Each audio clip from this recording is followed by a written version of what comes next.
Hello, welcome back to today's video. So in today's video, I'm so much excited for what we have built so far. In today's video, we are building a URL Shortener service.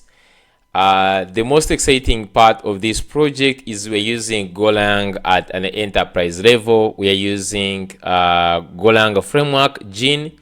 We are using Golang, PostgreSDB. We are using Frontend Next.js. We are using Simple Store for state management.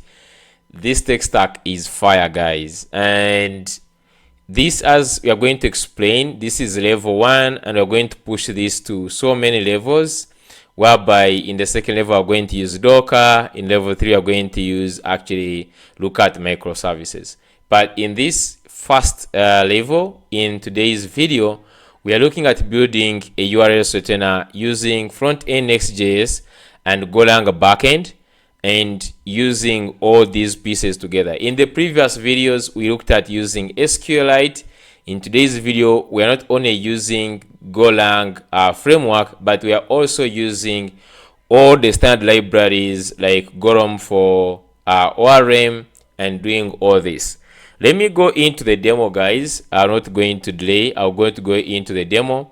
So we have here our link Shortener, and this is a Next.js application. You can see we can start by getting started, which helps us to create an account.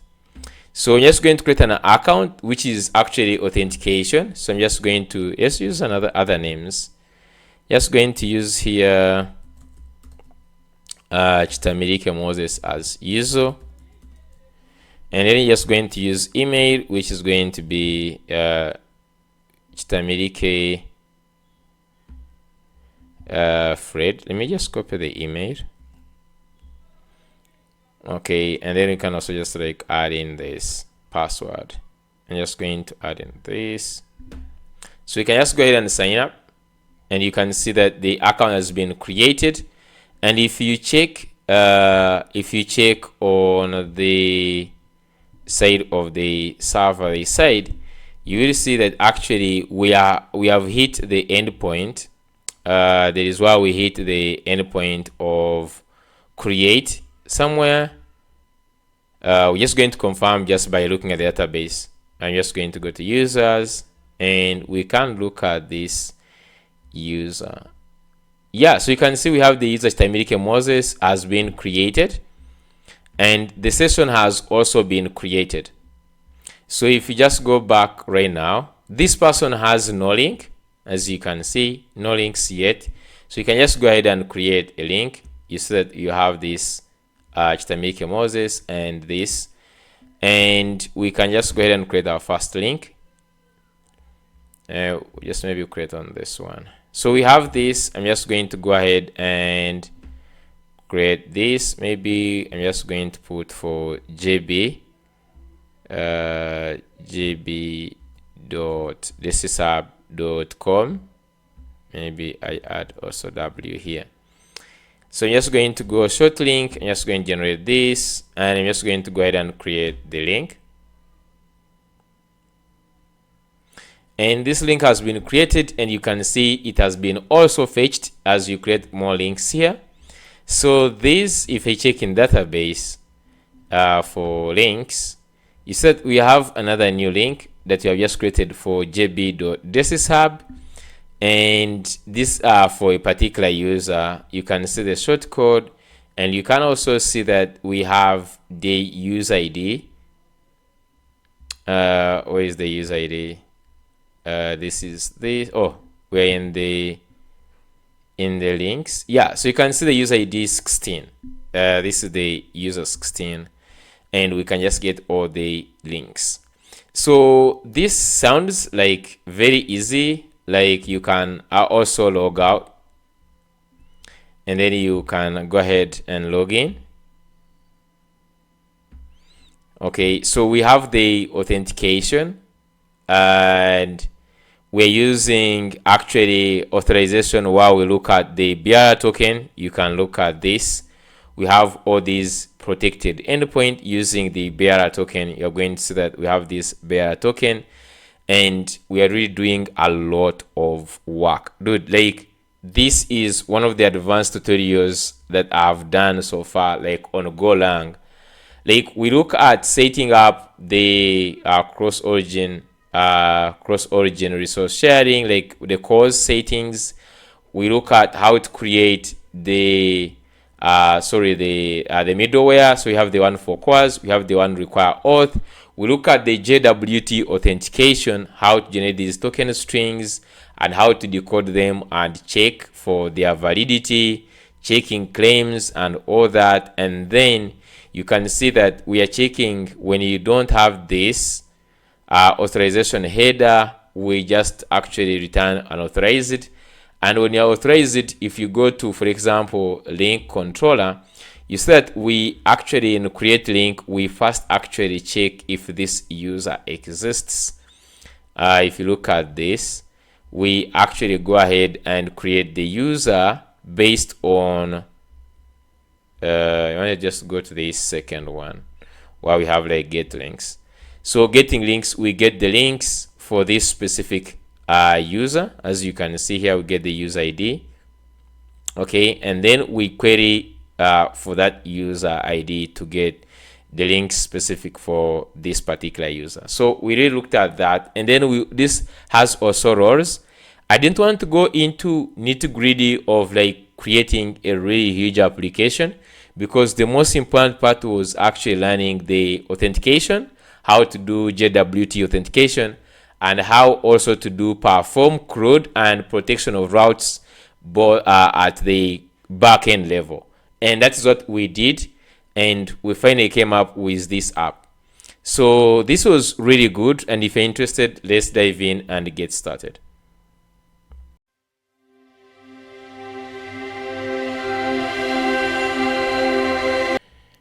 Hello everyone, welcome to today's video. I'm so much excited for today's video because finally we are going for Golang for enterprise level applications, and we are approaching our dream of moving from building intermediate application to crossing to building really enterprise level applications at large scale.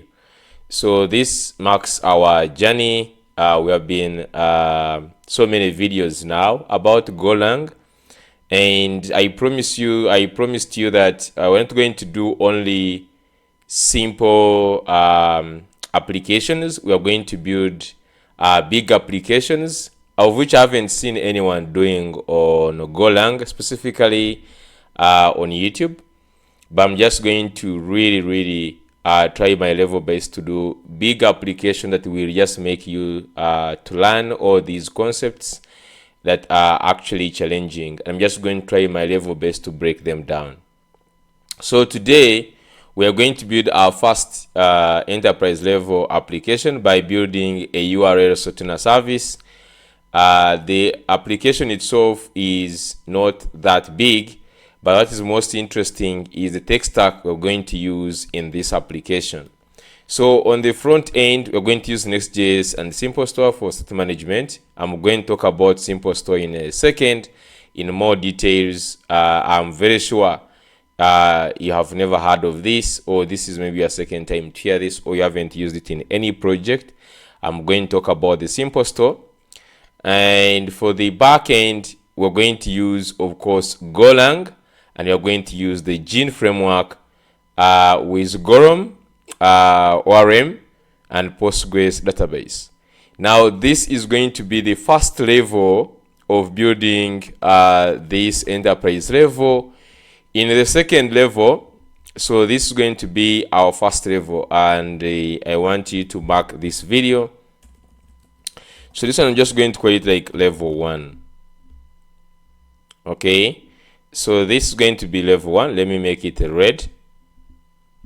So in level 1, we're just going to use this while we're using Next.js and that.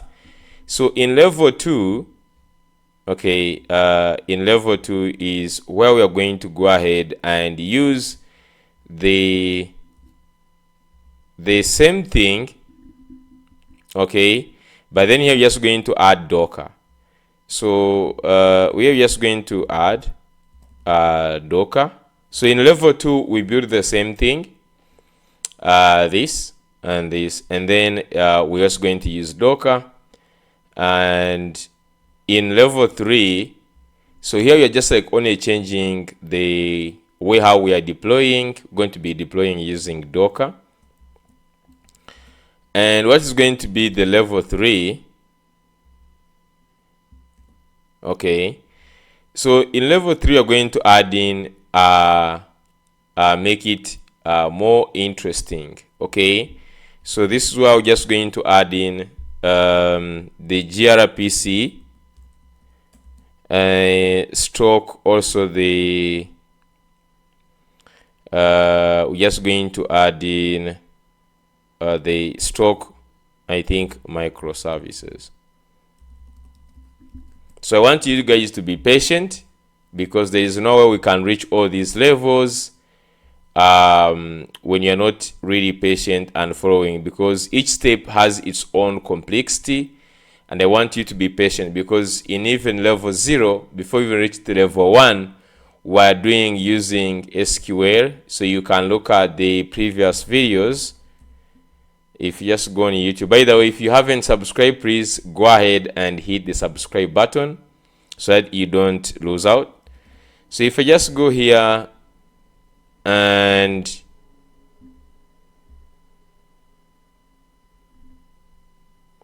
you can see that we have this video here. This one is the latest one I made about CRUD API using SQL and Next.js. There are even those other videos, the Go fundamentals, all those videos, and until we reach to this one of CRUD API. So this is just like level 0, and now this is going to mark level 1. Okay, this is going to mark like level 1, because it is the first one you're going to build that is going to be really advanced. Okay, so without say, I've already prepared the front end, so we're not going to focus much on the front end part of the project. However much I want to show you the simple store, how I applied it, and why I used simple store for state management. Those ones who don't understand state management is similar. It is the same as Zustand, JWT, Mobex, and those are the state management. We have been using in all our projects. We have been using Zustand because it's really much better and has less boilerplate. Now, I actually came to switch to simple store, and I'm just going to quickly show you simple store. So if you just go here on my portfolio, jb.thisishub.com, and then you go to blogs. Now there are so many blogs that we have here, but the one I just want you to focus on is this, where we have simple store. So if you just look at the simple store blog, you just go ahead and read about it. So down here, state management in React has always been a point of contention. Should you use Redux, which is with its boilerplate, Zustand with its action functions, JWT with its atoms. So this person came up with what we call simple store, which is a reactive state management solution that gives you the granular control of Zustand with the simplicity of JWT. So like the simple store is as simple as Zustand, and it is as extensive, or it is as easy and efficient as JWT. So it's like combining the good side of Zustand with the good side of JWT. Okay, so the library itself is very simple, and the problem that they are solving is here very clear. Zustand requires you to define types upfront for your stores, then collocate actions inside the store, write verbose setter functions with object spreading. So even me personally, you remember writing the setters, and then JWT gives you simple atom creation with type inference. So this is the good thing, okay, but then requires complex patterns for selecting nested values, and then poor documentation around granular subscriptions. Then of course Redux, the mountains of boilerplate, separate action reducer and select as a learning curve that scares away beginners. But with simple store, you have all these type inference, granular selectors, mutations, and all this. And the setup is really easy. You install the simple store, and to create, it is as easy as this, creating a store. As you can see here, counter store. In fact, let me just show you the core concepts. The core concept is creating store, and this is how you create a store. As easy as this, like this. You are done. You say num store is store, and you store whatever you want to store. So you just use this keyword store, and whether you want to store objects, you want to store keys, anything you want to store, just like this. And you can see we are not even defining types up front, which is actually using type inference, and then reading values. So if you stored, for example, here the name store, you can actually get the state by just using name_store.get. As simple as that. You can also subscribe to the changes using the useStore value. So like, I find this extremely easy to use, and I've also added all the relevant examples that you can just go through to understand this more. And the reason why I'm explaining this is because I used it in this project. So now going back to the blogs, the blog, the first thing before we go to this blog is go to my GitHub. I'm just going to leave this link for this URL Shortener in the check in the description of the video. You will find this, or you can just go to github.com and you look at my GitHub, and then you see the Shortener client. So I'm just going to go ahead and clone this, and I'm just going to open my folder where I'm just going to have this. I have Golang YouTube workspace, then I have projects, and inside the projects is where I'm going to create this. So I'm just going to go out and open the terminal, and I'm just going to say git. So just say git clone, and I'm just going to clone this, and I'm just going to call this client, just like this. So this has finished. I'm just going to go ahead and you could just open cd into client, and then I can just say code dot. This is going to go ahead and open this in VS Code.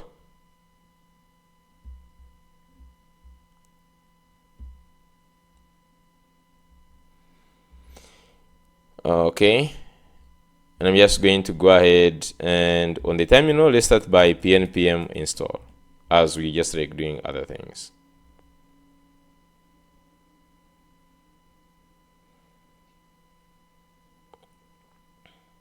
So as you see here in the package.json, we're using Next.16, by the way.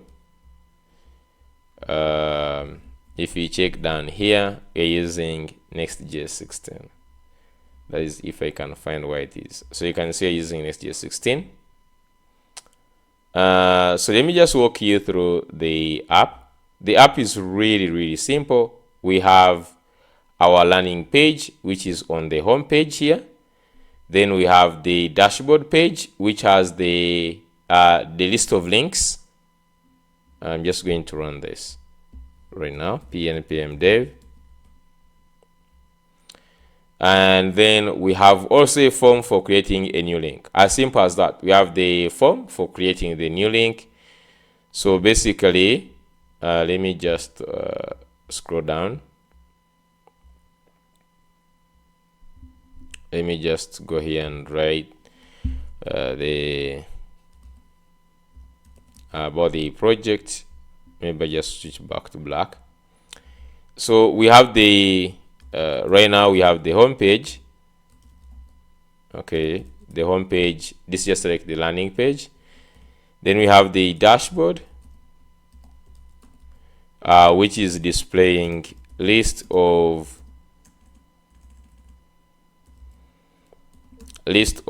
links, and then we can create a new link. So we have also the new link page. Then we have also the profile page, and before this we actually have the authentication pages, which is going to be the sign up and login. And actually what we just did, what we're just like looking at the features, since just like here, we're just going to have authentication. So the project has basically authentication. Okay. We have authentication, which is going to be JWT Authentication, JWT Authentication, and the CRUD. And this is what is just very important for any backend. These are the two things that you really need importantly for the features: the JWT authentication and knowing how to perform CRUD, building a CRUD API. Okay, so other things we're going to look at is going to be like calls, setting up calls, and other things.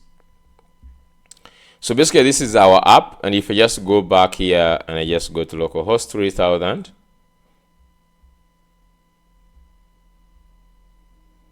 so I should be able to go to this here.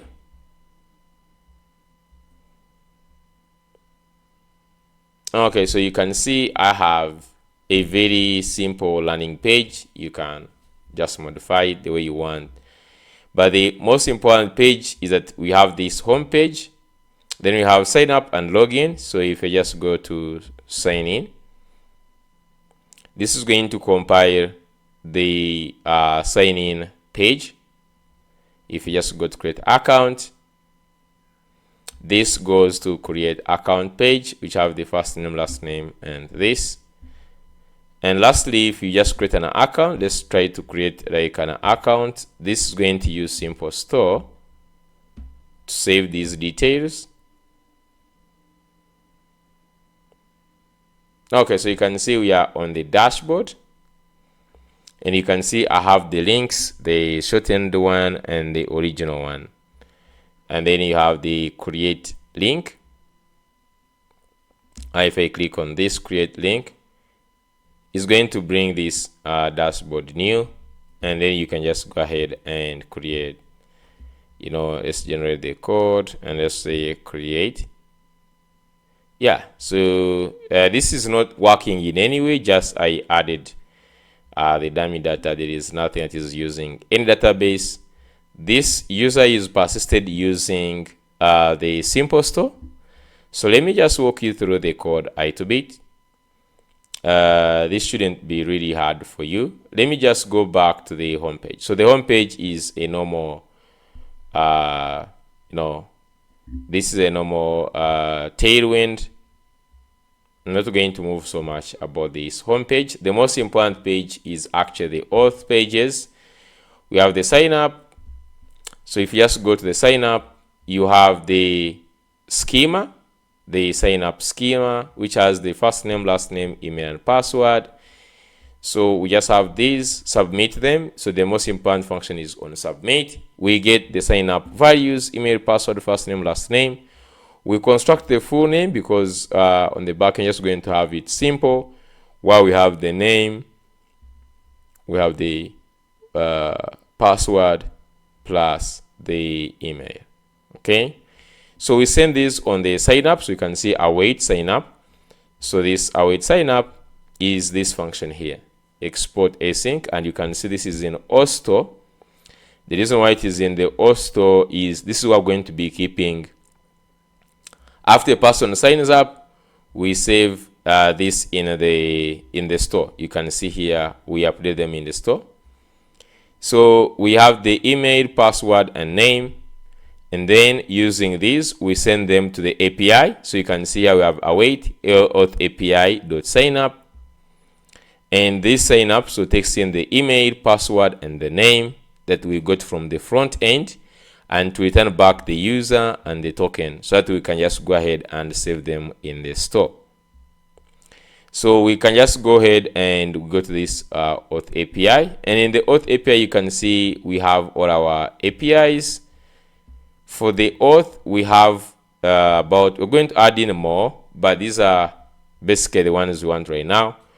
We have the sign up, we have the sign in, sign out, plus also the get current user. Okay, so when you just go to sign up, it takes in the email, password, and name. And then, of course, at this point, it's supposed to get this data, send it to the backend, our Golang API, and then we return back the user plus the token. Okay, so this is how simple this should work. So this is what we're going to implement, the backend API, and we're just going to come and add it here. The same thing if we just go to, so right now we're using this mocked data, the user ID and then email name. These are the ones that are mocked. We have even also the roles. You can see by default we have the role user, which is just going to work on also. The sign in also the same thing. It gets email and password, send them to the API, returns the user and the token. And this means if you are seeing us returning the user and the token even on the sign up, it means a person will actually sign up and be redirected to the dashboard without actually going to the sign in, which is always just like a better user experience. Then you have sign out, and then we also have the get current user, which all these ones, and we're going to also look at this concept of sending the bearer token. And this is like one of the tutorials I haven't seen even in Next.js most people doing, and this is the standard for interacting with the APIs. For all the requests that are going to be for protected endpoints, like creating links, deleting links, and all other things, you need to actually be authenticated. And to be authenticated, we use actually this token. So we pass the authorization token in the headers, and on the backend we're going to get this token. We go ahead and validate it, and we know if it is correct or expired and all that thing. And then if it is true, if it is okay, we allow the user to go to that page. So that's what we're going to look at into this one. So since we already have now this, what we need to set up is our Golang backend. This one is very easy. And so what we just need to build right now, we need to go ahead and build the Golang app, and we start adding the authentication routes and all those nice things. So going back to the blog, we're going to be using a couple of articles that I've written here, and the one we're going to be using is this complete Go REST API guide, JWT Authentication, CRUD, and Postgres database. So just go ahead and open this. So I will leave, of course, these links, but just in case I haven't added them, like I forget, please just come to the blog and just get this complete Go REST API guide, okay? Which is this one. So I'm just going to go and set up, since we already have the client. So this is the client which is running on localhost 3000. I'm just going to go here and I put the server or the API. So I'm just going to go here and create a new folder. I'm just going to call this one. So you could just call it server, or you could call it API. Just call it API. I like the API. So inside this API, I'm just going to go ahead and open this in VS Code. Okay. So let's go ahead and create a Golang project using Go mod init. So I'm just going to actually put my app here. I'm just going to say Go mod init. I'm just going to say, so it's Go mod init, and then you put github.com/, I'm just going to put my name. This is my GitHub username, and then we put the name of the project, which is going to be the Shortener API. Shortener API. You can just get any name you want. Me, I'm just using Shortener API. You can name it in any way you want. So I'm just say Go mod init, and then you put this, and you're just going to do this. So this one goes ahead, actually creates Go mod, and this is the name you can see here, and this is the name we're going to be using it throughout the entire project. So the next thing to do right now is create the main.go file. So I'm just going to say touch. So you can just use touch main.go, just like this, and it's going to create for us the main.go file. In the main.go file, I'm just going to say package. So just going to say package, package main, and just going to say func main, and let's go inside here. Just going to say fmt, just to print hello world to know that this is actually working. So you can just say fmt. I'm just going to say right now dot print line, and I'm just going to go ahead and specify maybe I just use welcome to URL Shortener API. Okay, so I'm just going to go ahead and do this. So you just import here the FMT package, and this is still, I guess, still loading or something. Yeah, so we have this, and I can just go ahead and run this by running go run main.go, go run main main.go, just like this, and this should just print out welcome to the URL Shortener API. So we have our Golang project actually running. So the first package I'm just going to add in is going to be for hot reloading. So I'm just going to go in the new tab. I'm just going to look for the compile daemon. So just going to use compile daemon. There are some others actually, but so far so good with compile daemon. So I'm just going to go ahead and install this. So you can just copy this. I'm just going to go ahead and just install this. Okay, so I'm just going to go ahead and install this. Some people, I had challenges when I was teaching this offline. Some people had issues with installing, but mine has installed. So how do we set up this? It is actually very easy. Just simply, since it has installed, just going to clear this. Now we can just say actually compile daemon, just like this, and then you put space.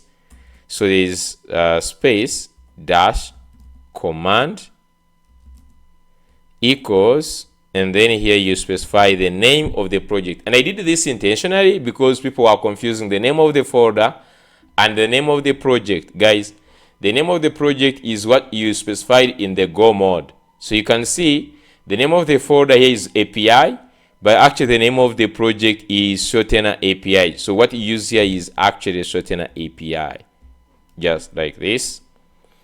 And then just close this and then run this. So this should actually run our app. It's going to build it, as you're going to see here. And you can see here running the command build OK, and it should just actually give you this a.exe. So you can see we have here. So if I just go ahead and make changes, welcome to this API, just going to add this, save. And when you go back to the compile daemon, it should just actually rebuild this and tells you. You can see welcome to your Shortener API with these things here. So we have our hot reloading working really nicely.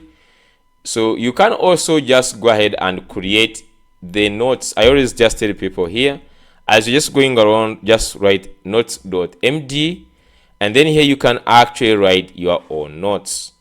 Okay, as just like moving, create your own notes. For example, like installing the compile daemon, running the compile daemon. So just go ahead and you'll be putting your notes here. So that as just like continue, by the time you finish the project, you have some big notes that you have noted as you are moving on. Okay, so the next thing that you're just going to do is we're just going to go ahead and start installing different packages, and I'm just going to be explaining these packages and their purpose. Now, about the project structure, don't worry about this. We're going to explain about these project structures, but basically we have the controllers. This is where we have all our controllers, all the functions. Then the DTOs, this is where we store all the structs or the types. And the initializers is where we put the, the environmental variables and database. Then middleware, it is very straightforward. We add all our middleware there. Then migrate, we're going to try the migration file there. Then the models is where we add all the, the models for our ORM, and then the main file. So we already have the initialized the project. The second thing is to go ahead and install these dependencies. Now I'm going to be installing one by one and also showing you why you can actually get them. So you can see the first one is installing the Gene framework. So you can just go here and you go to Gene Gonic. So it is Gene Gonic. So you can just go here to Gene Gonic and they tell you Gene Web Framework, the fastest full-featured web framework for Go. And that is, I'm not here to prove whether it is the fastest or not. Actually, what is most important is to have one framework and you master in it and you become a guru in it so that you can do everything in it. And that's for us, we have chosen Gene. There are some other frameworks of Go, but Gene is mature enough and it has stayed for some good time, and I'm going with this Gene. So you can just go to the docs and you can just say, they are just talking about what is Gene and why should you choose Gene. You can see here Gene is high performant web framework written in Go. It provides a math-like API but with significantly better performance, up to 40 times faster thanks to the HTTP router, blah blah. So you can just go ahead and just here, and they have all these things here. Okay, it has the middleware support, which is actually really easy to set up. I like this, and some other things you can just go ahead and run about it. So the first thing we want to do is to go ahead and install Gene in our project. So you can just go to quick installation, quick startup, and down here you have the step 1 installation, and they tell you should just have Go version which is higher than 1.23. So quickly you can verify which version of Go you're using. I can just go here and I say cmd. Let's open a command prompt, and you should quickly run Go version, like Go version, just like this. You should have at least 1.24 and above, or 1.25. Currently we are using 1.25, the current version of Golang by the time I'm recording this project. So the installation we want is this one. So I'm just going to copy this. And I want to talk about the two differences. There's some packages or dependencies that we add, and they have Go get, others have Go install. So the way you saw when we were just doing the how do they call it, this compile daemon. So the ones that have install, so we have the packages that we do so you can just say Go get.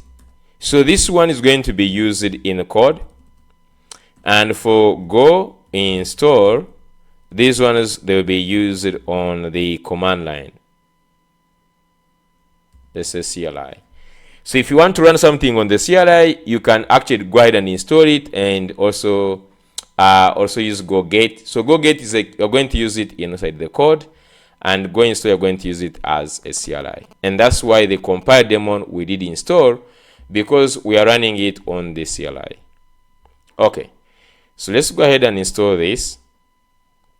So I can just go ahead and get a new terminal, and here I'm just going to go ahead and install Go get. And then this U, you see you're going to see others don't have U, others have U. So the U is for updating dependency. So it installs the up-to-date Gene framework and it also updates all other dependencies. So I'm just going to go ahead run this. So this one brings in the Gene framework. So next, we install the Golang. So I'm just also going to go to Golang. So you can just go here and I say to golang.io. So the fantastic ORM library for Golang. So we all know the ORM, more especially if you have been using Next.js and you have been using Prisma, you understand what I'm trying to mean. So Golang is just like as Prisma. It is for querying database and it has nice things here. As you can see here, is a full-featured ORM. It has all the relationships, has one, has many, belongs to, it has all these nice things. It has SQL builder, auto migrations, I like this. It has also it has a logger, of which I haven't actually used the logger. Then it has transactions. Okay. Then we have also prepared statements, which is really nice. We have the context, which are going to be getting other things are going to be coming from the context. And the what else? I think that's it. So to install it, you can see the installation is here. You can just go to the docs and then you just go to the installation. You can see it is here. Go get so the quick start is, I'm just going to go ahead and copy this. Okay, so we added we have already added the the gene. So I'm just going to go ahead and add Golang. So Golang, as we said, it is the ORM. Next, we are adding the driver. So we are just adding the Postgres driver for Golang. So if you just go here, you can see you can also install the drivers in this way. So go get Golang drivers and then you install the SQLite. By default, they give you here the SQLite and how to use the SQLite, and you can see you can connect to the database using the SQLite. So you're just going to use Postgres instead of the SQLite. If you want, you can use the SQLite. In our previous project, we used SQLite here. So for now, because you're going to be building for production, I'm just going to go ahead and use Postgres. So you can just go here and search for Postgres on the documentation. Just say Postgres. And you're going to see here connecting to the Postgres DB. And you can see they have Golang driver Postgres. And this is how you can connect to it. They have also MySQL. So you can use Golang with MySQL. So they have that driver. And all other drivers, you can read about them. You can even create your custom driver. I don't know how that one comes, but they have all these MySQL, Postgres. There is also DB. I don't know about the DB. Then the custom drivers, you can create your own custom driver. There is Oracle database, so you can also use Oracle. SQLite, of course, SQL Server, TIDB, and all other ones. So you can just go ahead and look at this. For now, we just want Postgres. And to install the Postgres, you can just say here, go get. Okay, and we can just go ahead and install the go get. And if you want, you can also just like add the update flag, I guess. Like this, and just go ahead. Did I just like add like I feel like there is much space I added there, so I just go ahead and reduce this. So you just go ahead and add the Postgres driver. You don't need to add the update. You can just go ahead and install this. Next one is going to be the .env. Now for the .env, there are so many other packages that are for the env. If you just go, for example, you say go .env, just like this, you search this, you should just see this Joho go.env here like this. But there are some other packages you're going to see by Netflix. So if, for example, you put go.env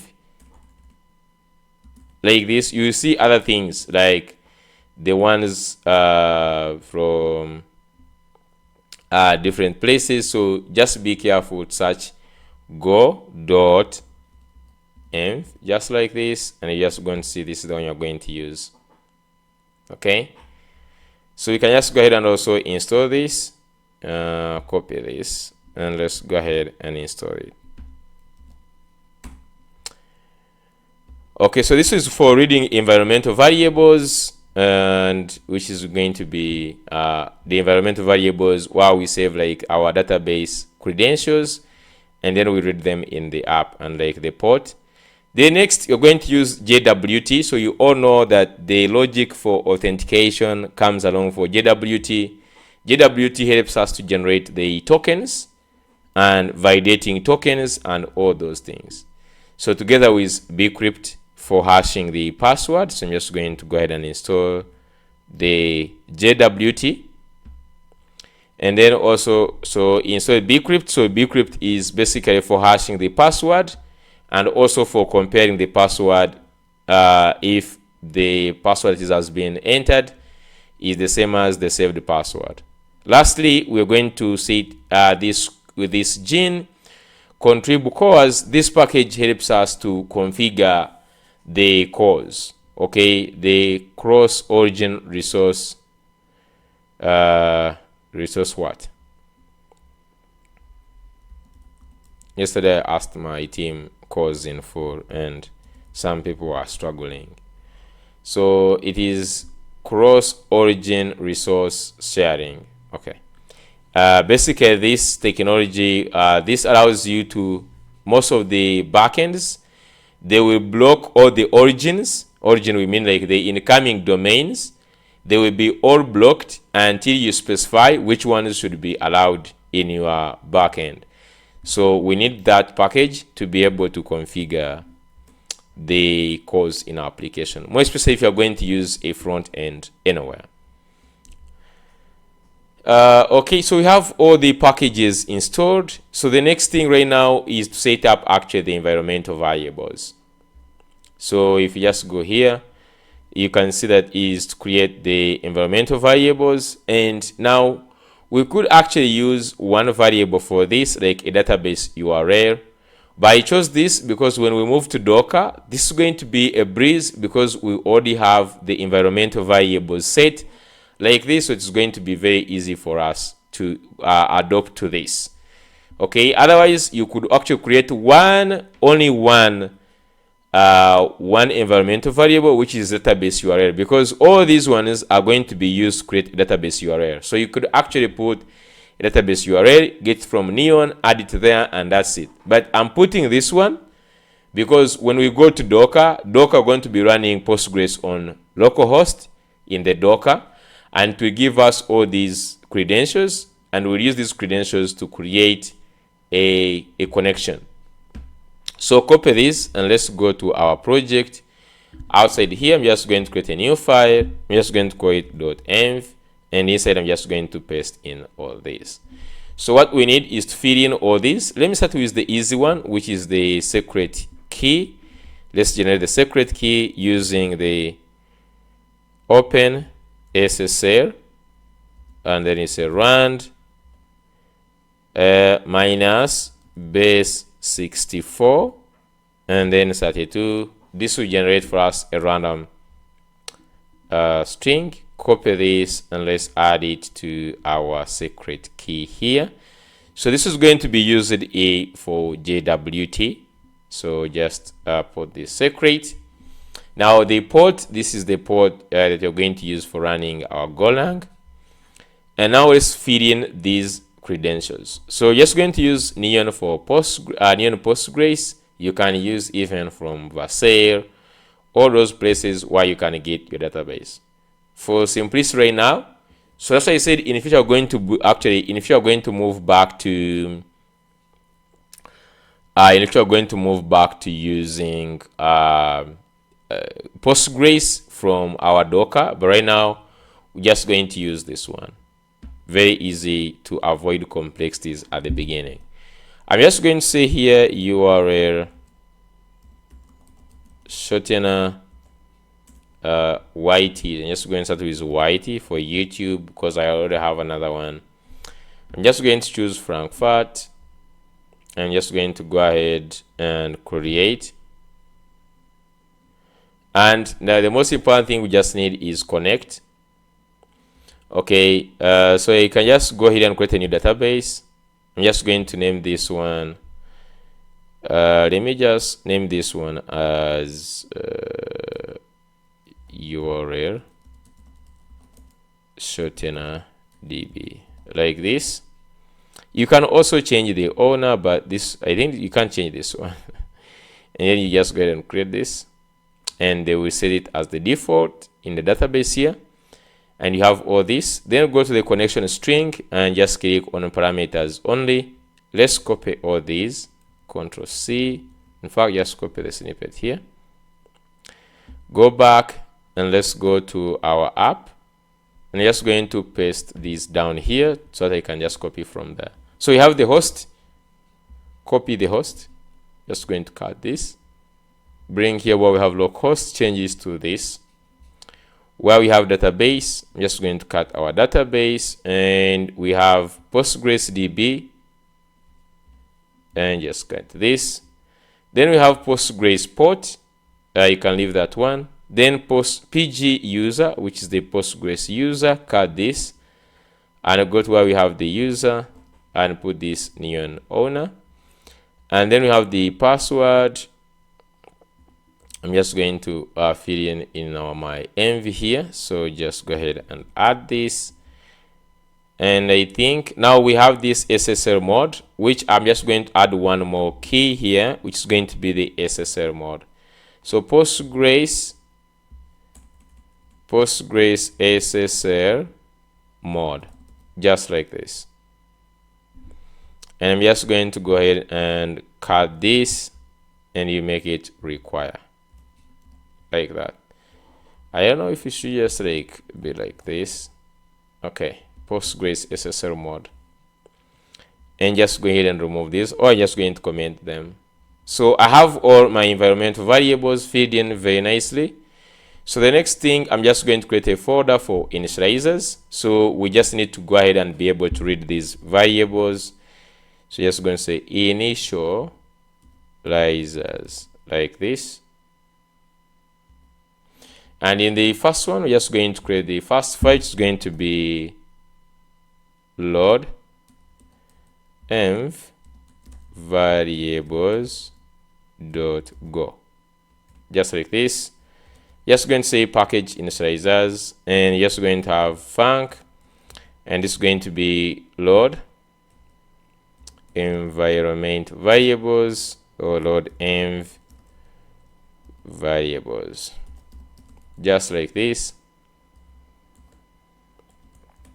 Okay, so basically what we want to be able is to read these, or to be able to load these environmental variables. And to do this, I'm just going to go here. I just want to see this. We use the go.env.load. So I'm just going to go here.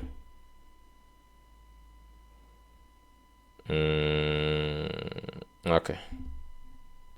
So I'm just going to try to write this off my head, as I'm also trying to memorize this. They are not easy, but just going to get the just going to return the error on go.env, just like this, then dot load, like this. And we can just of course get this here, and then we can just check if error is not equal to nil, and then we can just log. So you could just say log dot. Do they have also log dot print? And you could just say something like fail to read the env. So you could also say like maybe env not found. Okay, just like this. And to prove that these are there, we could just go ahead and print out. So you just say fmt dot, I think there is the one for formatting we can print. So just say printf. So printf is where we actually have the formatted string. And in here we can just pass in the variable, the like Postgres host. Let's say Postgres host. Okay, so we can just have this, and then where we put its value is where you're just going to go ahead and put %s, isn't it? Yes. So %s means like we're just going to put there the string. So I'm just going to do this %s. That means that here is going to be a placeholder for a string. So if I put comma, I could now use os dot get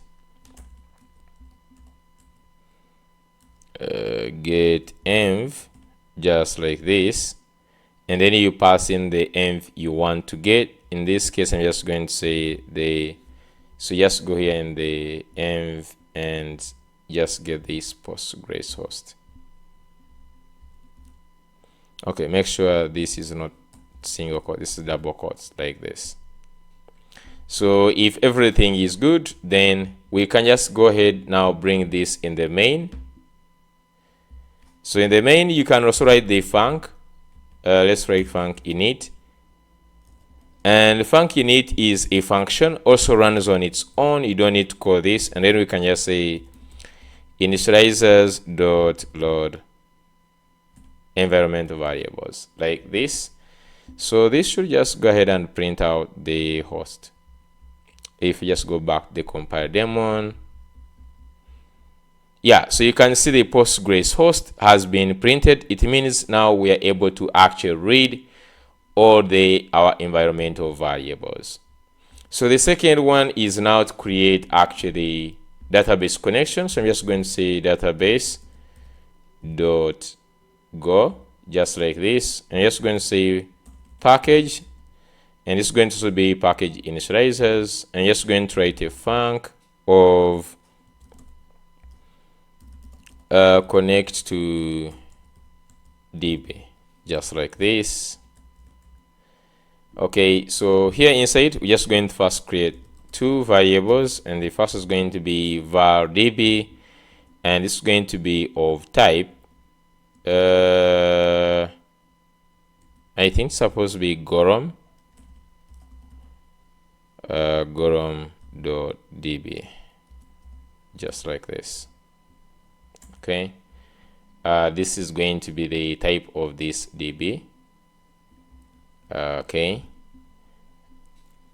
so inside here what we need, we're also going to create another one, which is going to be var error, which is going to be actually of type error, like this.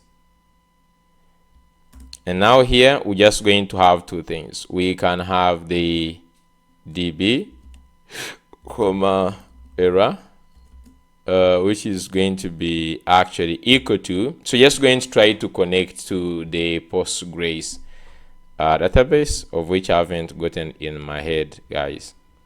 So you can just go here. First of all, we build the data source, or we just build the sorry, before we go to this, let's first construct. So I'm just going to say database URL, you can just say database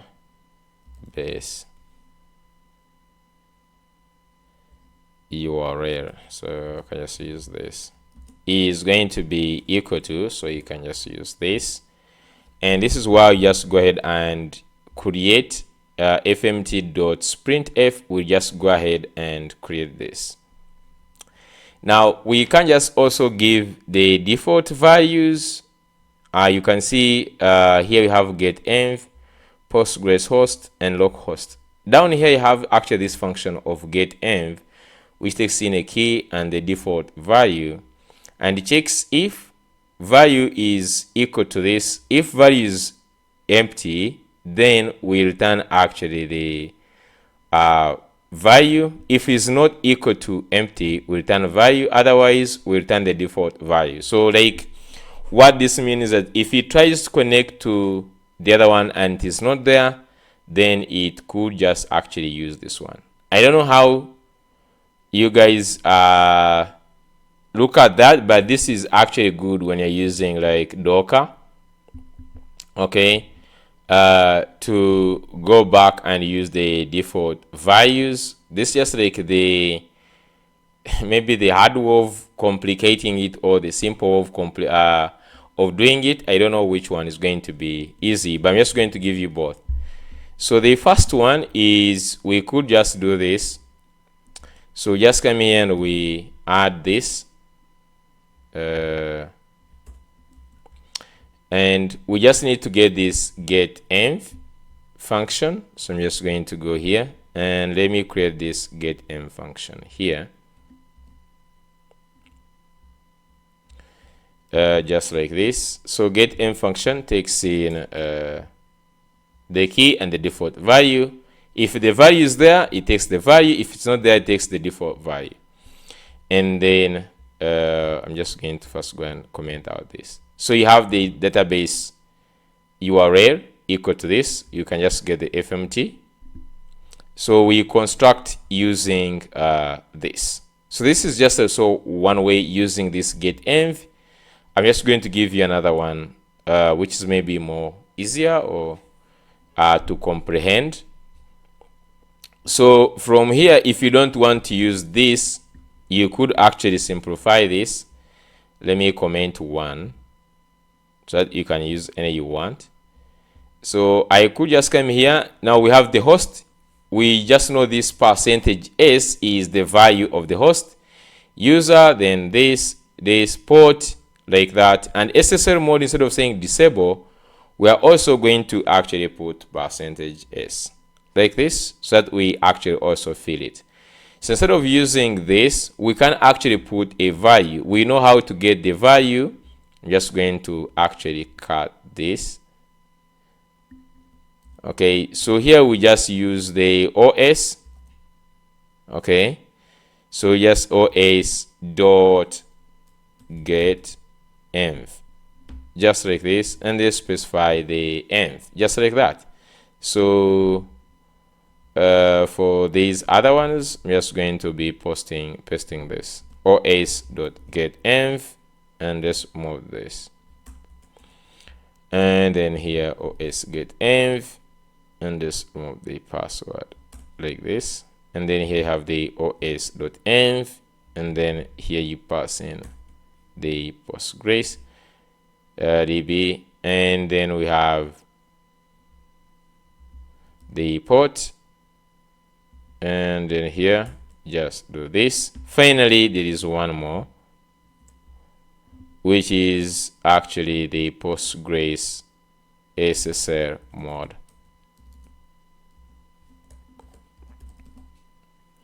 Okay, just like this. So we have all these values. So you could just use using this getenv, where you provide the default values, or you could just get them just like this. And this gives us a database URL. You could actually just come here and you just say fmt.print, and then you could just say go ahead and print line this, the database URL, just like this. So we'll use this database URL as the connection string. So you could just use this also as the connection string or DB string, whichever you want to call it. I'm just going to create database URL. After constructing it, we can use it now to create the database connection. Okay, so if you want to look at this FMT, we can also just go ahead and call this. We still have the error which is not used. Let me just actually go ahead and create a connection. So this is going to be equal to postgres.connect. So gorom.open, and this is how you get it. Let me just go ahead and add this. So you could just go ahead and use this to ping if the database is connected. I'm just going to explain this in a second. So let's create the connection. So this first line is we get the DB. So this DB is what you're going to be using to, and we made it global. If you remember, it is this DB here. So here we are actually adding a value in that. And the reason we are putting it outside here is to be able to use it in all other files that need a database connection. I'm just going to bring in the Postgres. Okay. This is where we use the Postgres driver from, just going to go up here where we're using this Postgres driver, the gorom.io drivers Postgres. Why not write it here? Just people want troubles. gorom.io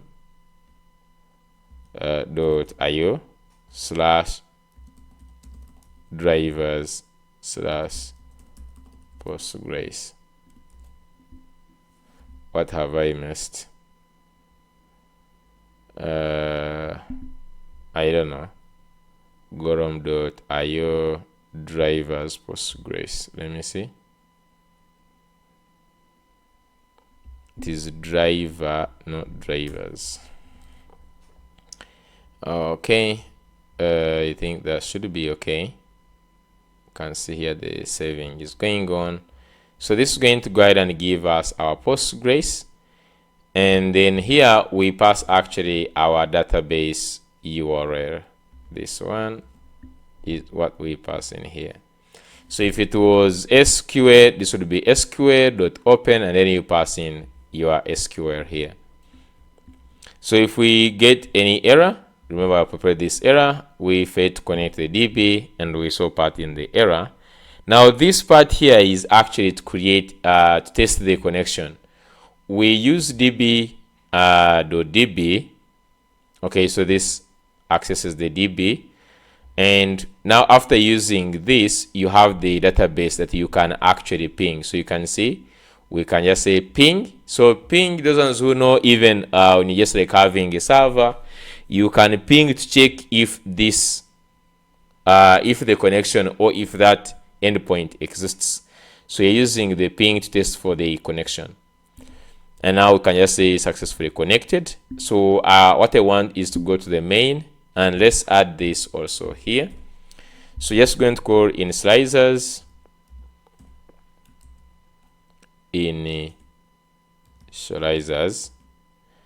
dot connect DB. So we have now this. Now we should be actually able to connect to our database. Let me go back here.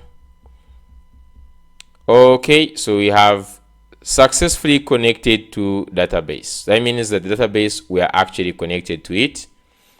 So the next thing now is actually to go ahead. So if we have these, we should be able to create the models. So let's go ahead and create the models. So the models, just going to have two models, which is going to be the user.go, and also we're just also going to create the link.go. So the link is for the link shortener. So in the user, we can just go ahead and say package. This is going to be package models, and we just need to go ahead and specify the type.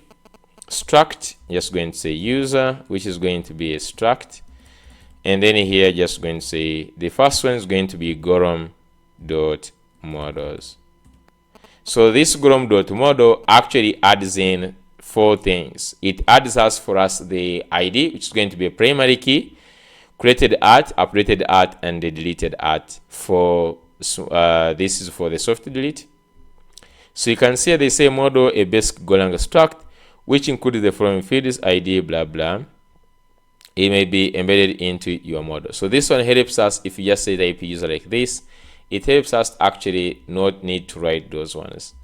So to get what is going to be incoming to the user, this is why we need our front end. So if you look at the all sign up, we expect to get the email, password, and name. So these are the things that you're supposed to put actually in here.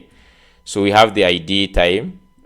We know that for all our models, you have the ID, you have the timestamps, then plus the fields that are going to be coming from your front end. So this is what I'm going to say name, which is going to be a string. I have the email, which is also a string. Now here is where we pass in this. So you can pass in this and you say Gorom, and then you can specify that this is actually going to be unique. So here, do you pass in unique?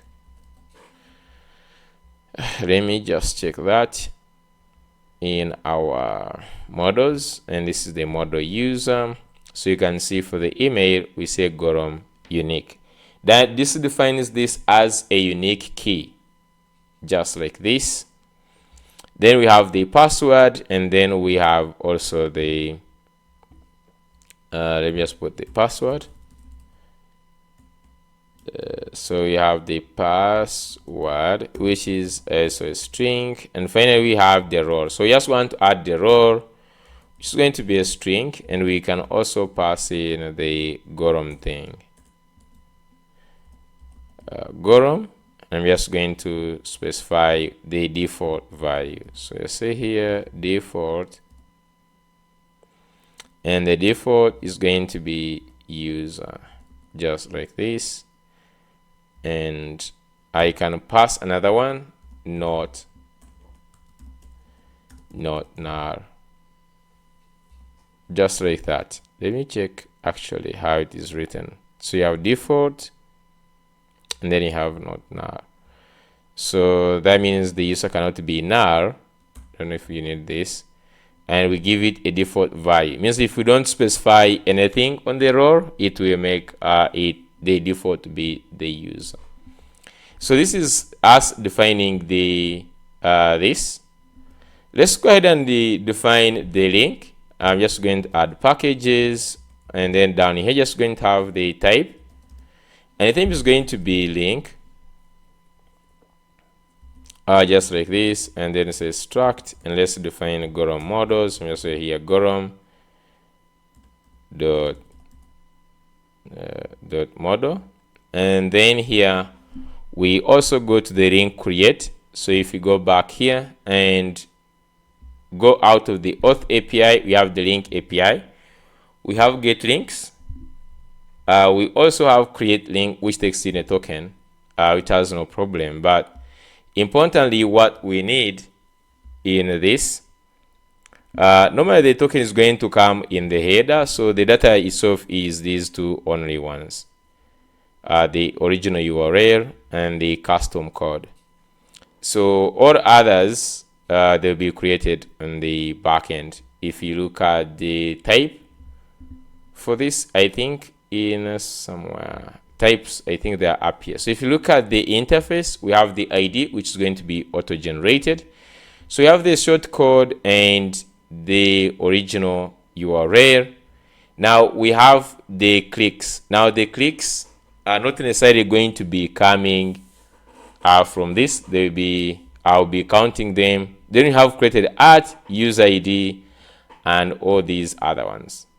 Now for the incoming, if you think about it, these are like the data that we need, but the incoming, what is going to be going there, so I'm just going to copy this.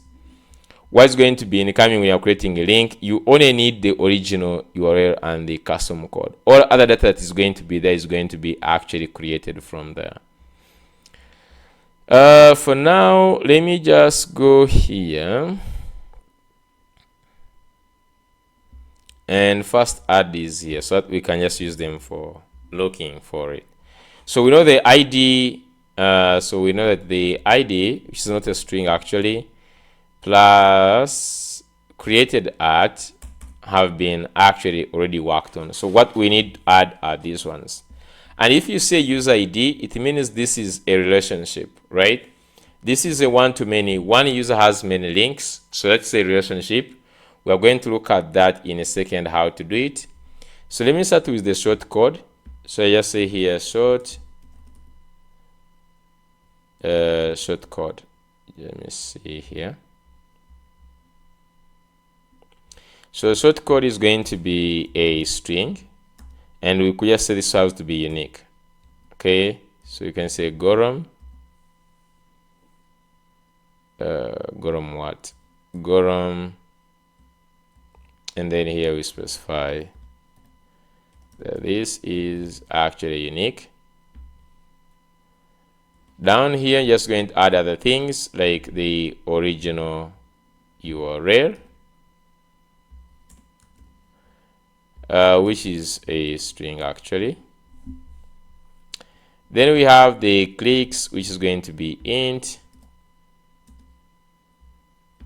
Make sure this is capital. Clicks, which is going to be int.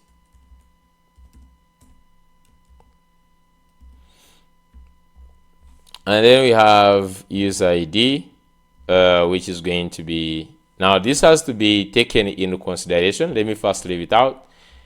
And then let's say favicon.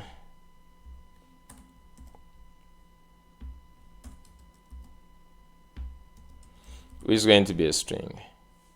Okay, just like this. Okay, so we remain, I'm just going to remove these ones. We remain with the one thing which is going to be the user ID. So you have to create a relationship. So to create a relationship, let's go back to Gorom.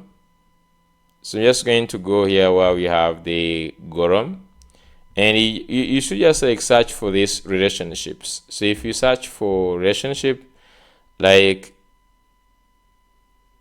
has many, like this, so you have this has many, has one, like one-to-one. So if you click here, they are actually somewhere down here. So you can see you have one that is one-to-one, has many that's like one-to-many, many-to-many, and all the polymorphism are all here. So for the has many, we give an example of a user having many credit cards. So you can say the user has credit cards and it has array of credit card, and down here we have user ID. This is very important on the primary key. Okay, there is overriding the foreign key, which we're going to look at in a second. But by default, when you create credit card and you have the user, the key here becomes user, which is this model, and the ID, which is actually this Gorom model ID. So the naming must be very essential. We know that it has a relationship with this. Okay, so when you just go into this one, we can actually add links, and these links are going to be array of link, just like this. And we already have link from already, this link is already global because this link is already in the same model. So this link here. Now to add the corresponding user ID in this, it has to be user. Now this of course is just like the capital, which corresponds to actually the user model, and then ID, which is actually of type uint, just like this. Okay, and this is how it is defined. Automatically the whole linking is going to happen by itself. This is what you only need to do. But you can actually override the foreign key. So to define a has many relationship, a foreign key must exist. Okay, this what they mean, a user ID key, this one, and also this one. So the foreign key must exist. The default foreign key name is the owner's type name plus the name of its primary key field.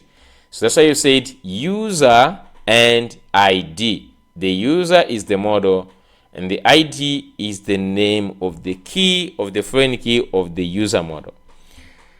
I can repeat that. I can see someone saying, can you repeat that? I'm just going to repeat that.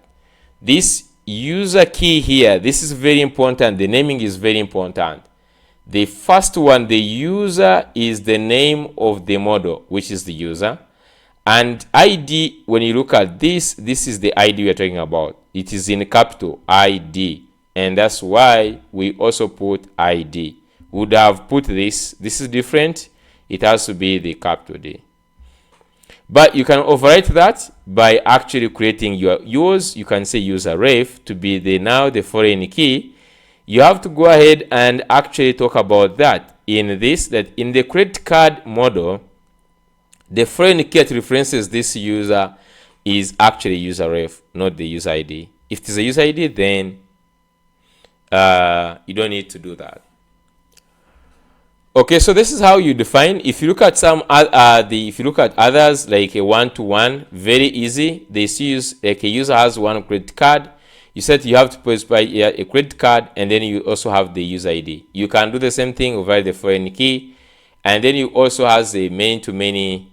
I really feel like it is really easy for this. Many-to-many has always been not easy, but you can see a user has and belongs to many languages. So basically, you have languages in the user like this, Golang, many-to-many user, and then that's how you specify it. And then you have also the language. Okay.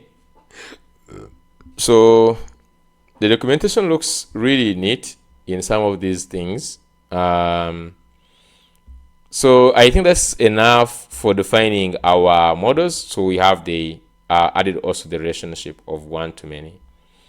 So the next thing we're going to work on now is to do the migration. So after working on the models, we're just going to go to work on the migration. So if you're just using this, you can just say Control F on this documentation and just say migrate, database migration here. So we're just going to create a file for migrate.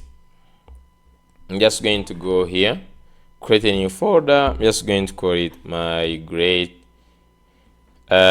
We could just call these actually migrations, not just like to cram, but just go in here. You say migrate.go like this. So in the migrate.go, I'm just going to create the package. Now I want this one to actually fall in a package main. I'm just going to say func main. And the reason why we just like doing this, migrations, they don't always just run all the time. Migrations run once and that's it. Okay, so in this function migrate, we're just going to go ahead and use Golang with auto migrate. So you can just say we'll have the initializers, which we have already done. So we just need to connect to the database, of course, get the initializers like this. Okay, and then in here, this init function will run automatically. Then in here, we just have start migration and then initializers.db.automigrate, and then we pass in all the models we want to migrate. So I'm just going to get this.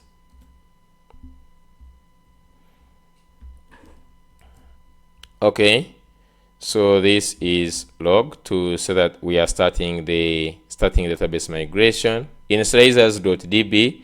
This, if you got the initializers, you remember very well that in the initializer in database, we also have this db actually exported, and that's why the reason it is outside. We have the function connect.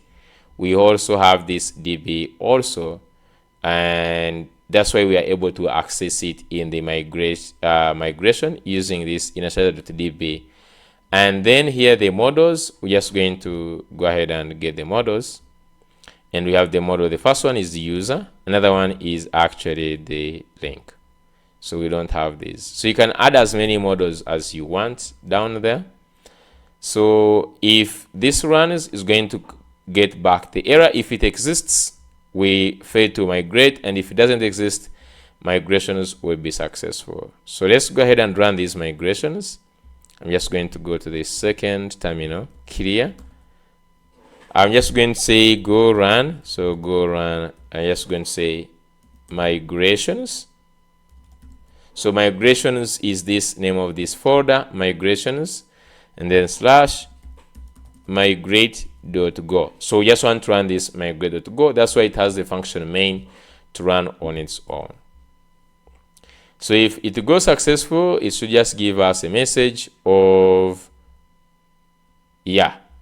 So you can see here it ran this create table links, and then here create index if not exist. It created the indexes for these, and then we have this database migration completed successfully. So if I just go back to my database, which is here, go to the tables, we can see that we have two tables, the links and the users. So right now we don't have any data with them, but at least we have the database, the tables created. So this one's going to run only once. That's why we actually add it in its own file. So from here we can create the types. Okay, what we call DTOs. You can find any other better name, but we just call them DTOs. So DTOs, like this. Normally the DTOs are like the types that we're going to be using. So the first one is going to be global DTOs. So yes, we're going to global DTOs like this .go, and it's going to have package DTOs. And basically here what we just like mean, you're going to see this. We have also others for users and links. So yes, we're going to say user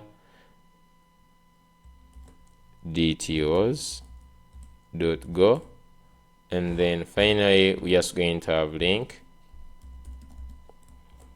DTO.go. So what we mean basically, they can just go and start with the global one. So if you just go like, and you could actually find this, the global, like this. And if you just look at this, it is basically actually defining the types. Okay, let's just go through it. So for example, for the success response, we want to return success as a boolean, which is in JSON this. So these are just like defining the structs or the types that we're going to use for different things. So we're going to have a response, for example, when we every time we are doing any request and we hit an error, we return the error response, or we return data in this format of error response. If it is success, we return the success response. And sometimes we also just only want to return like the ID of the created stuff, and then we return the ID response. We just return as the ID like this. The same thing is going to go to the user. Let me just say user, and for this I'm just going to say DTO, just to pass move somehow fast. And now if you just go to the user DTO, so we have the create user request. So this user request is the incoming request, like what is the data that is being sent from this side of the API, and the data is going to be only email. And you can just get this actually in this, they create. So if you just go in the auth API in the sign up, because the sign up is just going to run on creating the user. It has these three things: email, password, and name. That's why here we actually have those keys. Just need to put in the charger for a second.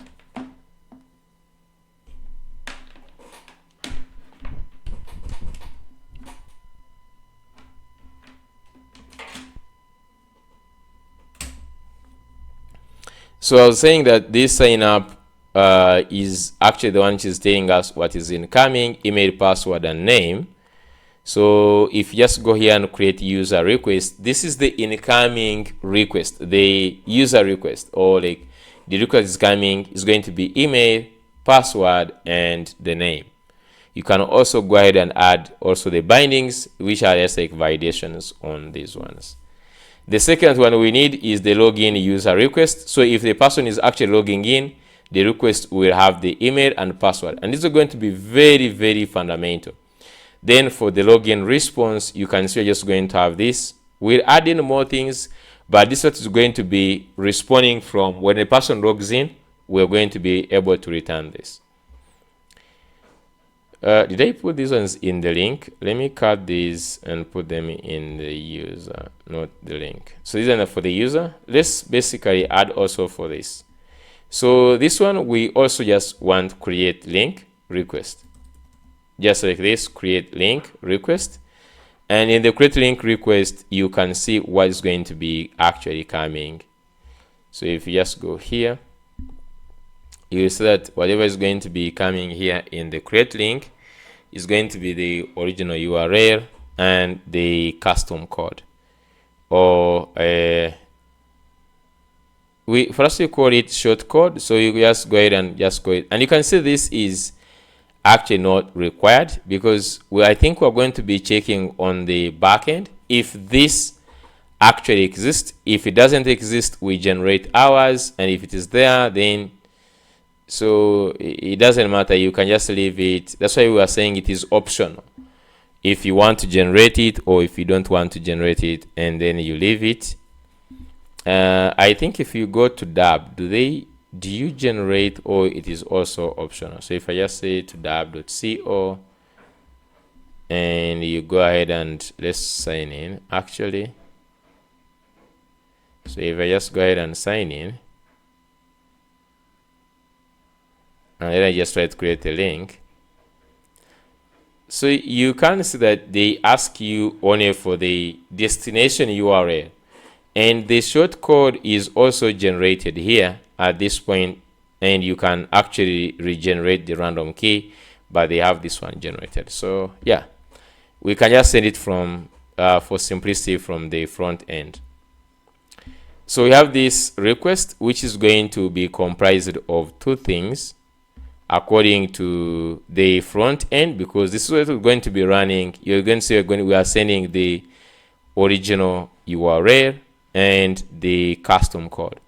I think for our case, we're just going to call this the short code. I'm just going to actually just say short code like this, because for us we have it as short code also. So I'm just going to come here and just say short code, and then for the short code is going to be short code like this.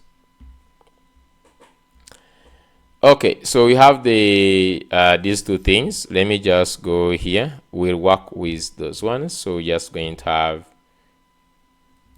the short code, and in the JSON is going to be short code like this. Binding required, I don't know, it is not required. It can even be, and we generate it from the front end, but for now let's just say it is required. Okay, then password, not password. Another thing we just need is the original URL. I don't know what we actually named it in the DTO, but not in the DTO, in the model. So if you just go to the link, we have the shortcode, and we have also the original URL. So we have also the favicon, which is actually optional. I'm just going to go here and I add the original URL, and this one is going to be original. So if you just go back to the front, you actually get the actual one that is coming, which is this original URL in the JSON. So here I'm just going to pass in this. Binding required, you can just actually leave it like that. And I think these are the only ones. Now we have also the favicon. Okay, that we could save, but unfortunately it is not coming. I don't know where the favicon gets lost, because if you check on the new,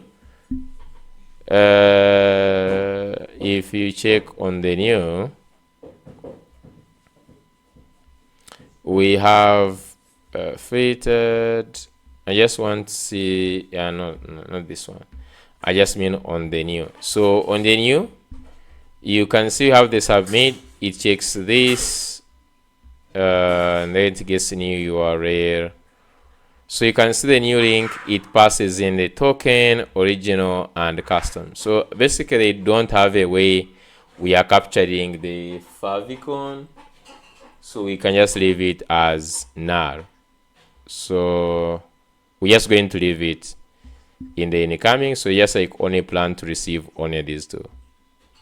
And it will not cause any problems, because when you leave it, I think, in the model and you don't specify if it is required, then it is optional by default. So you have this create link, and now about the link response. So you can also just like say the link. After creating the link response, do you like, normally you just look at what is expected to come out. So if you just go to the front end and you just go to where we have these APIs, and you look after creating this, what is expected. So you see like they return the whole link, of which I don't know if this is necessary, because after returning all this, what are we using it for? Because if we look at this create link, and then we go the new, this is the create link, and if it is successful, you see that it says toast.success link created, and it is using new link dot. So this is the one which is coming, I think, from there, and they are only using the short code. So what is only required is actually the short code. Okay, the short code is the only one that is required from this links create whole thing. Okay, of which actually the short code we already have it, but for now I'm just going to only return the short code. So I'm just going to go ahead and do this.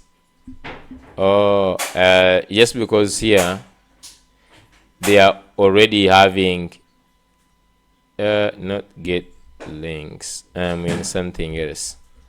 I just need on the create. So if you just look at the create link, it returns a link.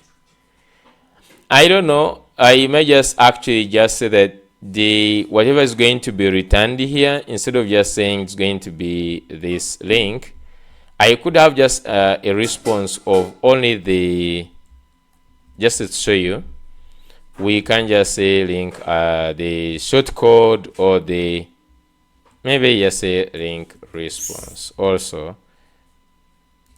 which is going to be only the short code, maybe because that's the only one that we're interested in to show the user like this. So just say that this is what's going to be returned.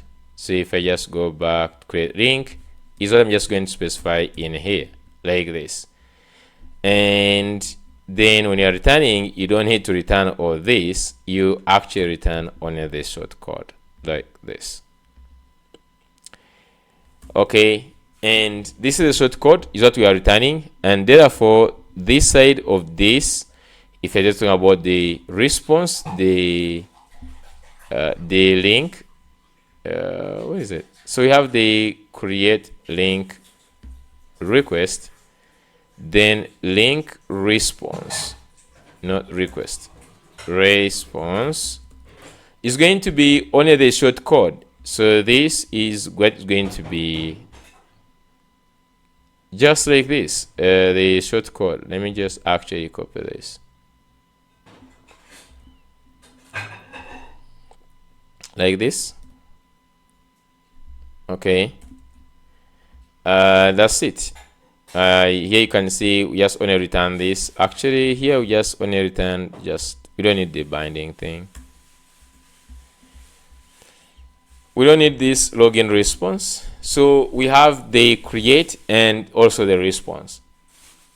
And that's how you define all your types. Depending on what we need, we can just add in more things as we be seeing due. What else? Is there anything else? So I think from this, after creating this, we can start actually doing some nice things. So after you have created your DTOs, we have database connections, we have everything, we have the models. So now we can actually go to create the endpoints. Okay, we can just go ahead and create the endpoints. We are going to start with the hard part, which is actually doing the sign up and logging in the users, which is going to be actually the hard part. So we would first go in the main and we create routes. So here basically is that we're just going to use, we'll use Gene for routing. So to create a router, so you could just come and say, for example, router is equal to and you say it is Gene. How is it, like Gene or Golang? I think just Gene. So Gene dot default, like this. This one actually goes ahead and creates. I don't know why this is not. Let me just wait for it to go ahead and save this and auto import this Gene thing. Yeah.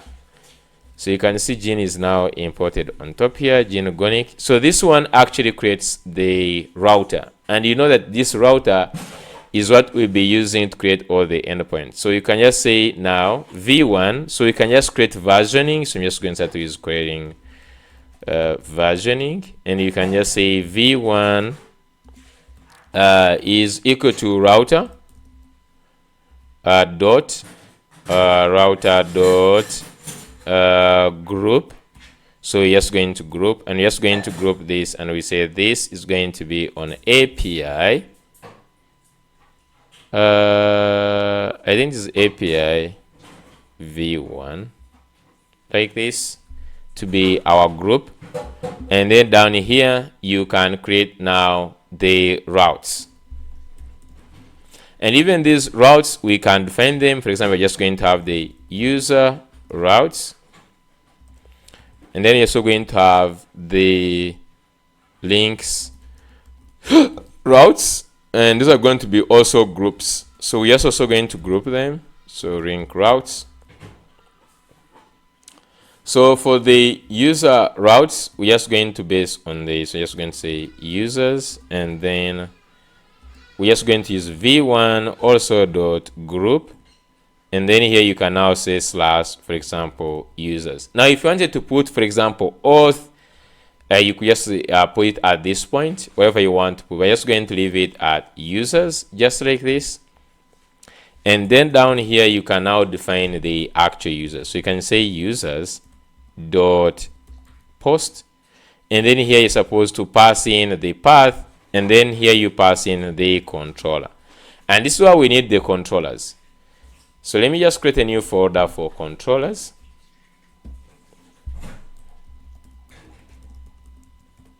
And inside the controllers, you can just go ahead and create a new file. It's going to be, for example, user controller .go, and it's going to have package controllers. And the first one you're just going to have is going to be func, and it's going to be sign up with token, just like this.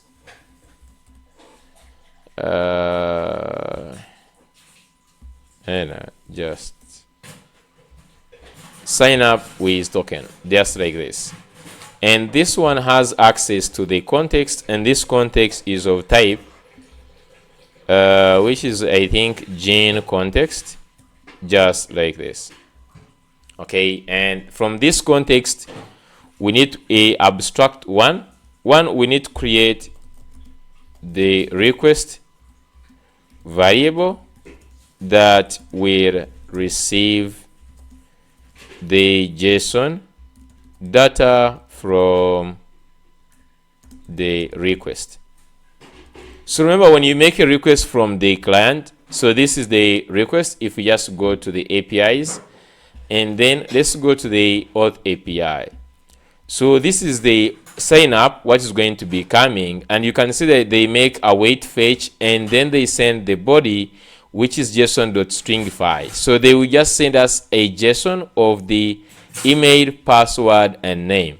Now we know that in Golang we cannot use a typical JSON. This is not JavaScript, so we need to actually convert the incoming JSON. Okay, we need to convert the incoming JSON into a request. That's why we're just going to say, for example, var request, and this request is going to be of type create var request, and this is going to be we actually added this in the DTOs dot create user request, just like this. So this request is going to be of this. Basically, what this does, this creates an empty variable. Like, remember, we could do this initially. If I wanted to add values, I would do this, and then start like adding one by one, like giving it data, right? But right now we just are creating this, and we're going to populate it once we get the JSON from the request. And to do that, we can actually use, and actually, by the way, this sign up we talking before we forget is what we want to use in the main.go. So here we're just going to say that controllers dot sign up with token, just like this. Okay, this is what we want to create a complete endpoint. So the first step is actually abstracting data, and we get this from this should bind. I'm just going to try to create it. So we just create in the user controller. Let's create an if statement. So we could just say if, and then just going to have error equal to c dot should bind JSON.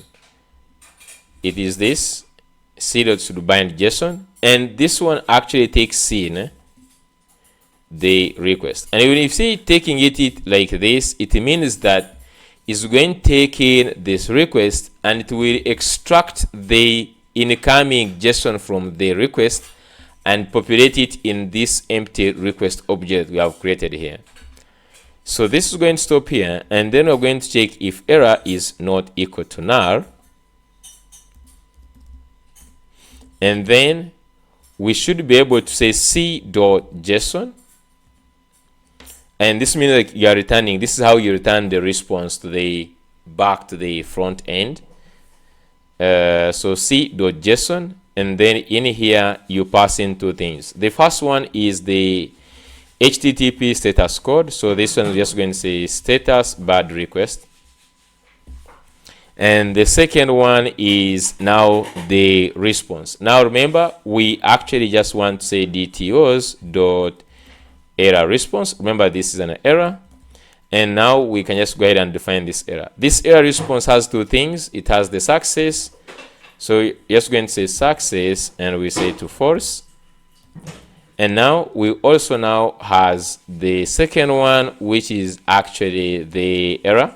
So just going to say error, and in the error you could just write it, the error, for example, failed to extract, or we could just say invalid things, request input, invalid input, just like this. So you can say invalid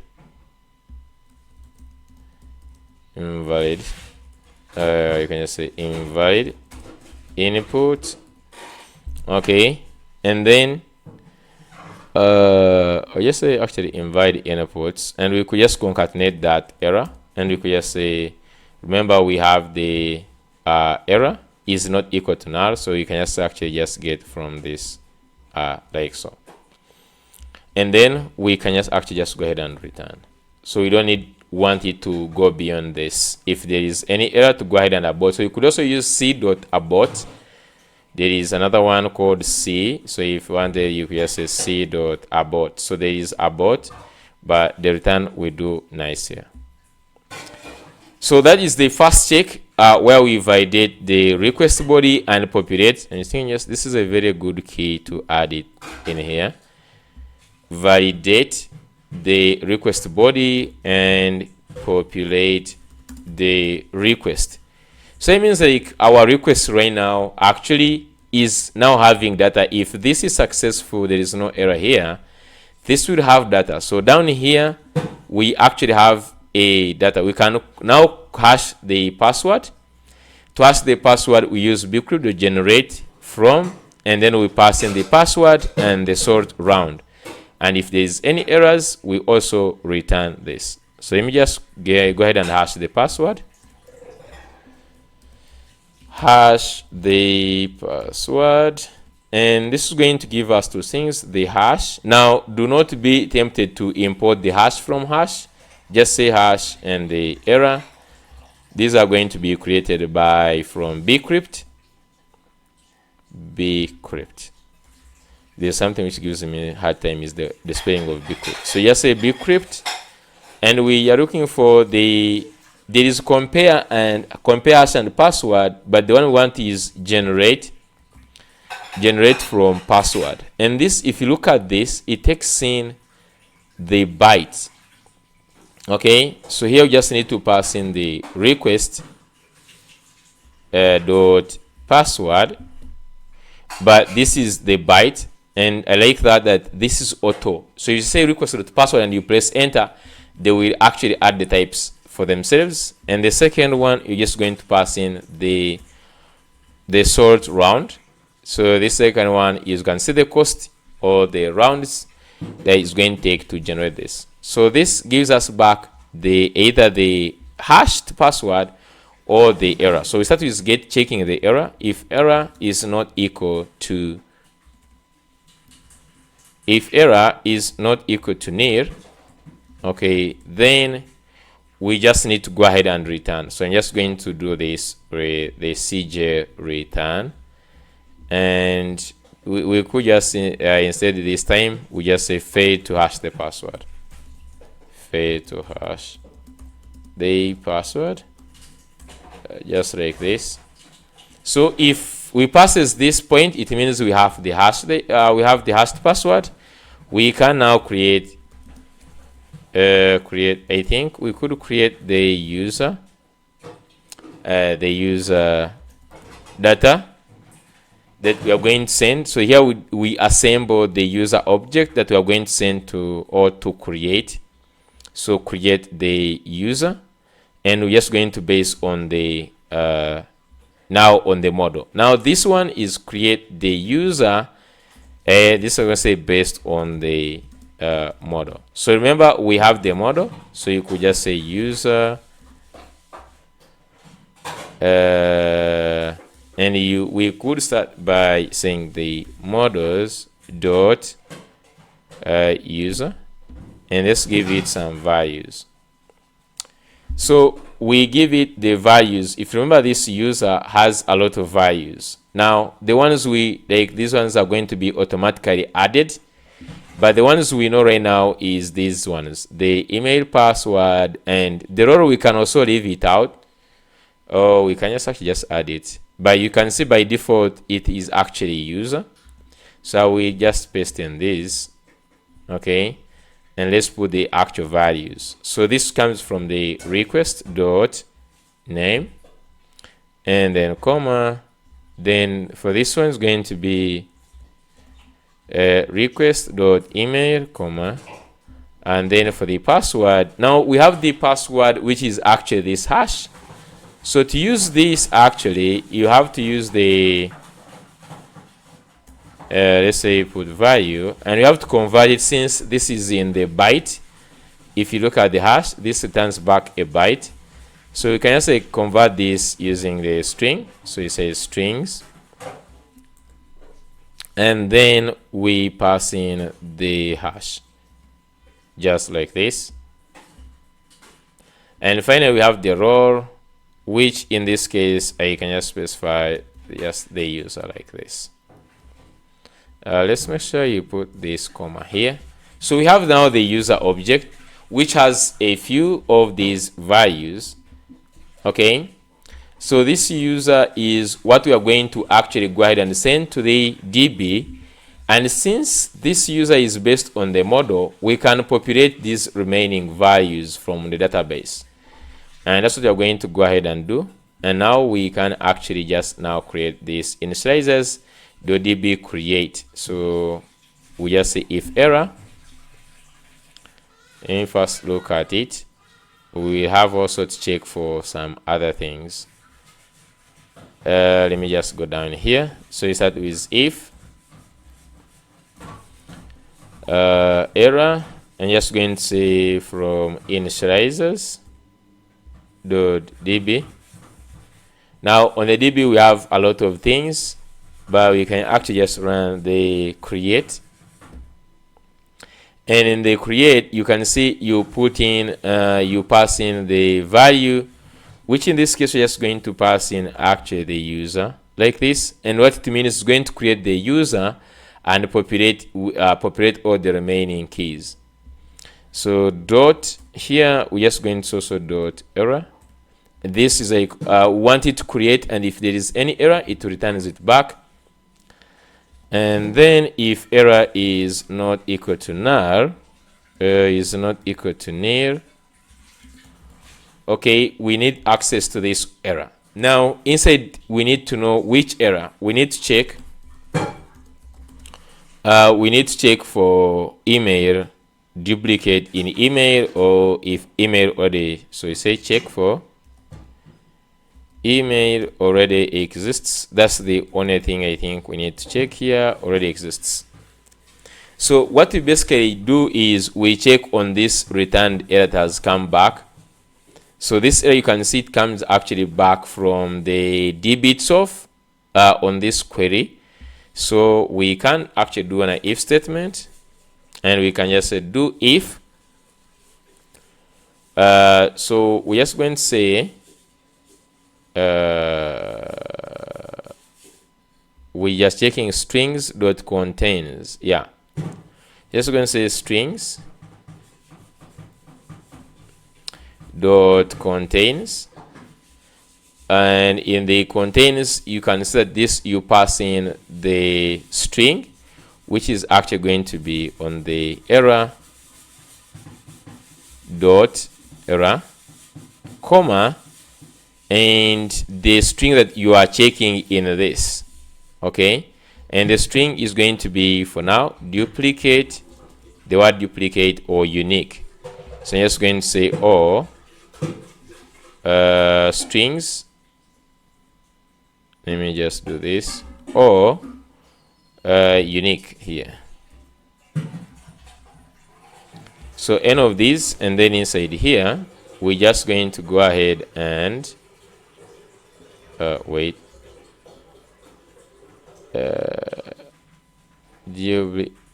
error, is this one supposed to be or strings? It seems like I'm missing something. Okay, so you have contains error duplicate, or strings contains unique. I think that's it. So here, just for this, and then just going to go ahead and return the same thing, CJ.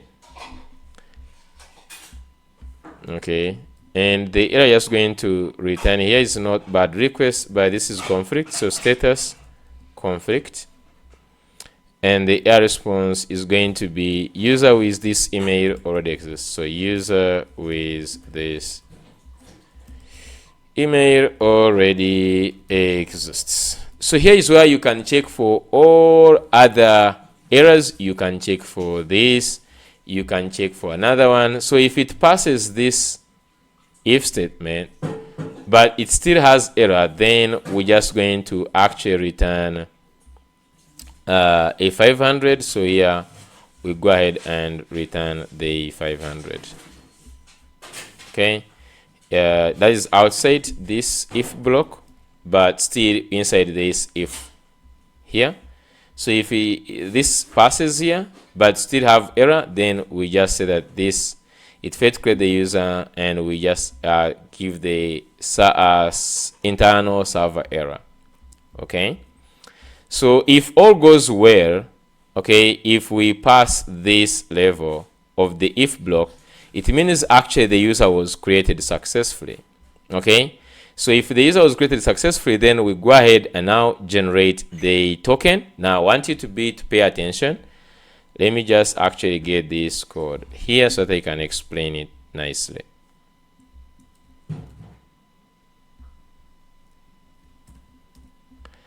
So the first step of generating the token, we're using JWT. So here we're just going to, it's not going to do auto import, but you can just get it JWT from v5, this one. Just going to go ahead and add this here. I'm just going to add it anywhere here. Okay, so we have JWT.new claims. So the new claims is the new claims, it takes in this payload. I'm just going to first go to, you can just actually go to token.dev. They equate token.dev. Okay, so if you just go here, you'll see that we have a JWT string, and a JWT string is actually what we are calling the token. And this one is composed of two things. It's composed of the payload and also the header. Now in the header we are interested in the algorithm. So you can see the algorithm is HS256, and the data here you can put in all the data you want. And the most important data that you need is expiry date. You can also put the issue date, and also the sub. So the sub is just like, we normally use this one like to be the ID of whatever you're just going to hash, or sorry, to encrypt. So as you hover here, it has like these different parts. They are the ones which are actually in this. The header is that first part, and then the payload is that remaining part. And then we have the signing key. If I hover on signing key, you said it is the last part here, which we use the secret key in that case. Now, so this is how we create it. We pass in the signing method to be H256. So this is the hashing or the encrypting algorithm. And then the claims is the data, the payload that you want to encrypt. We pass in the user ID from the created user up here. And then we can also put the expiry date to be after 30 days. So this is in terms of hours, 24 hours 1 day, and then 30 days. So we are putting a token that expires after 30 days. So from this token, we generate the token string, and the difference that the token string now is actually, you can see, token.signed string, and then we pass in the secret key. And this is why we actually generated this secret key. Now, this token string here is what we are going to return on the front end. So that's why you see in the return response, we are returning http.status created, which is 201, plus DT success response. So you remember this success response? And the data was interface, which means any. So this, when you see it like this, it means you can pass in any data of any kind. That's why here we created data and we gave it our own login response. So this means that when you just data, you will pass in the interface or you will pass in the type that you want. In this case, we are returning this. Now, since we need the role, here we need to pass also the role, which is going to be actually user.role, just like this, comma. And now if you see this role is now missing in the login response, you can see here. a non-feed role in the struct retro of type DTO.login response. So in this login response, we need to go ahead and add in here. We add in also the role, which is actually a string also, and in the JSON, in terms of JSON, this is going to be role JSON. So this is enough. Now if you just go back to the controller, we have this. So that means like this endpoint is now fully. We have the return at the end. Okay. So since we have done this one, let's also do for the login. They actually just almost the same principle. So you just go here. We have the sign up, and then I'm just going to get this one, the login with token. And the reason why we are generating the token on the sign up is that we don't want a person to actually log in and then go to sign up, to sign up, and then has to be redirected to the login to generate the token. That's why we are generating the token in the first place, so that we create the session we on the sign up. So this is the same concept. We will receive the we have the context. We first create our request with the login, because in the login we expect to get the email and password. We validate the request and populate the request, and down here we look up user by email. Now this is very interesting. We start actually interacting with Golang. So you can see here we have initializers.db. Okay, we know this is the DB instance, and we apply the where clause, and this is where we use prepared statement. So this is what we call a prepared statement. Prepared statement means that we are not actually putting the value direct. We first pass in the key, and then we pass in the value later, like this. This is what we call a prepared statement. And then first, and we pass in the user. What this one is going to do is going to fetch a user by email, and after getting this user, populates it in this user like this, and now we can now start actually using this. We can just get the error on the result. If there is any error, that means the password was incorrect. So you can just pass here. We say invalid email or password. So of course we don't want to say it is invalid email in this case, because the person will know what is invalid. So just say invalid email or password. And then, so this is just how we return the error. And then if he passes this, it means this user is actually there. So if the user exists, we go ahead and compare the password. And this is why we use the bcrypt.compare hash and password. We pass in the user password and also the request password. So remember, you compare the hash and the password. We first pass in the password, and this is the one that is on the user. That's the purpose of populating this user here. And so we have the user, and then we have also the password.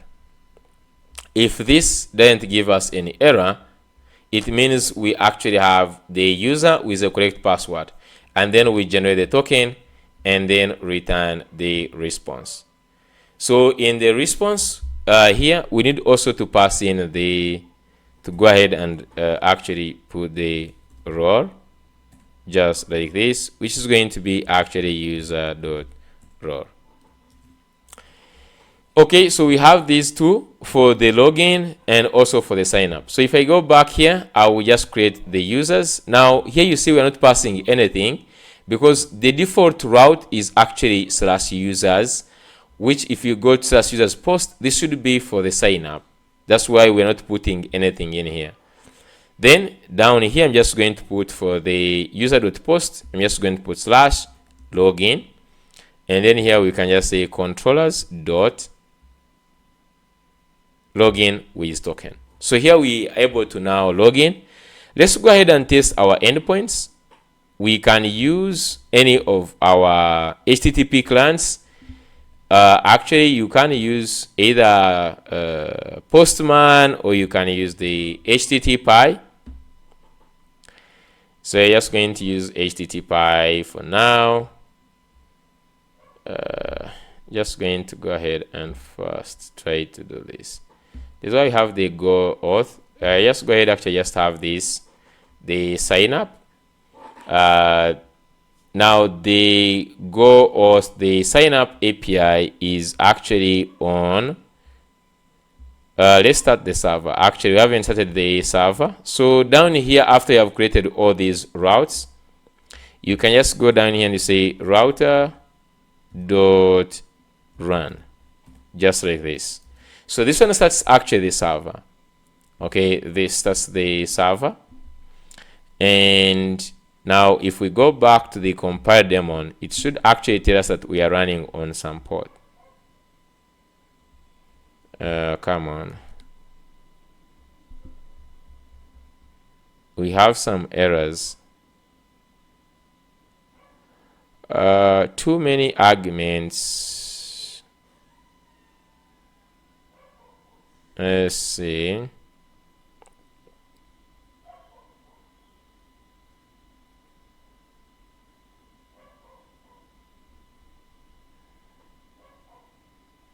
Has no feed or method. I'm just trying to get where this is coming from. User.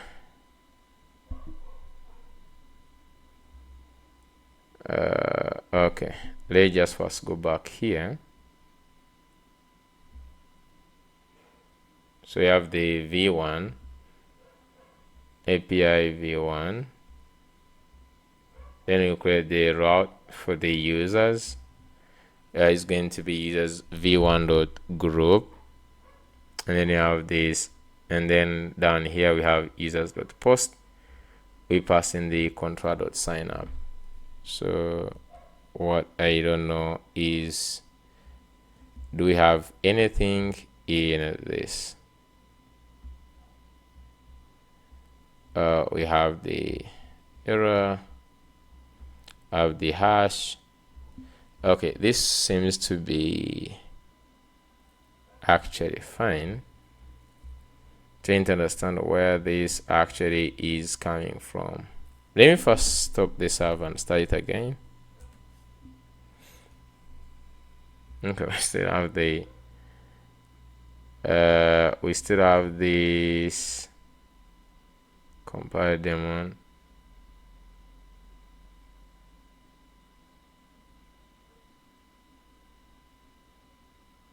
And it just says too many arguments in call to quick new decoder.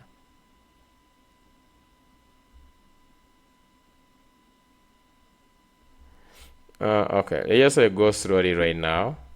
So what I can just use to debug in this case, I would just go ahead and first let me comment out this. Let me just duplicate and just go and say test. I'll just go ahead and create not all these. Let's go ahead and return just a normal user. So down here, I'll go to where we have success response like this, c.response. I'm just going to go ahead and return ID of one, name, I'm just going to say JB, email JB at thisishub.com, token, I'm just going to have token, and role, just going to have user. So this is okay. I'm just going to go main.go, then just going to say .test. So I just want to see if this is okay. I just want to know where the problem is coming from. So you can see that this actually, irrespective, we still have the same problem. So the problem might not actually be in this controller. So what is other problem might come is on these connections. So that means if I actually go to the connect to DB, okay,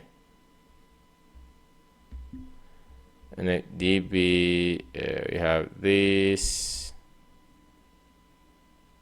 1 2 3 4 5 6 2 4 6, and then print. So it's supposed to be printing this, and then it comes here if fail to connect, and then we have this supposed to see this. So before we go any further, let's just go and debug. So I might just actually go ahead and comment all these up, and you can just save these. So if we save that, we should now have the default thing. Okay, successfully connected to the database. Welcome this. So the problem is on the creating of these routes. Must have messed up. So let's start with the first one, which is this one, creating the router. So save. This should just like import gin, and we create the router. So that one is, I'm just going to go actually check for main.go here. So we have this initializers, and then we initialize this. Oh, okay, we haven't created the middleware, which we'll do, create the middleware. But here you can see we create the v1, which is router.group API v1. So you just go ahead and create the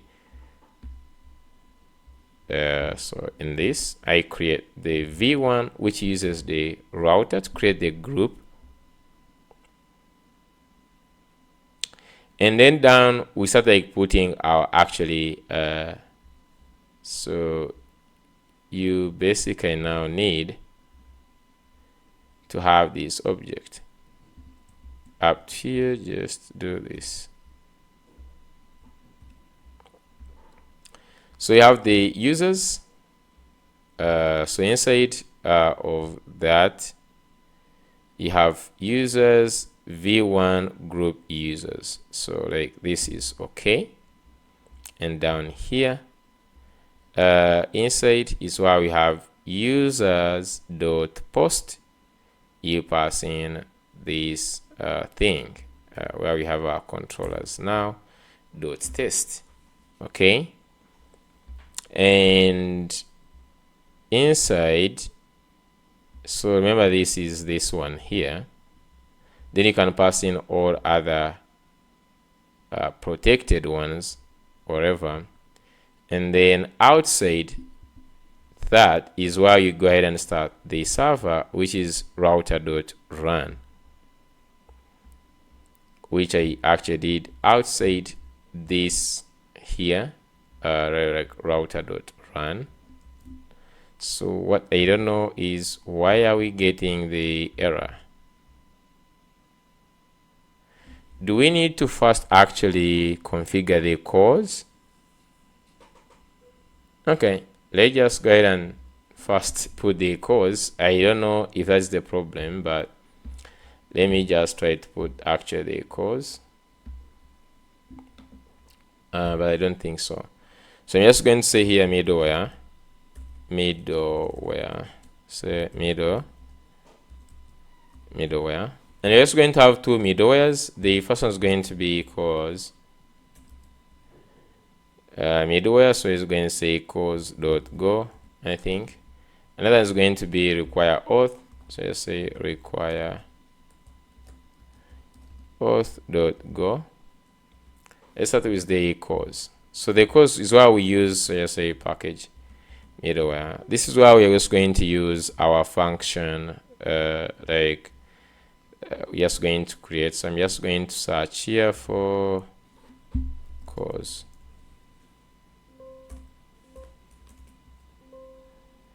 So cause.go is what I need. This is under the middleware, and basically it has this function which is checking for the middle for the setting the headers for the required headers and everything.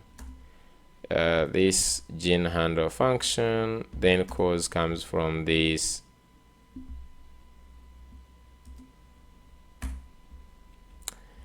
and then time. Okay, so this is it, and then we go back to this, and on this we just say router, dot use, and then you pass in the middleware, which is going to be actually middleware dot cause middleware, like this. Or which I said I don't think that's the problem to me. We can just actually first do package middleware for now. Let's go back to the main.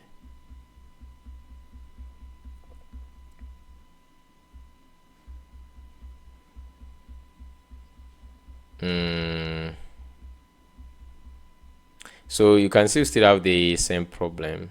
What am I messing up?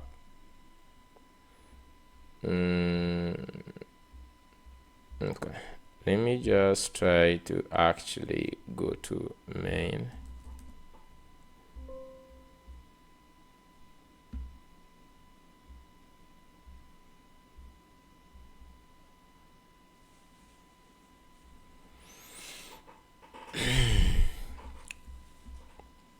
Something is not right.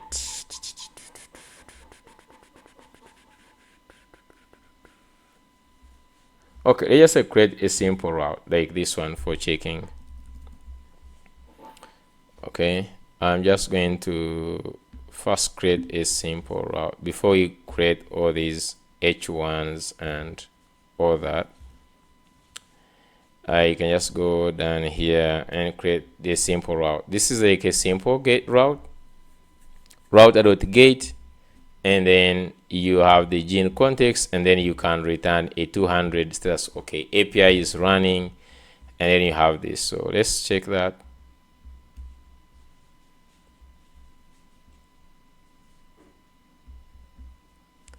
Dude, like even that is actually giving us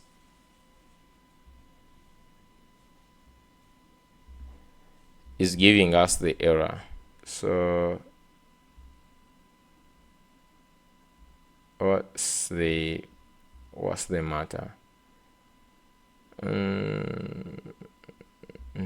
Everything looks to be good.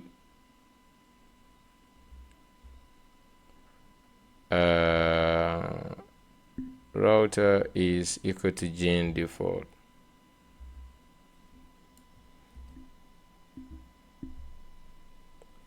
This is why without even like your spellings, but everything looks to be cool and corrected.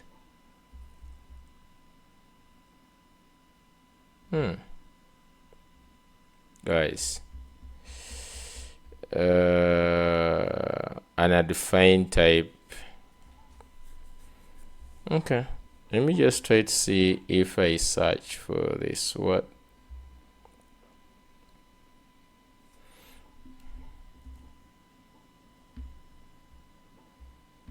Like what comes up if I search for this?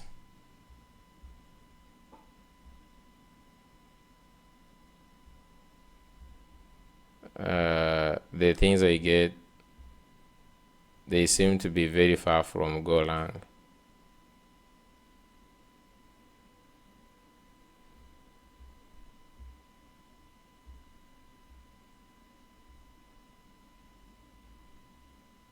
Update your code, check the library documentation.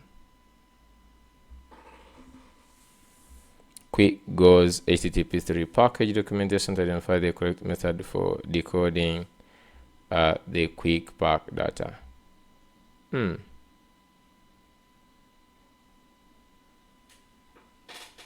So you say ensure the correct library version. Verify that the decode you are using is compatible with the version of the quick pack library specified in your Go mod file. So like this is about the HTTP we are using.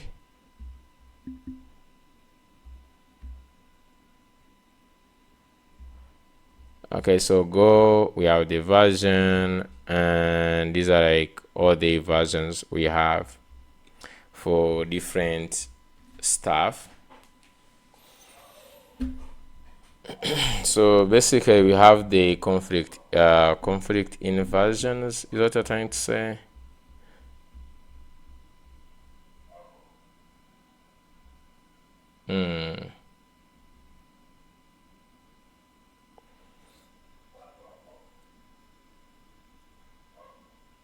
So if I remove like the go sum, if I remove the go mod, and I could install all them, but still even the go sum I think has the actual versions.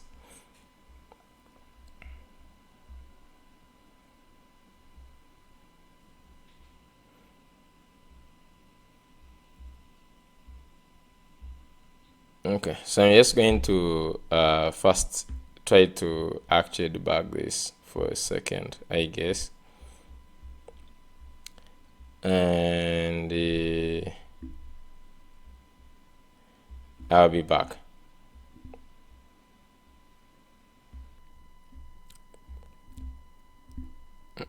So if you look at the error we have here, the problem comes from this quick pack or the qpack package. Now if you just go to the go mod and you look at the packages, there are some two packages I think which are down here. There is quick go, and as you continue move down, there are some other, this qpack, and you can see it is having the version of 2.6. so I don't know if you look at this package,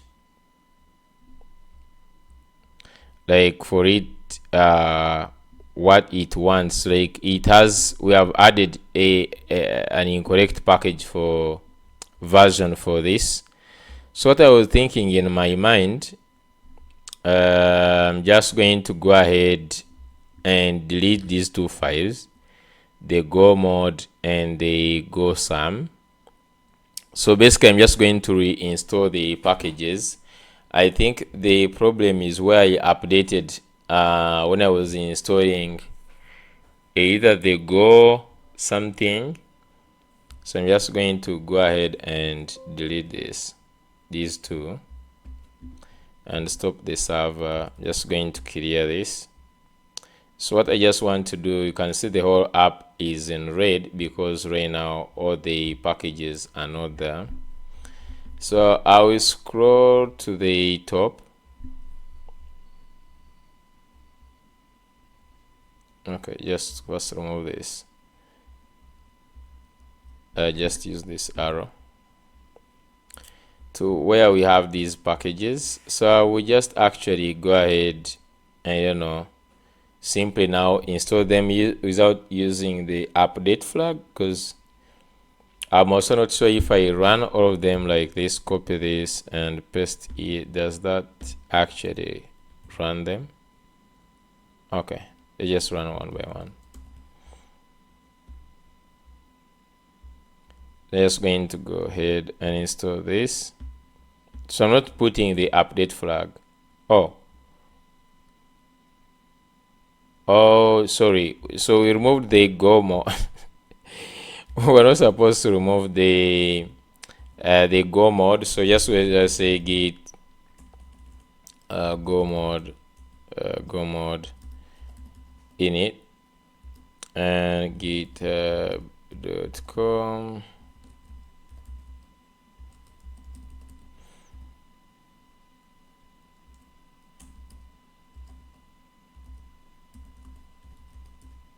I don't know why I did that. So yeah, just go ahead and not use now the update. I'm just going to simply install them just like this and see. So one of the packages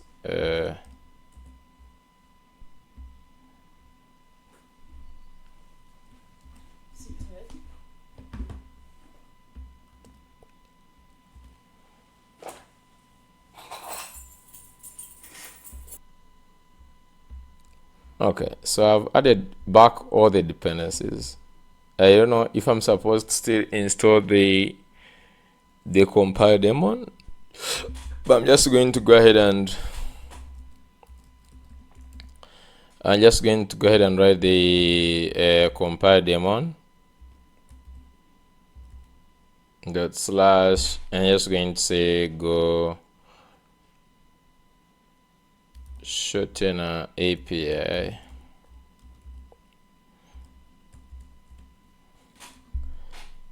Okay, come on. Yep. So guys, you have to go ahead and reinstall the packages. Okay, so the packages, if you just go back the Go mode and look at the packages, more especially this, you can see this one has gone back to v5 and it was v6. Okay, so the installation of packages is very important, guys. So this thing of putting update everywhere, you might just run into problems. If that happens, remove everything, the Go mode. I think you could just like remove the Go mode, Go sum, and then on the Go mode you simply leave this module name, and then you go ahead and install again. But right now we have our HTTP running on port 880. Okay, which is really nice. So going back to the main, it means we can check this endpoint. So you just go quickly check the health endpoint. Let me add one more. I'm just going to name this one what, like health, like save, and then here okay, we're just going to have HTTP. So let me just copy from any of these ones. Okay, I'm just going to go here, HTTP. So this is a GET request, I hope. So if you look at this, is a GET request. So you just go 880. So this is running on port 8080. API v1. I'm just going to say v1. And actually this one you don't need to check because this is not in the grouping. So you can see it is not actually in the grouping. So it's just slash health. Just like this. And that is a GET, and we should just be able to send, and you can see API is running, everything is okay. So going back to now our code that we had. Okay, so you just go to this, which has our versioning. Okay, so I'm just going to now put the users, controllers. Let's bring in the controllers, and just going to actually call the sign up with token, and also just going to bring in the login. So let's go ahead and sign up actually. So going back here, I'm just going to go to sign up. I don't know which link am I on. This is supposed to be sign up. Is it not actually tapping on this? Oh, I think it's opening them in the, Jesus, like how do I close all these?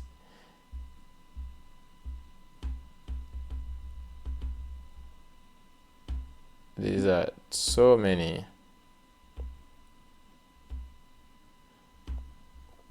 Okay, let's start with the sign up. So basically sign up is not having anything.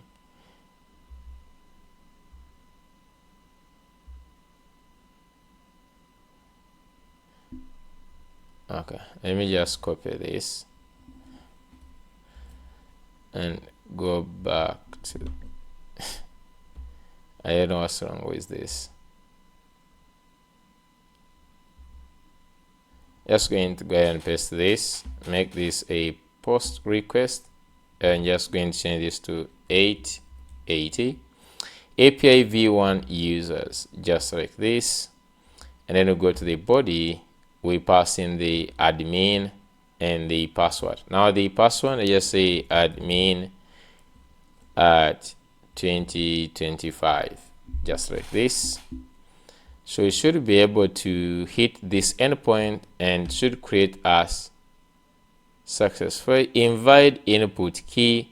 So here you say create user request name field. So here we just say we have email and password. We don't have the name. So this is good actually.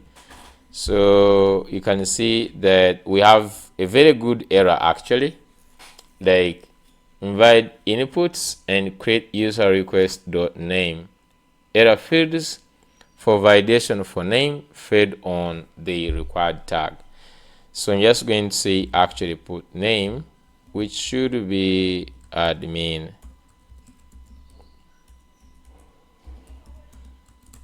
Admin user. Just going to go ahead and now send. Yep. So we create actually our first user. You can see we have the name. So this is the response we get back. Okay, we have all this data that we are just going to be sending on the front end. Okay, so since we have tested it here, we can actually just also go ahead and test this on the actual application. So on the sign up, we can just go to this. This is the actual API. Okay, so the first thing to get the API URL, we need to actually add in the env. So I'm just going to say here .env. I'm just going to say next public. So I'm just going to say next public, and this is going to be API URL. And to put this, you can just go back to the HTTP. I'm just going to go ahead and copy this. Bring it in here like so. Let's go ahead and remove the users, and we're also going to go ahead and leave this like that. So this is the key that we need to get in the API. So on top here, I'm just going to go ahead and define const, let's say const API URL is going to be equal to process dot env dot next public base URL. Using this is we can contact the API. So in here, we're just going to actually just say dollar API URL. We're just going to say slash users, because this is just like v1 API v1. So if you just over here, it's going to be API v1 and then slash users, and then you have that you send email and password. So we could also actually just say from this we could get an error also, because if you look at this, the promise is only giving back this. So some instances actually you could also get we could actually add that in this. We could actually also get the error. Okay, so and the error is going to be a string just like this. So I'm just going to remove this await delay, because now we're going to do an actual await. So here we just say this is going to be const result. This is going to be await is equal to await response or JSON. Now in most cases, as you have seen, if there is an error, it will return an error. So right now, for example, if I try to register this same user, we should get an error, right? So you can see success false, and then we get back this error. Okay, so we have success false and the error. So yes, I'm interested in this the error. So I'm just going to go back here. So we'll be getting it also not on data in that case. If you look at this, the error is direct success or error. That means if I go back here on the result, so on this I could just actually also say error. So the error can be string or null. So just a string or null, like if it is not there.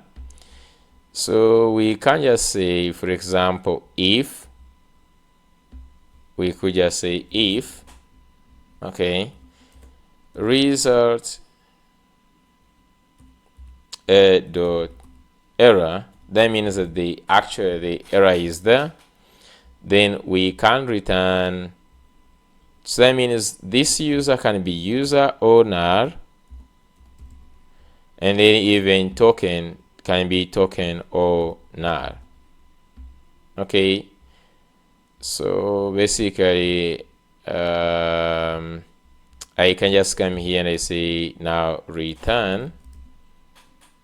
Okay, and you can just say return user, which is going to be null, token, which is going to be null, and then error, which is going to be result dot error, just like this. Remember, I'm just getting this from here, that error you see there. So we can just say capture this on the front. So just get this if there is error. If there is no error, okay, if there is no error, then we go ahead and return this, and in this case error is going to be null, just like this. And the auth, we're just going to fix that. So if you just go back down here where we are consuming the API, I don't know where it is. I think it's in the auth.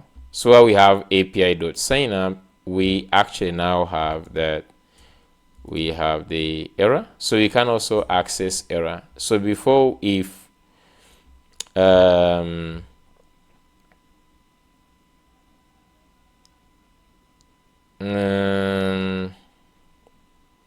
where we have this, we could just say that let's see, you see here where we are returning this user from this function also. So you can look at whatever you are just returning back from this function. Okay, it is returning the user, right? We can just say it can return the user, or it can also return the error. So for example, we could just come here that if, for example, if error, I'm just writing now like as if I'm in Golang. So if it is error, just return so I'm just going to say return maybe error, like this. That means this function can now return either promise string, user, or null.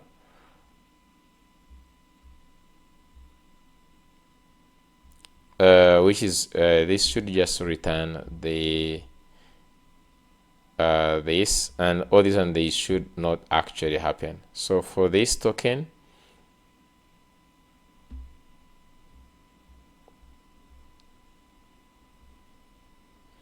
by the time it reaches here, is actually the token is there.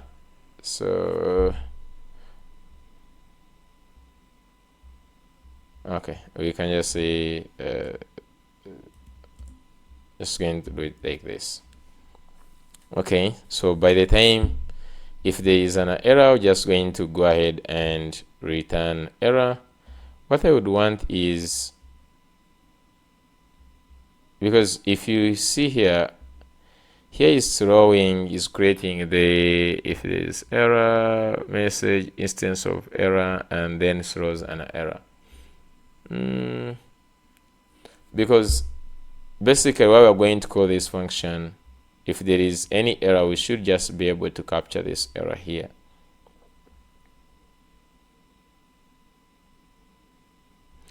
So currently right now the return is this one. I just want to change this.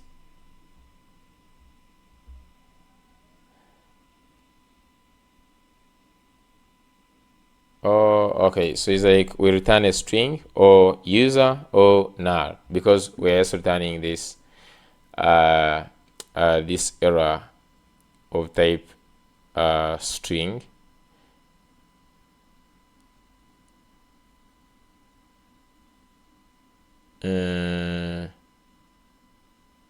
We just need to actually create the easy way of getting this. So just going to return an object which says error, and then this is going to be actual error, and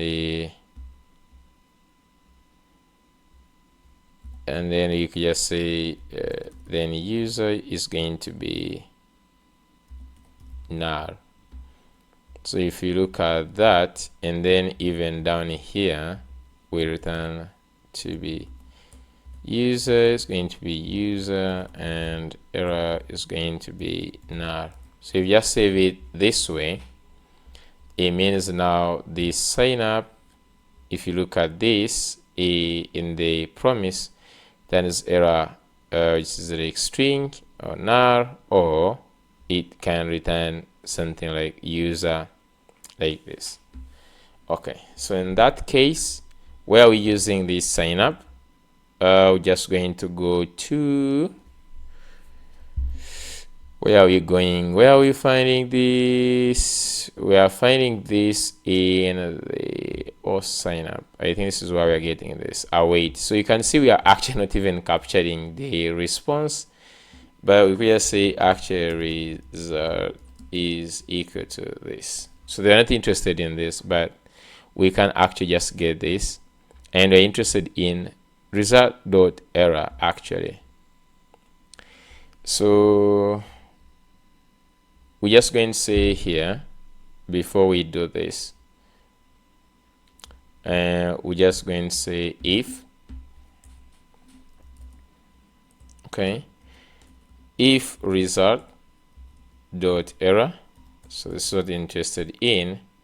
We just want toast dot error, so you just need to toast something like this. Toast dot error is going to be error, and then we need the message, the description actually, and it's going to be this is going to be actually result dot error. So just propagate the error until here, and we return. So we just go ahead and return. We just don't want to go any further. So you can test this by actually putting in the same details we have here, because we know this one now will give us this error.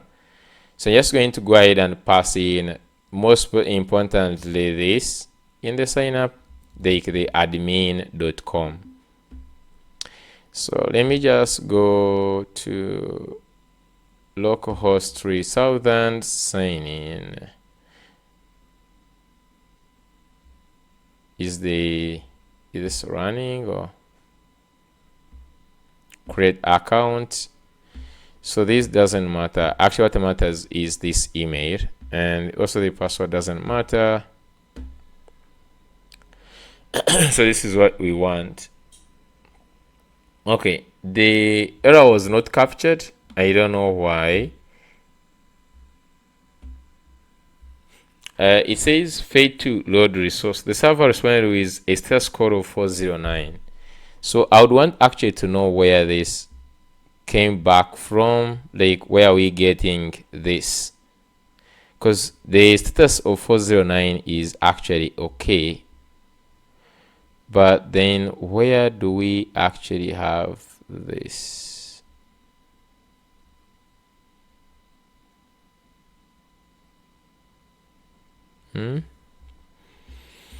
Where do we have that being captured?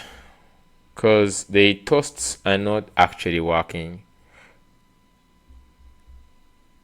Let me just actually also try to console.log somewhere, console.log result.error.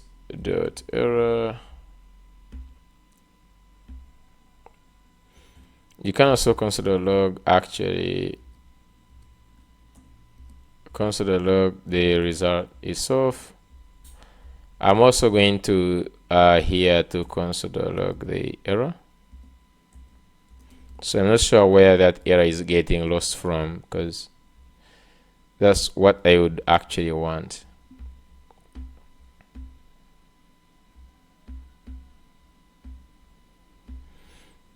Okay, let's clean everything.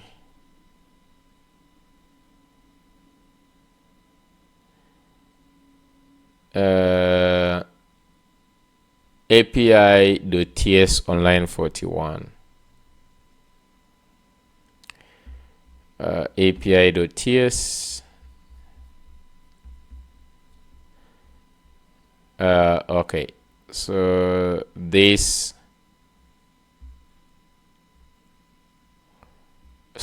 is where we get back that the error. Okay. So that means if we wrap this in a try catch, I think we would get it, because right now we are not actually capturing it.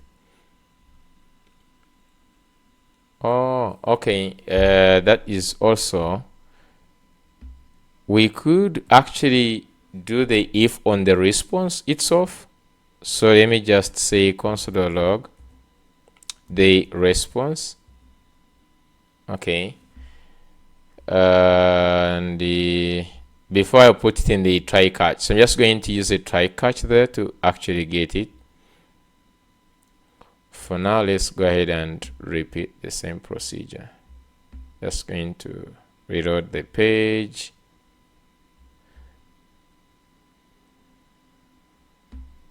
And just going to go ahead and do this.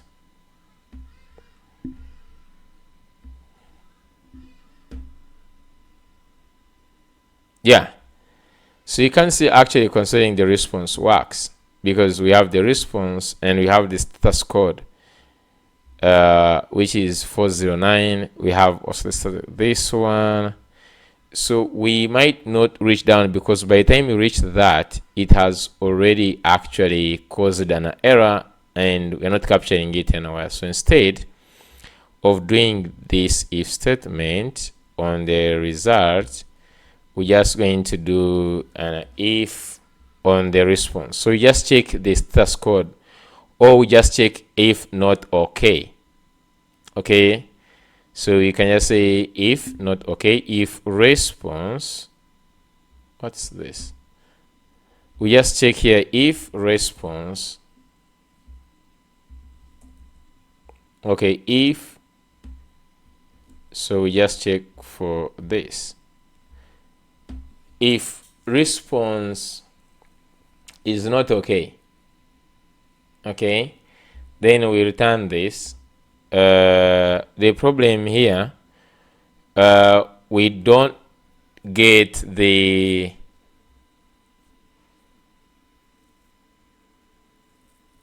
we could check if the response.okay, or we could just actually capture this in the try catch.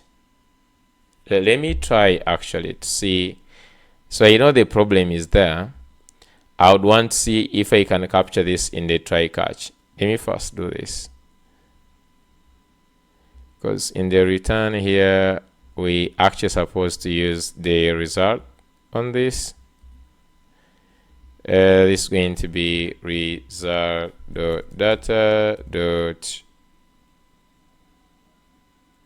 So if you look at the user, I even forgot to see that. So you have the user data.user.id. Okay. We can just actually look at this. In Golang, we look at the sign up. The response is data, and in data itself is we have the keys on the data itself. Okay, so you don't need to do this.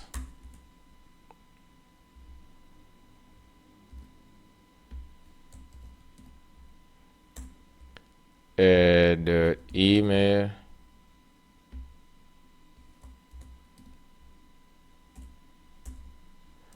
name,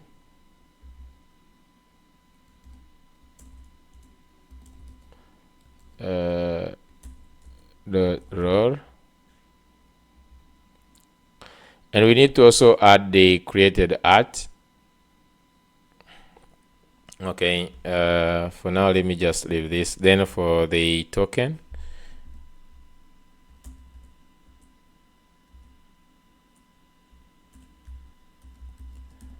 just like this. Okay, now for our case, okay, I just want to wrap this.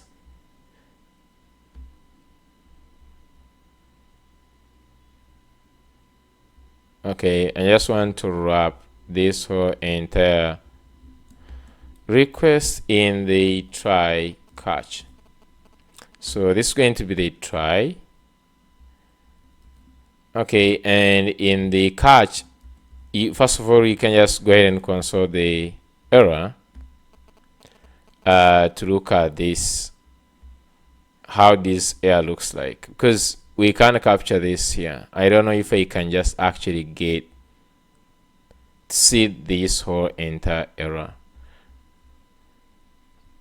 So right now we need to return something. I'm just going to return this.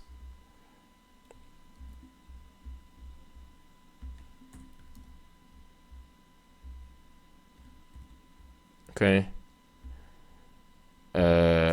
just do this. So this error is let me just first say this. Something went wrong. Okay, so let's go ahead and sign up. I'm just interested in this line 69.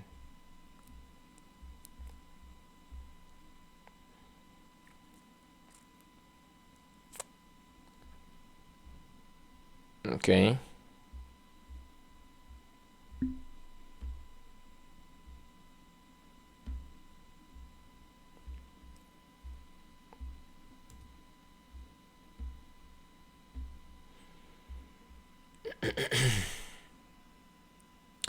okay, so you can see that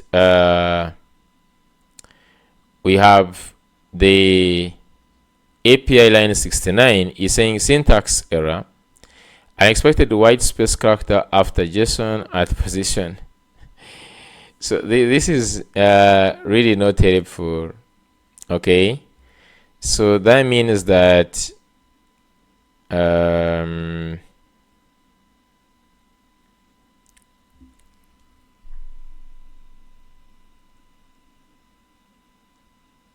how do I capture the okay, let's look at this here in this part. So here I have just checking if response dot not okay, and I have I can just now get also the result, right? So you can just do something like this,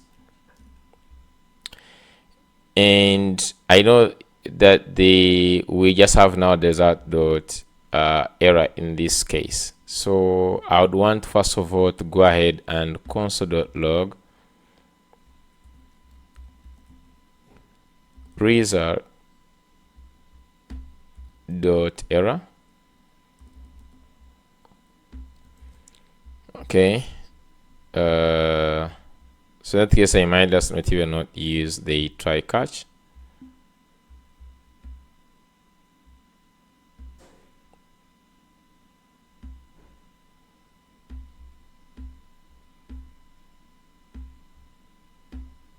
Okay, so let's go ahead and do this. Okay, so you can see that we have our response, which is actually this, The only problem is that the console.log actually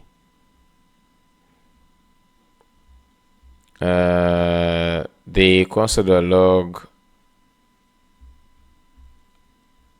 that is at line 50 is actually not reached. We don't reach it, but this response we actually have it.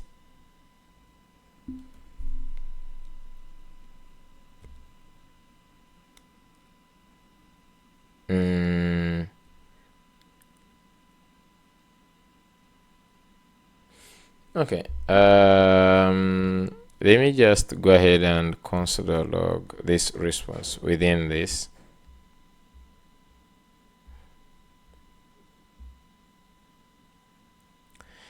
So from this I think raises the error. It doesn't even reach on 49. It means it's going to go and jump into the try catch.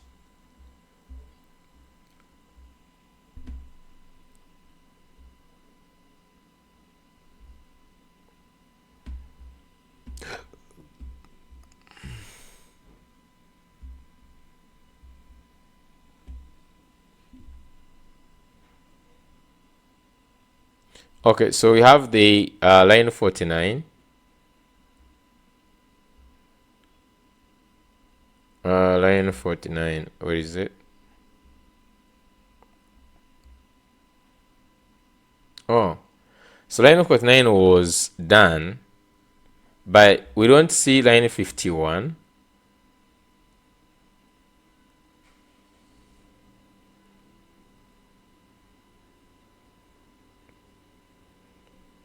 Okay, so we don't have line 51, but the 49 concerning the response is there.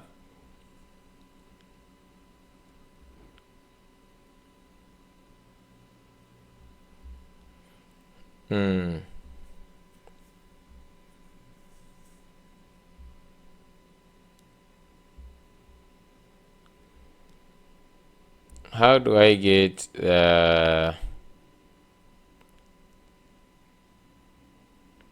so you cannot actually, if there is an error, you cannot convert this.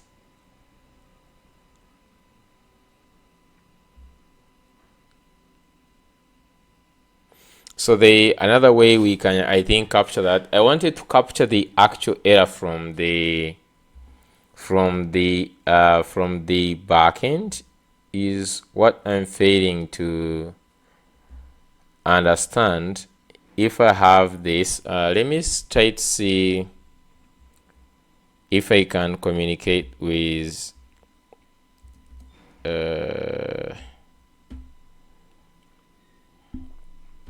so this is my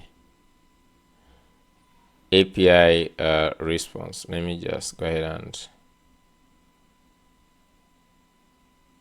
what is this? I'm just going to try to snip this. Is my response, right? Just going to copy this to the clipboard.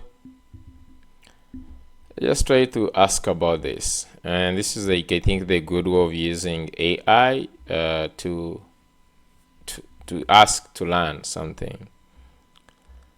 In this case, I might just give it this function. So I'm just going to say, how do I capture the error sent from the API response? Because I know we could manipulate it.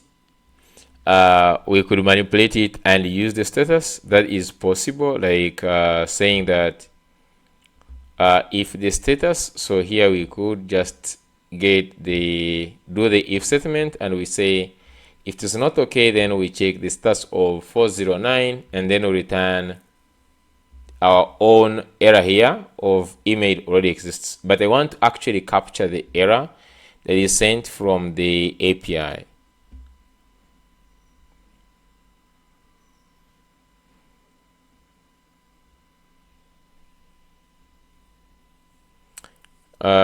So it appears the response might be malformed to so here it's saying like we have the response, and if response is not okay,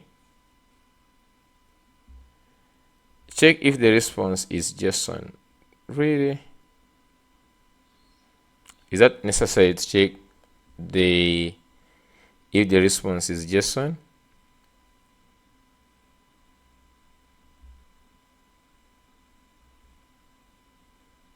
Oh, okay. So he's saying here, if the response is not okay, check if the response is JSON.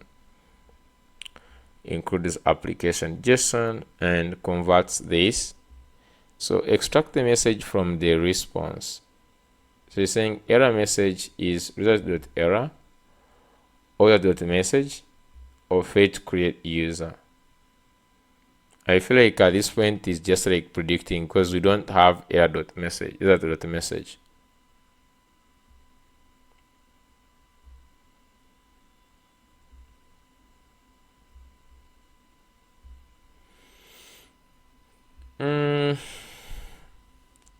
Why do we need to check? Why do we need to check for?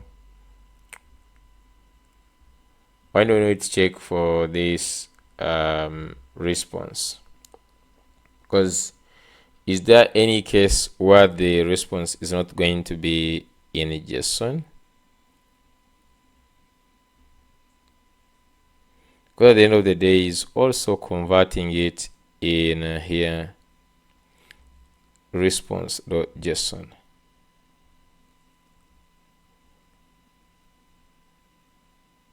There is also the text response.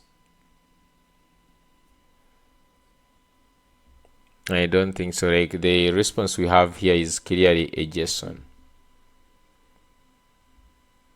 So I don't think it has really helped us. All that here is saying if it is instance of error, let's put this. Maybe we also see the difference.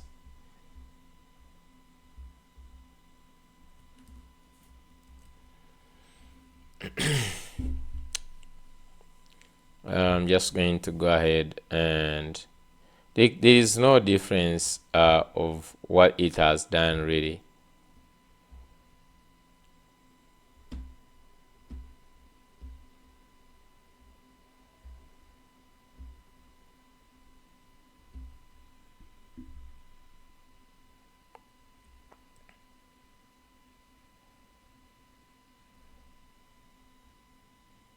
Because page 58, the one for the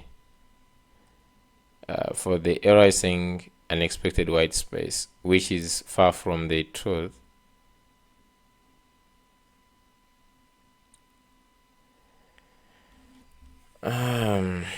So in that case here we're just going to use the status codes, because that is what is readily available to us to actually understand the error,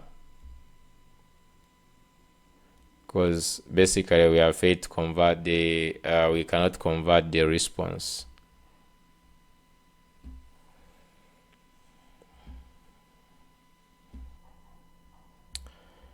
Yeah, so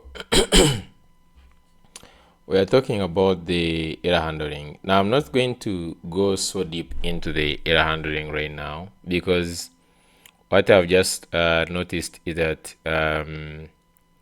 you propagating the error is not that easy, most especially if you're just doing with a try catch. Every time there is an error here, it will just have to propagate to the cache.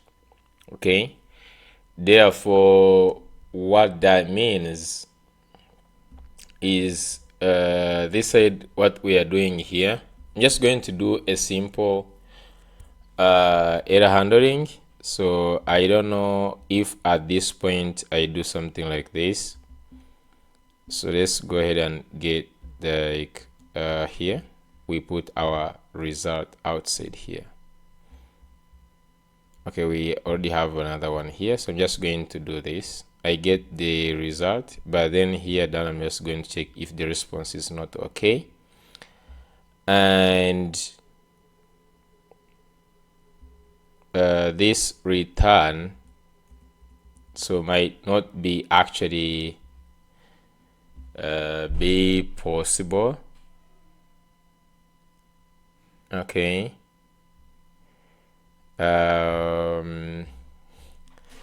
but we could also print out the result just to see what's going to happen.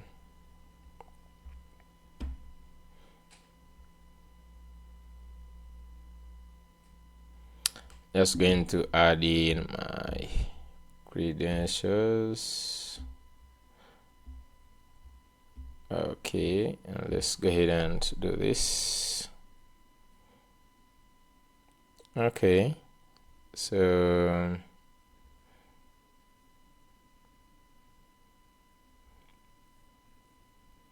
$58.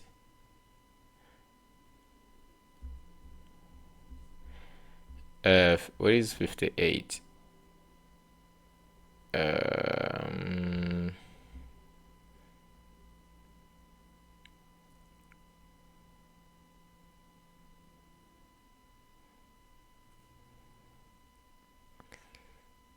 So we have 58, and we have also 60.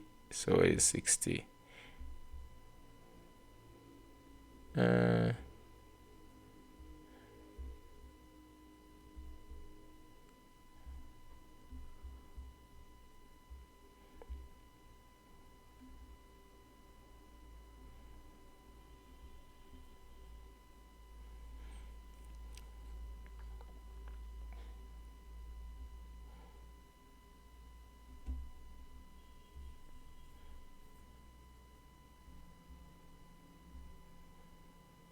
So 49 is not there. If I just say comma response,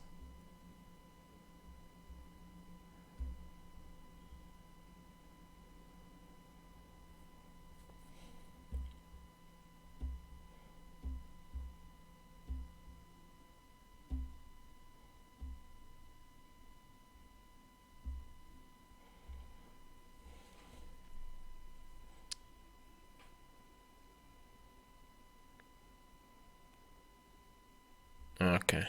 So the only way if you want to propagate that error is the only thing you can access is this response. So if it is not okay, you can actually also you can access the response. I think let's just return back to this one. You can access the response. So here you can just check for the response. If, for example, response.status is equal to 409, so this is possible.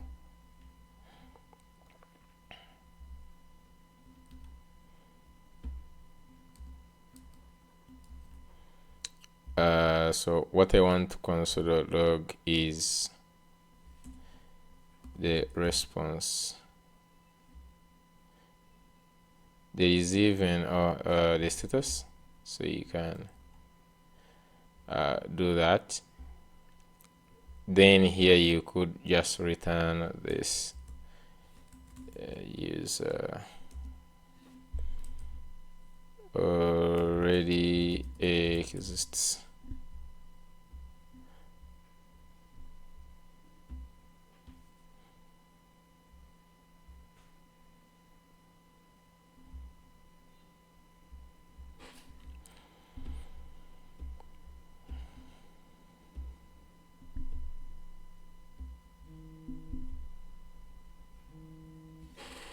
So you can see now on page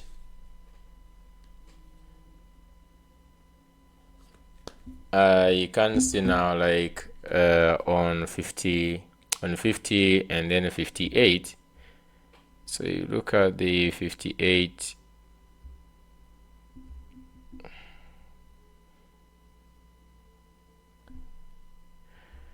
I don't know if it has returned, but you can see that the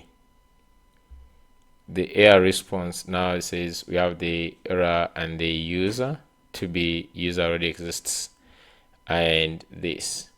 So it stops on that. Even on 60, I don't know where all these errors are coming from. Like 60s, which 60 is that?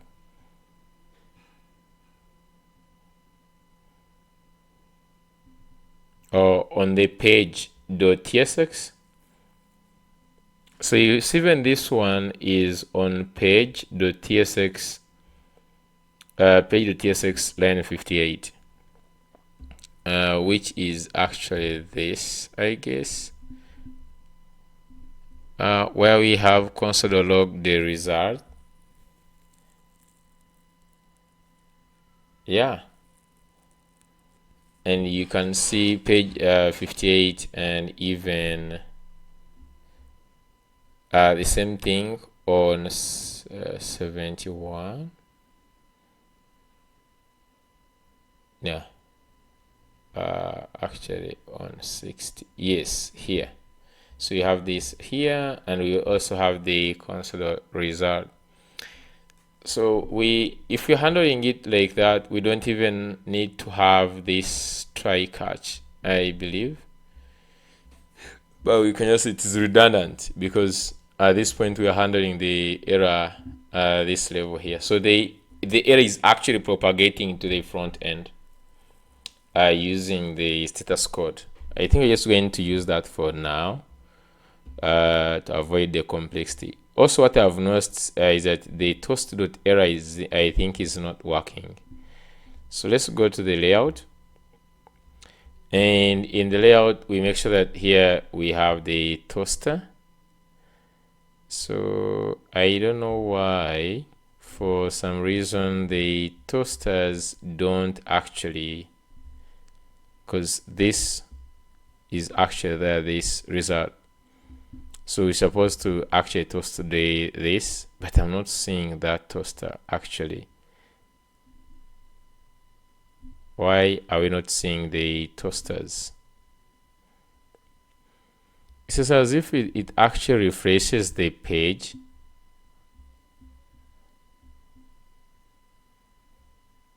Because it's supposed to toast and return. But for some reason, when you submit, it actually I think it's because of this whole loading. Why is it loading like that? So set loading. Let's first see how loading is. We're handling the loading. It's as if there is where we have this loading. I just want to see if it's loading, what is happening.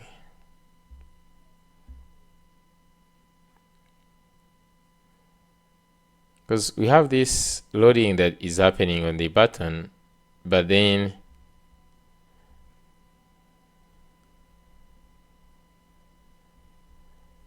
I don't know why we are having a global whole page loading.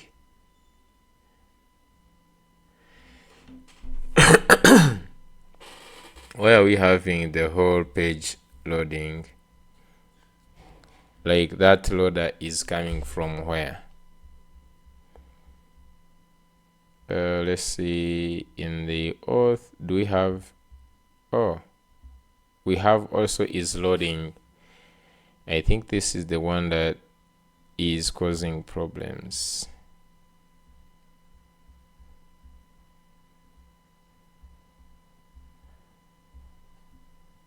this one.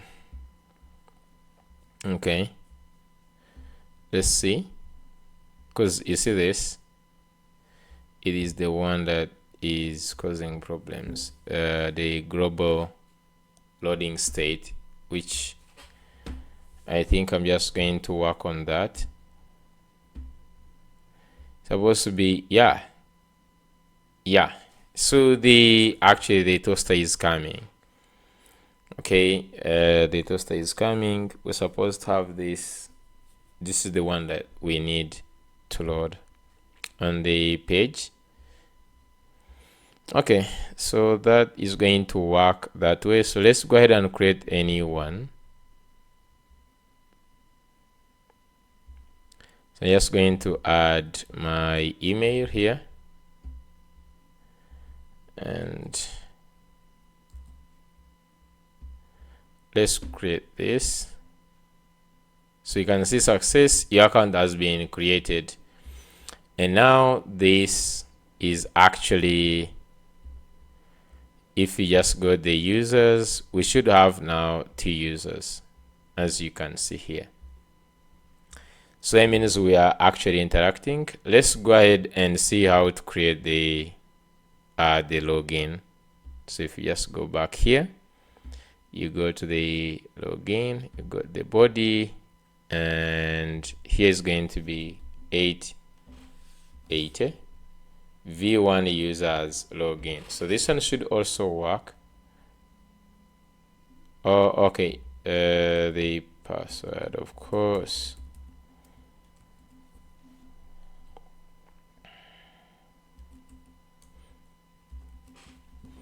I'm not sure if that was the password.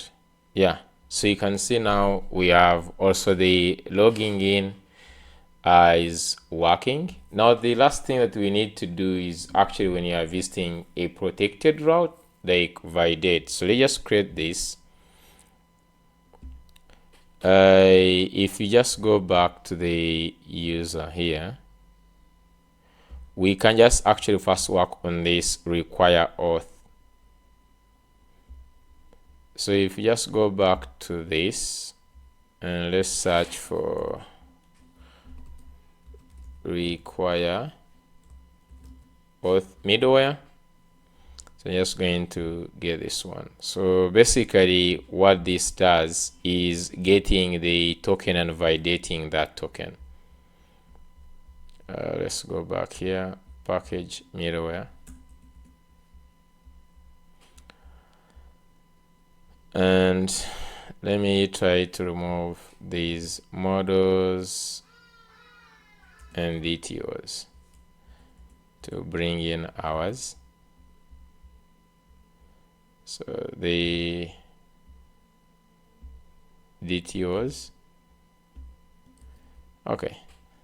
So require auth token is also a controller. This is going to be a middleware, and it also accesses the context. And the first thing is we first get the token, and since we're going to be passing it as authorization in the head, we first get this auth header, which is going to be the authorization. Then from this auth header, we just go ahead and check if the auth header is empty. We just know that this is not attached. And to test this, we can first go back to the main. And let's create another endpoint, which is going to be validate. So let's say this endpoint validate. We're just going to actually, let's have the validate. Let me also check for validate.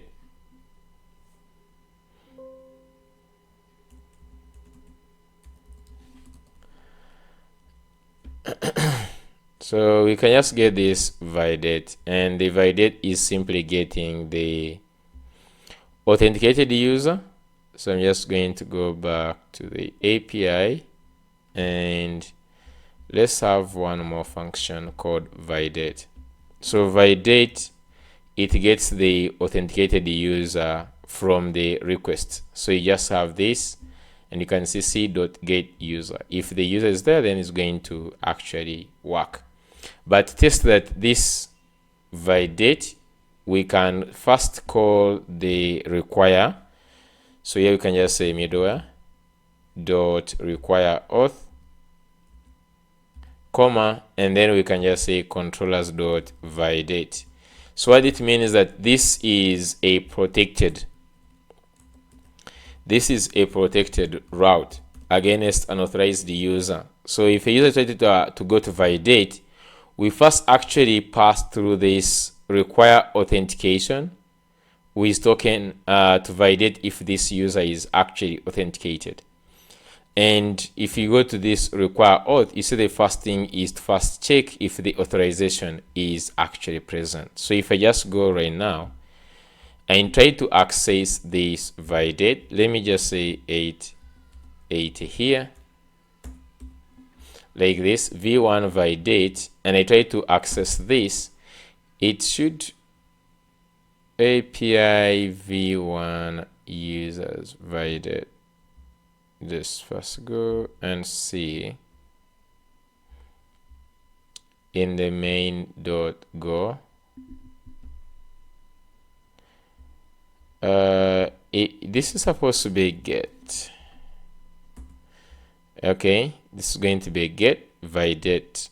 So let's go back to this, and this is a get. Okay, so let's go ahead and do this. Really 880 API v1. First of all, let's first check if everything is still running. Okay, because my friend, we have an error or something. Okay, so it is still running. The server is running on port 880. So users, so I expected to get this error from this because the auth header is not there.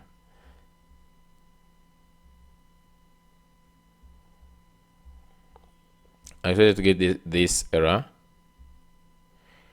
but it is saying the abort. I don't know if that one, because it says that this route is not found.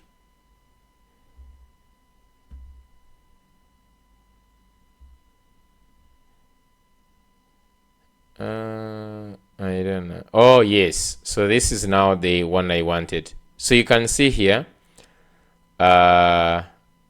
unauthorized, success false, error unauthorized, no token provided. So this is what I wanted. You can see we get that error, status of 401 unauthorized. So now we continue, extract the token. If the token is there, we go ahead and extract. It will be in this format, bearer token.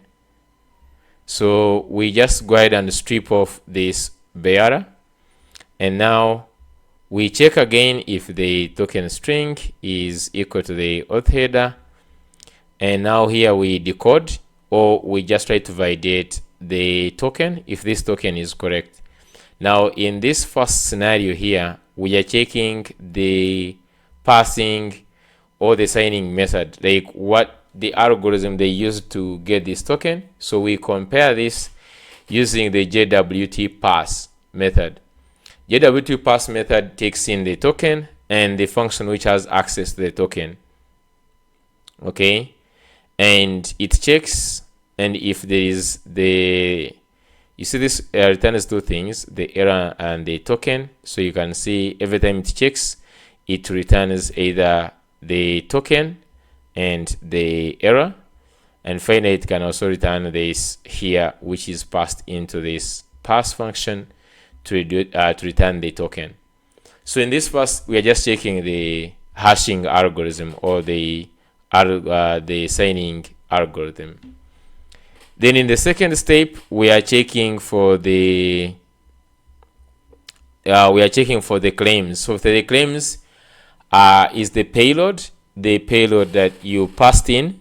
So we first get all the claims, and what we need to check in the claims is the expiration. So remember, we have the claim for expire date. So we first convert the time into float, and even also the claims into float, and we compare. If the current time is greater than the expire date, then we just know the token is expired. Then after that, we get the user, which we saved in the claim sub. We get this user, and we check if the ID is equal to 0, or if this user does not exist, then we also just say unauthorized user not found. And if everything is correct, then we get this user and we pass him in the context. So here it means we are getting c.set, and we are setting user on the context. And then after, we continue to the next. So to test that, we just go here in the login. We can test this login, and you can see we get the token. So get this token, and let's go to this where we have this protected route for the validate. We got auth, and then here just go to where we have the bearer token, and let's add the token. So you can just go ahead and save this. And now if we send this request now, it should send the bearer token, and then the bearer token is going to be validated. If everything goes well and it is validated, it will be next. And when it passes this require auth with token, what is going to happen is going to forward this to the so if this passes through, it returns the next, which means forward it to the next controller or next middleware. So it will take it now to the validate, and the validate, it will go and get this user. Remember, we set the user in the require auth, and then now we can get and return back this user. So this is what we want. So I'm just going to go back here. I'm just going to go back here. Where?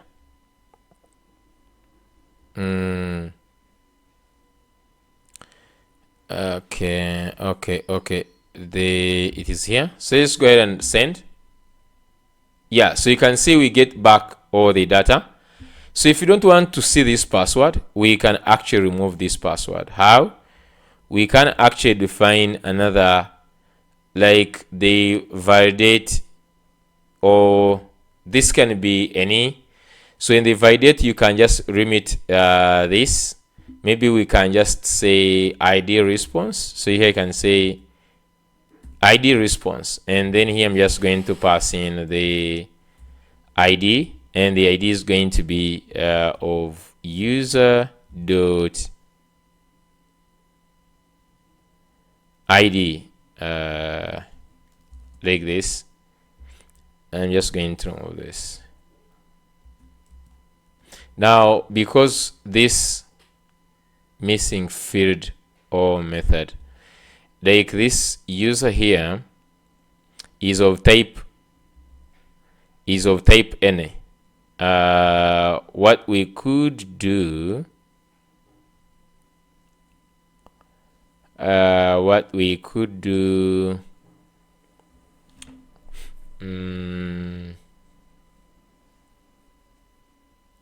we could first define the user. Okay, we could have defined the user, then we populate. Okay, in this case, let me just leave the success. Let me just leave this success response. But then on this data, I can define another data. Only that this user is n. Still, I need to define this. Can I just say I give it the type by saying that this can be, I don't think I can give it type.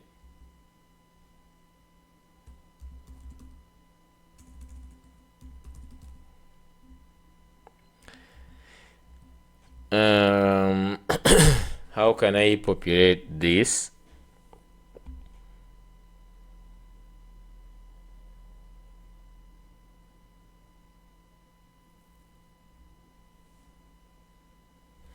I could just first define like user, and I say that this user is going to be models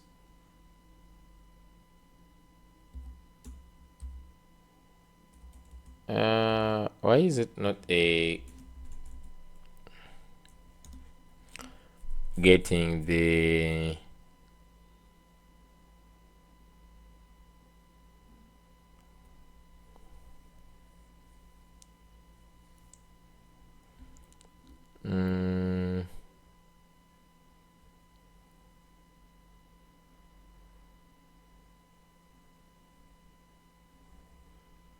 I don't know, can I give it any type? Let's say if I created a struct here, type let's say maybe vuser, or like context user user is struct, and let's just put some few things like id of uint, and let's say name of string, just like these two things. And so I want to define you could define this. So what, I don't know if you can, what you can do, you can do this var, okay, var user, you define it like this. And now if you just come here, is because this is actually creating a new variable.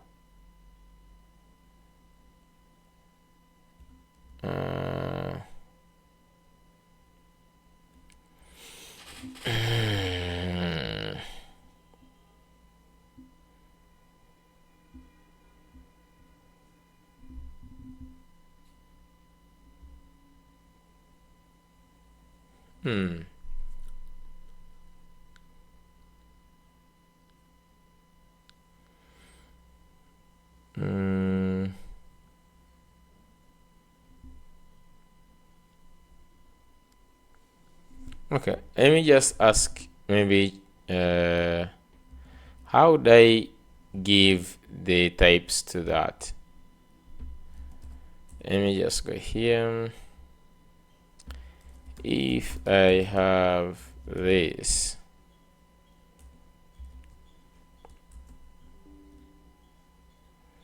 okay, if I have this, I would like to give the user the types.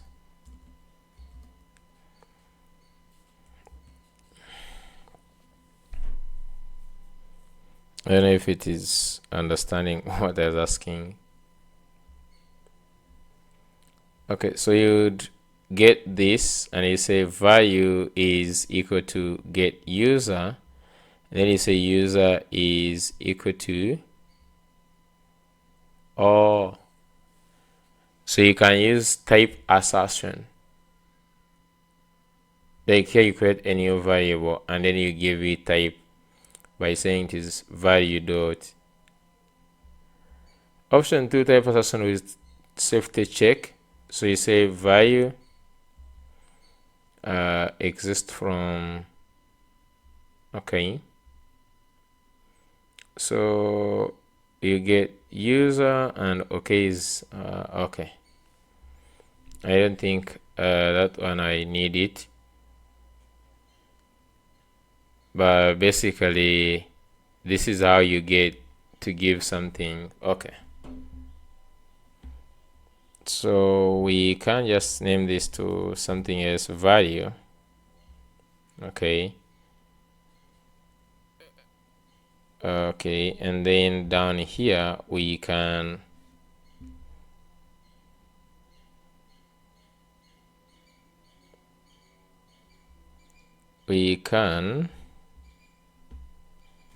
create user which is equal to value dot, and he's saying you can just say context user.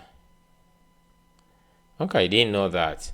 So now if you hover on the user, oh wow.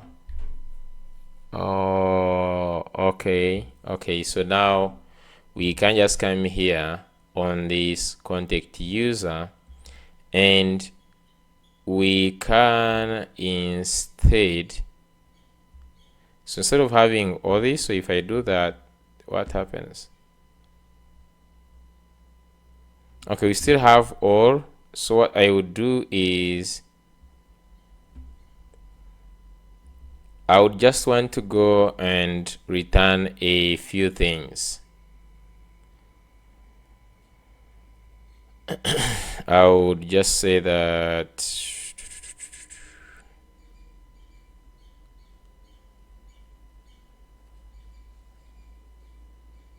can I say context user? And then I say like name, which is going to be user name, and ID, which is going to be user.id, like this. So I'm just going to return the context user instead. Let's go back here. Let's send. So connection is closed. Something is not right.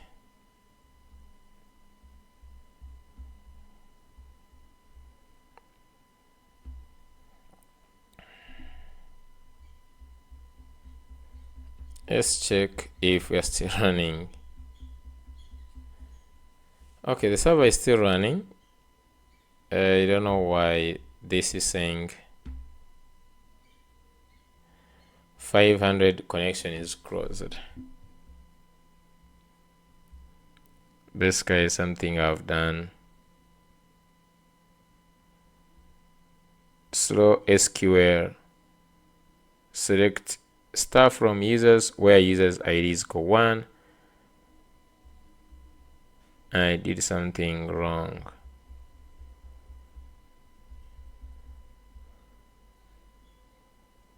Okay,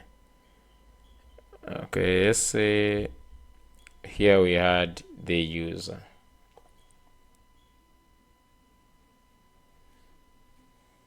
So my internet has gone. Let me first put internet, just a second. Okay, so my internet is back. I've added internet. I'm not sure if the problem was this response I've just added. Let's confirm.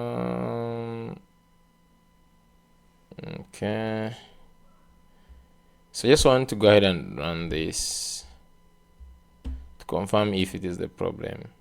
Okay, so basically this endpoint is what the problem is. If I return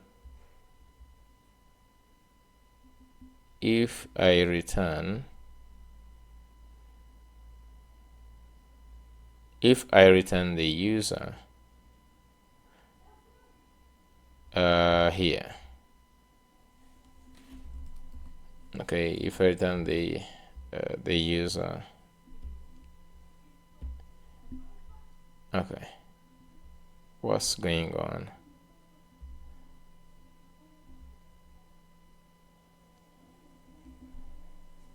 Let's first go back to check other requests. If I change the password here, send the request.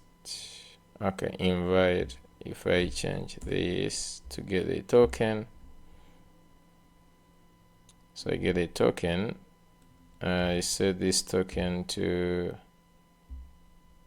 this.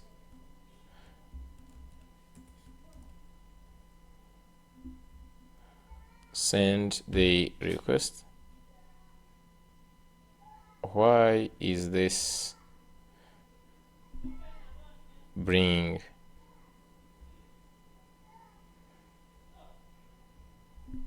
Not sure why.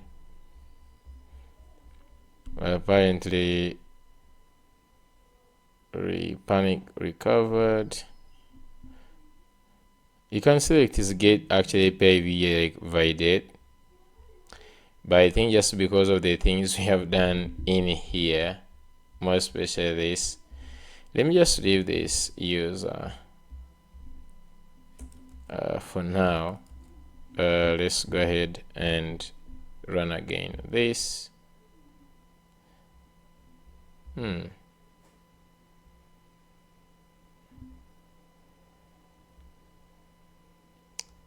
I wonder why it brings an internal server error.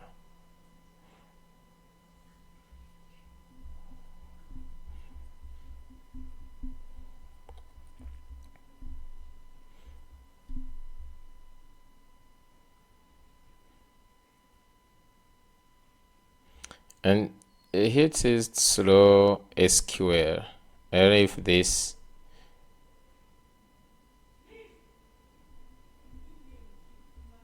and then here you have a cost, authorization, connection close, set cookie.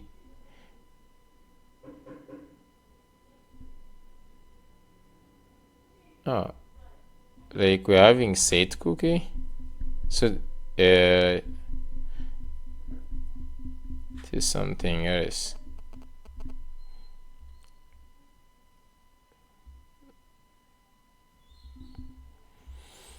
Okay, I'm just going to first finish all the thing. Let's try logging in now. Just going to sign out. So we should be able to try the login and should be able to work. So if we just go here in the sign in, the similar thing that we did, even here we should be able to do the same thing. We await sign in. We can actually also have this, and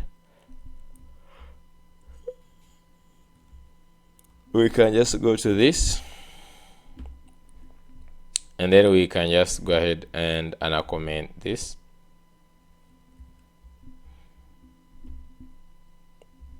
Then here just going to have this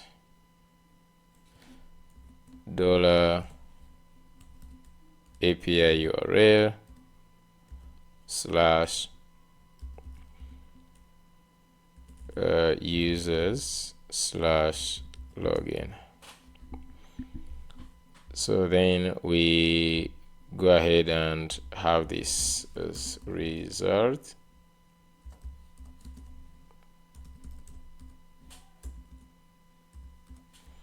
And then we can just return these from the data. So it's going to be result.data.id, for example.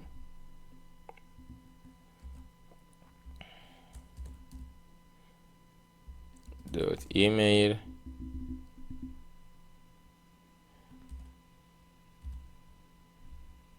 .name, and then .role, and then finally we have .token, like this. Okay, so let me just go ahead and to the sign in.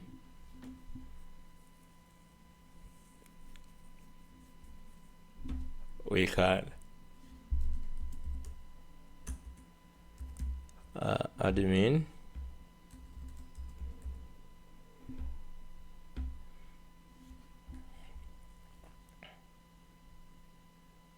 okay, so you can see that this takes us also on this, and we have the admin with this. Okay, so the admin and the endpoints are working. Okay, so we could just create one more for the sake of really creating the user, at least creating one link. So let me just go here and create within this, I'm just going to go ahead. While we have this user controller, I will rename this to link controller. In the link controller, just going to have this function. Instead of sign up, is going to be create link. So basically, we just need to get the request, which is going to be from DTOs. Let me first actually delete all other functions. I just leave only one function.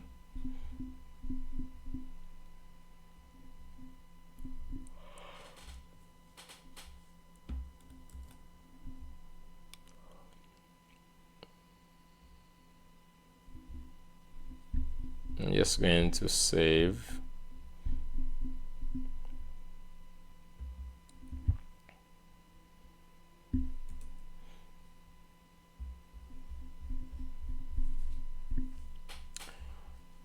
Okay, create link. The first thing is that this is going to be DTO dot I think let me first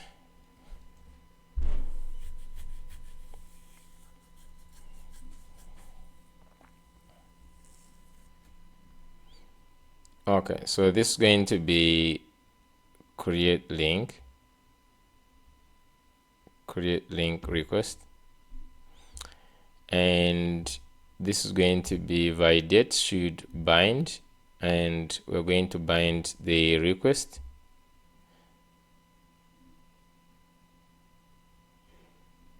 Provide inputs.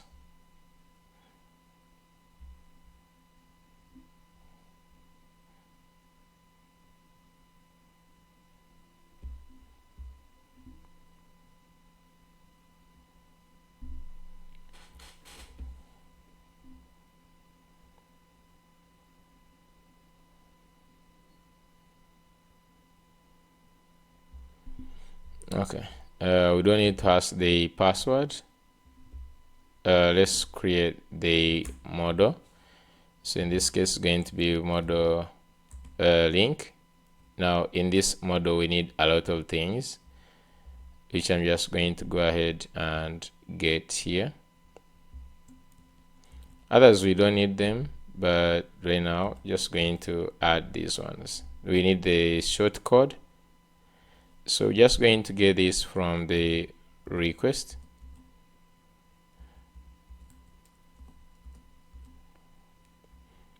Request.shortcode. We have the original URL, which is also going to be gotten from request.original URL. We need clicks. Now for clicks, they will come later. Then we have the fav icon, which we're going to remove, and now the user ID. So this we could just get this. Since this is going to be a protected one, I'm just going to go ahead and say that the user, so we need to get that user ID. Either we could bring that user ID in the data, or we can access this from the C. So you can just say let's say user.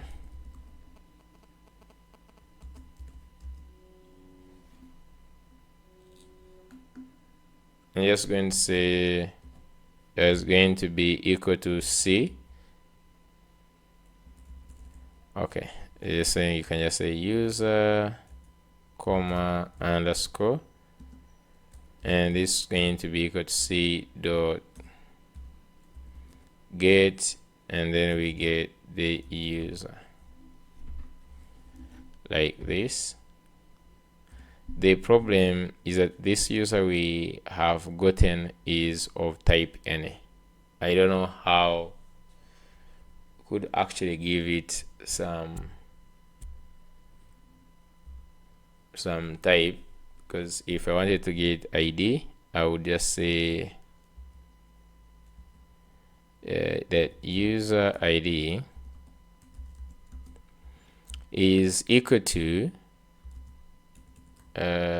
user dot ID, like this.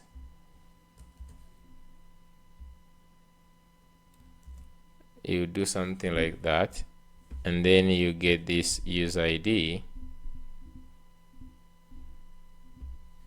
here, like this.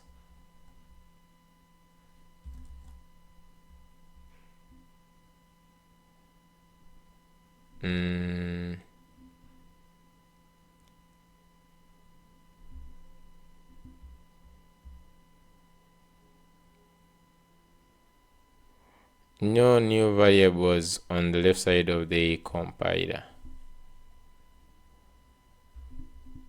Oh, okay. I already have the user. Let me just call this one link.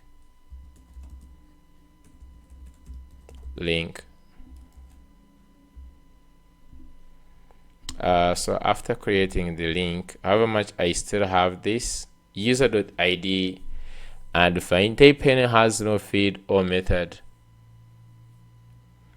I don't know how we'd give it, but then we can just bring this link to initializers.db.create, and then we pass in the link. I don't think we need to check. Maybe we check for error code. Maybe we could just say code already exists because this is the one which is unique.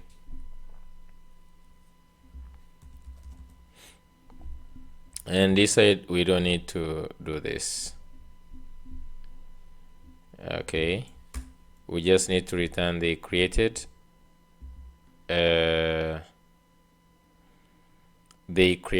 link response, which actually needs to return the short code only. So I'm just going to go here, short code is going to be link.shortcode, like this.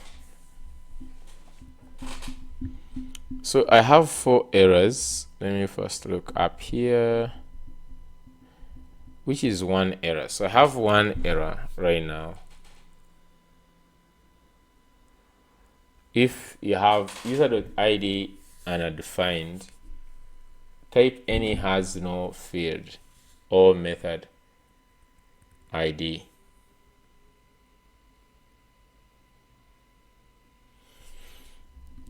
So if I have this, how do I do that? Because type any cannot.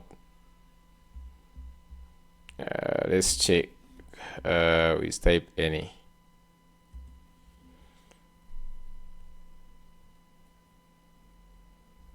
The issue that c.getUser returns any and the boolean. So user is of type any or interface which doesn't have any an ID field. You need to type assert it to a context user first.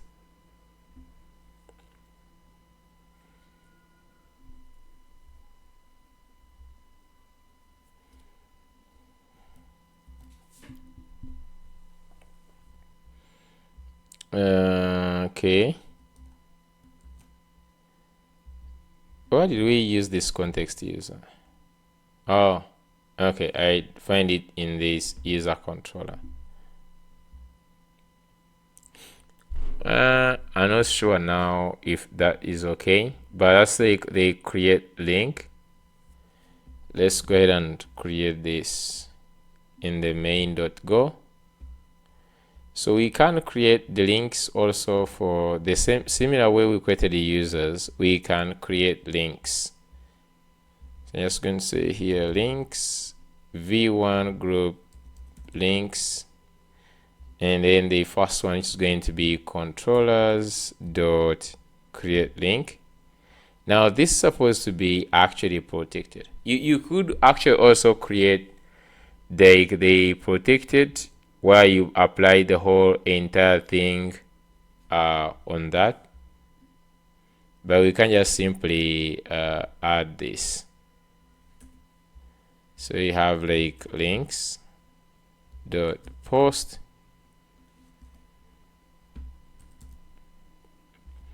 and then this is empty controllers dot create link.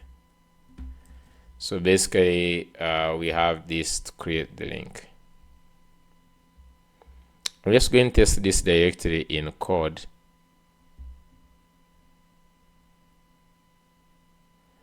And by the way, let's make sure that we send the let's make sure that we send. So you can see that the create link actually wants the token. So I will first sign out, then log in. We'll get the token, then we will send with the token. So here we have this token and original URL. I will just go ahead and activate this.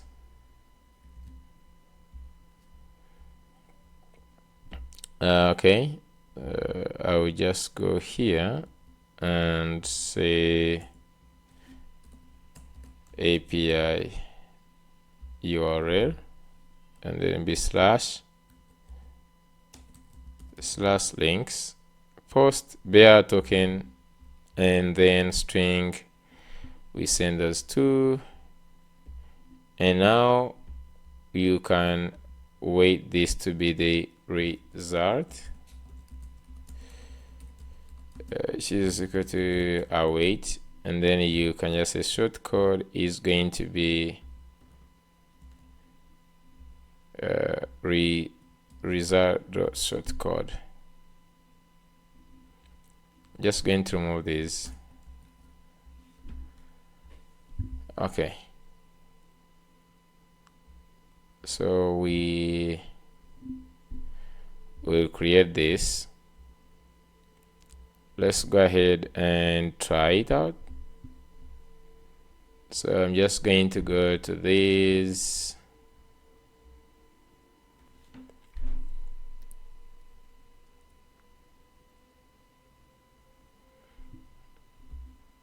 This is the problem of having like client side.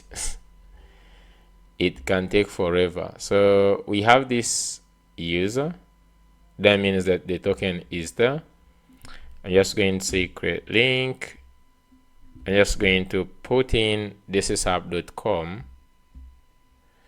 You can just come in and choose this is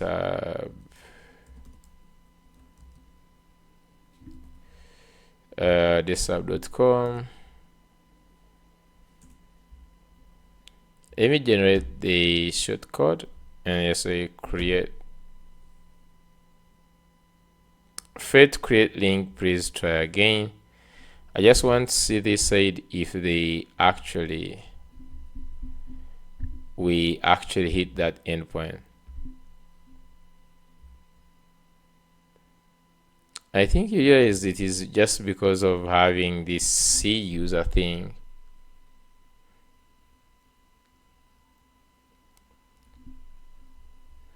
Because if you just check here, we are hitting the endpoint of post API v1 links. I don't know why this is behaving like this. Everything is in red.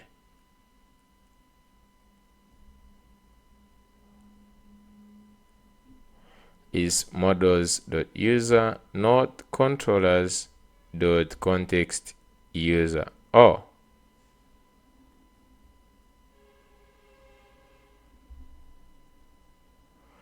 okay, so the problem might be on this. Let's go to this. let's say can I just say models dot user like this, even in the divided. I'm not sure where is the divided.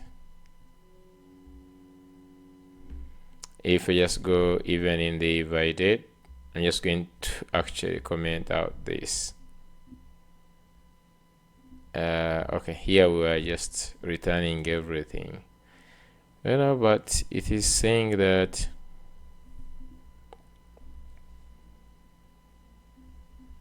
interface conversion. So it was trying to convert the interface. I think so we're getting this problem. Okay, let's go ahead and hit it again. Create. Yeah, so it seems actually it has worked. If you just look at post links and we can just check in the database. Yeah, so we have one link of thisishub.com, which is really nice. So what I just want to do is to actually fetch these. Can we just go and see in the front end where I just want to get link stats? No, I just want to get these get links. So the to do is still just going to have it as protected. So this is going to be still the same thing. Dollar API URL slash links. They're actually the same. The only difference is that now here we have to return the array of these links. So say result is going to be equal to weight const result. So depending on what the result is going to be, we should be able to return the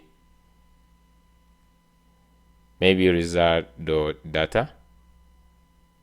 So here, let's go ahead and see what this looks like.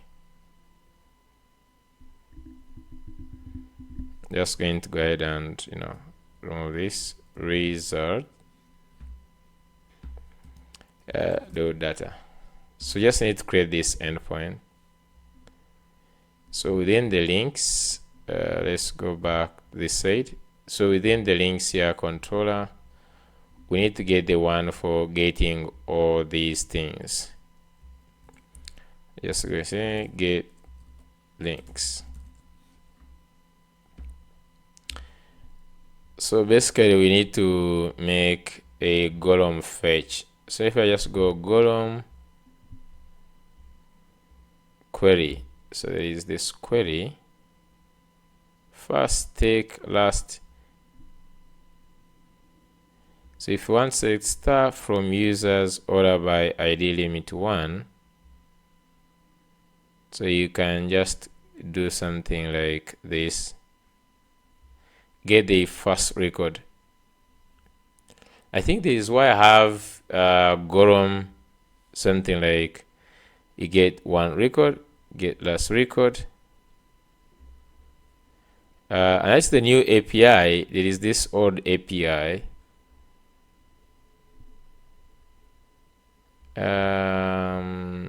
How do I get the user? So here you have the retrieving objects with primary key generics.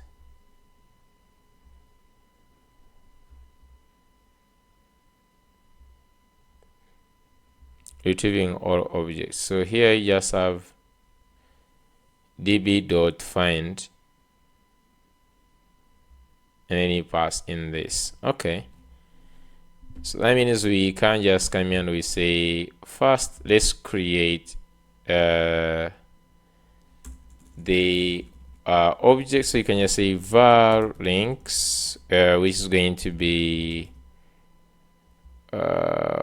models dot link. Okay, and then down the road we can just get this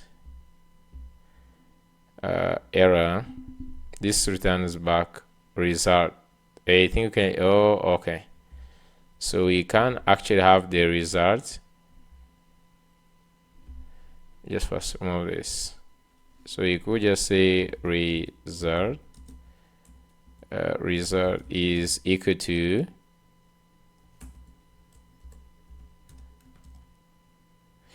can we just get the DB here? So initializers dot DB dot find, and then here you pass in links, and then for this we check if result dot error, then maybe if result dot error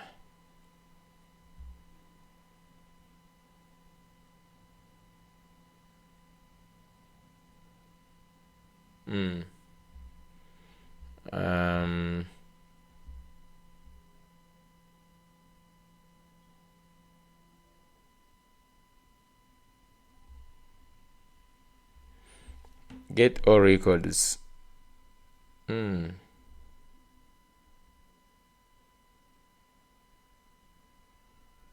Oh, if you just want to check, because I don't know what this returns, but this already just like this. If I just do this initializers dot find, this will actually populate it in links, and I can just simply say success with data. In this case, I'm just going to say this is going to be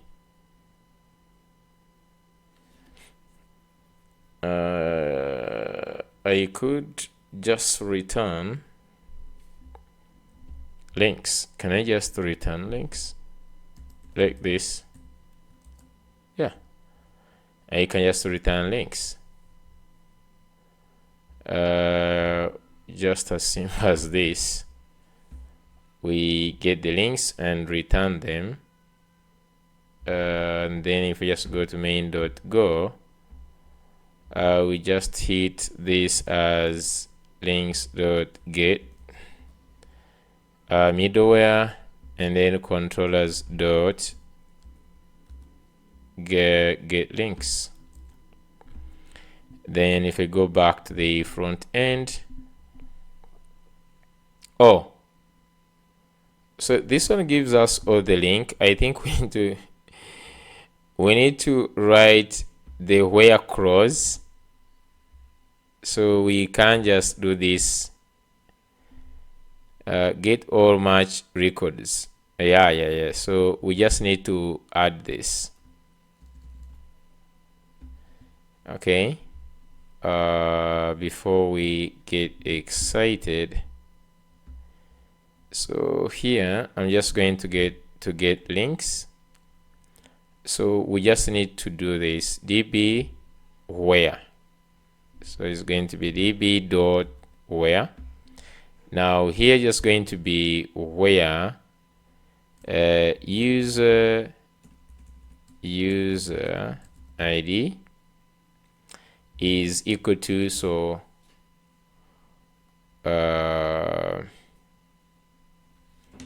could use a prepared statement. We're just going to put a value here, and this value is going to be gotten from the way we gotten this create link. So here I'm just going to go ahead and use this very same way. So we get the user ID, and this is what we are going to apply here. So you should just get links created by this person alone. Let's go ahead and hit that endpoint on the front end. Here we have result.data, which is true, I think. So can I try this? Yeah. If you go back to the app, on the dashboard, we should have now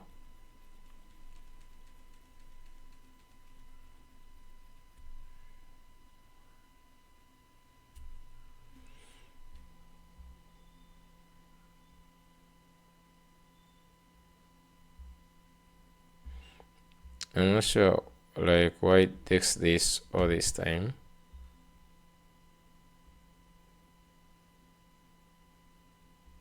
Okay. We have an error. Let's first look at this. Link.filter is not a function. So we can first actually go ahead and test this endpoint. I'm just going to say here is going to be one links. We first look at what returns back actually. Okay. This is not returning the data we want.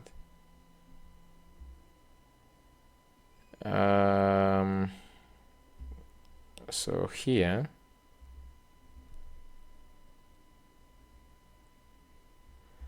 so if you look at the var, it's supposed to be an array just like this, and even the this is supposed to be an array. Okay, let's just try to see.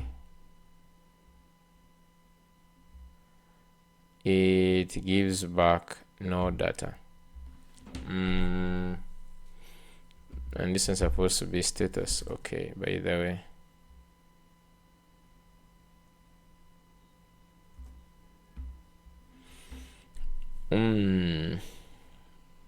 Something is not right.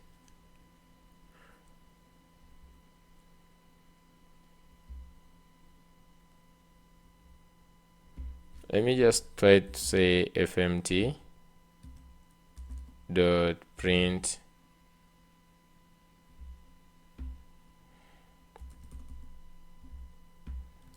user ID.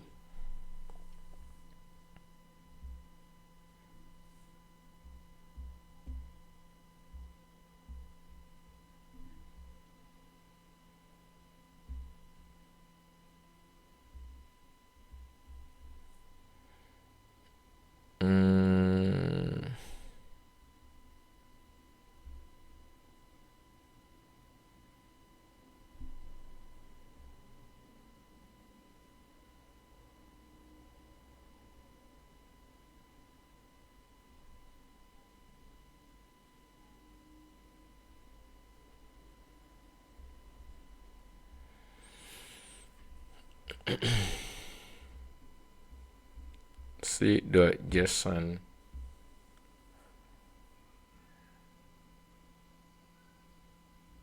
I'm not sure if this is correct.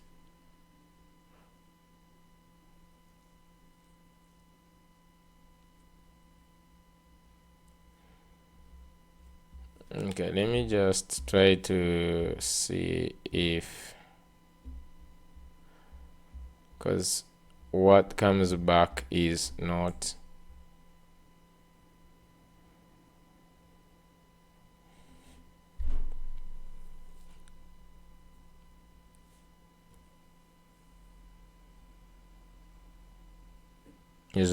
an array.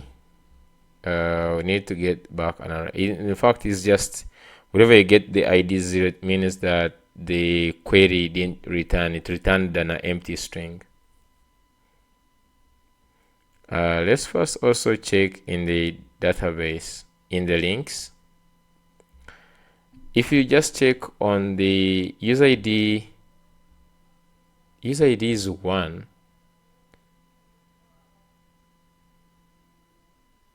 Okay. The user ID is one. Handle the case why user doesn't exist. Okay, so it handles the user doesn't exist, and then we get the user ID.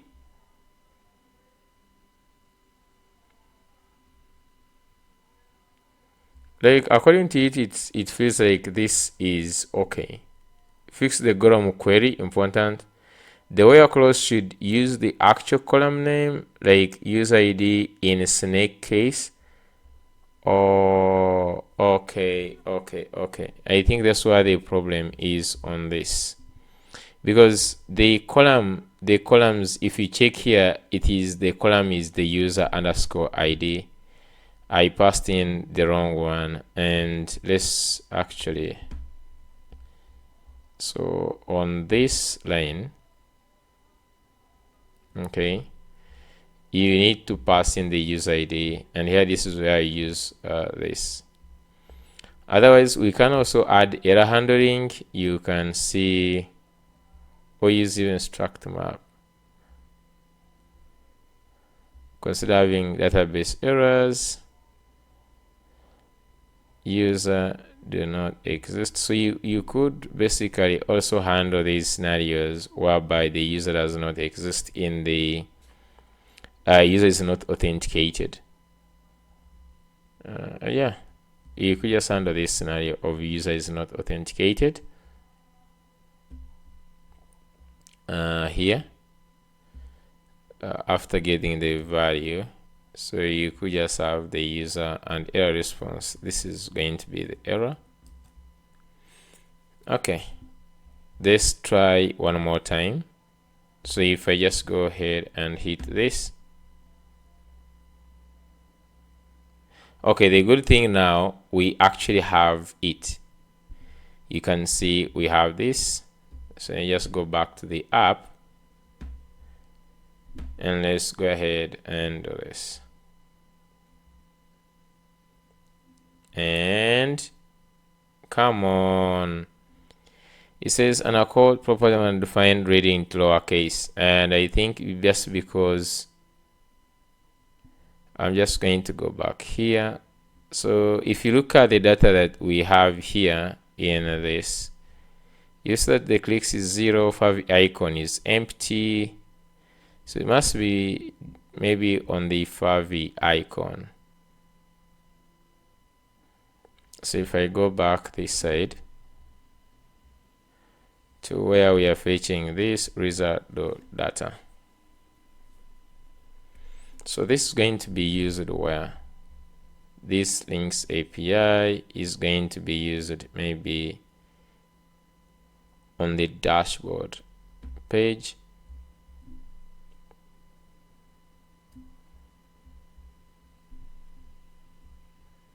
Token loading links. So this is where is actually just gets the token, set links to the data. So this data, so if we look at this, we look at the links.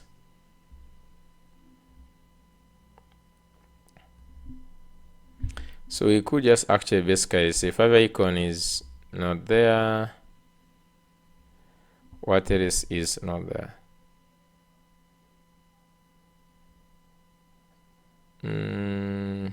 Yeah, favicon can be actually or undefined.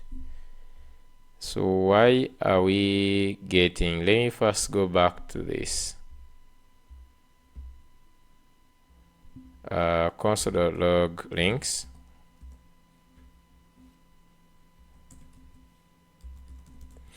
Let me look at the links and also the data.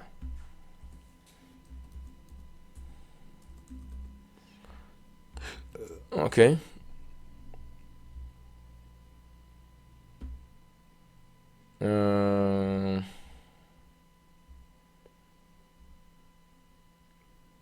Okay, so we have some data here. Oh, so the problem is that the data we get actually is in capital Oh, I understand why. I understand, and this is the reason why I think you need to you need to create the DTO for that. So instead of using something like this, okay, so let's go to the DTO. So basically, if I went to the model link, I would just copy something like this. Okay, and go to the DTO for link, and let's go to the where we have the response. So I would just have like we have all the link response, so maybe just say links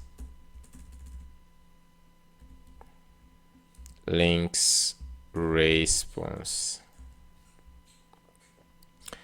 and here you want to put all the keys like this.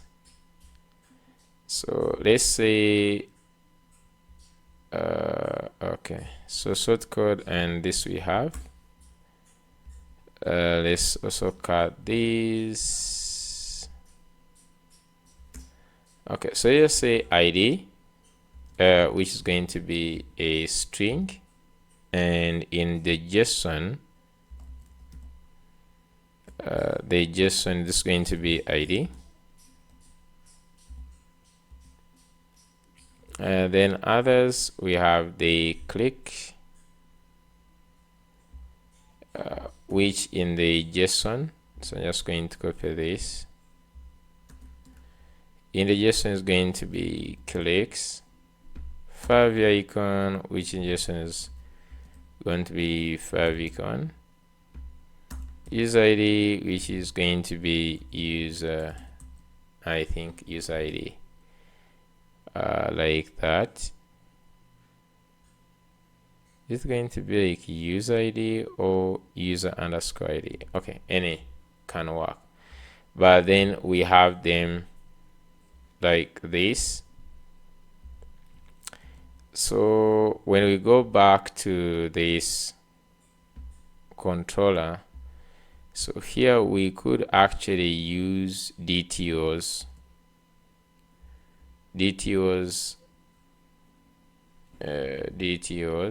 dot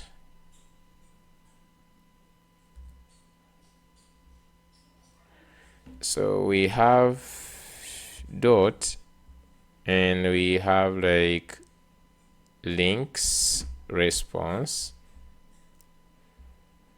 Okay,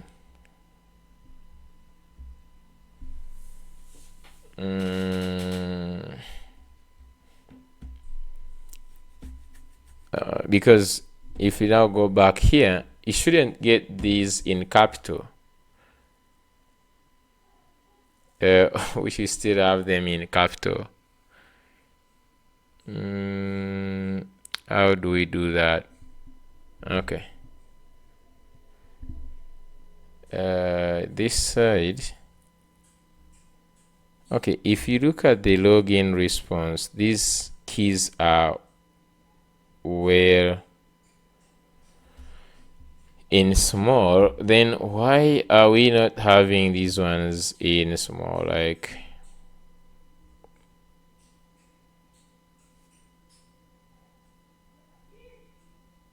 okay, let's look at how we are doing it in the sign up.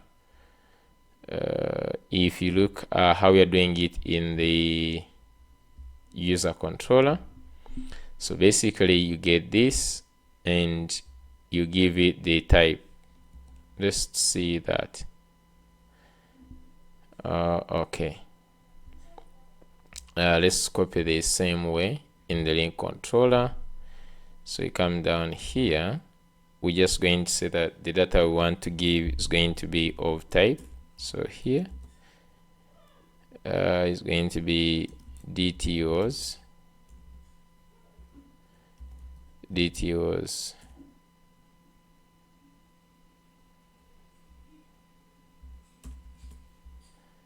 want to do DTOs dot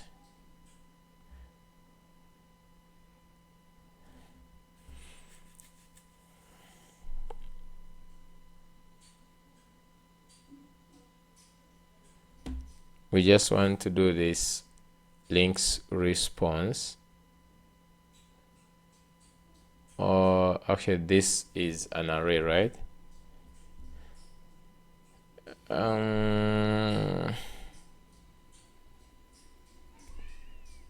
How do I give this?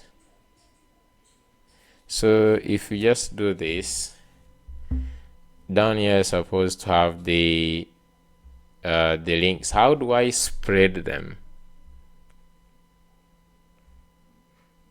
to this?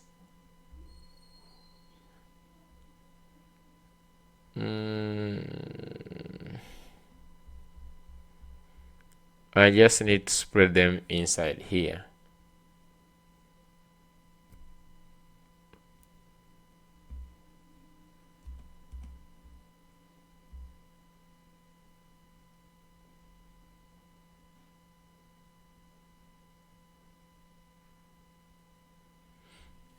So if I just put links like this,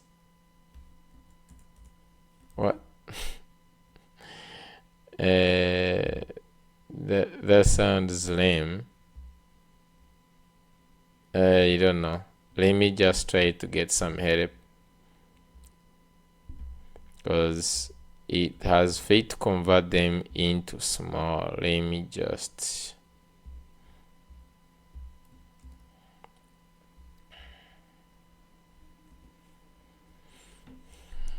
going to see. I have a couple of issues. Duplicate calls, you're calling it twice. Then wrong data structure, you're wrapping links in another slice. So we have these var links which we want to actually populate. So when we get them here, we populate the links. Okay, and then you simply say don't wrap it, simply give it, remove the first value. How many do we have? Oh, we have, actually we have two, you're right, we have two.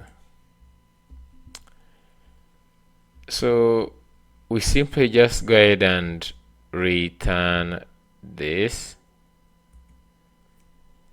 which actually we did.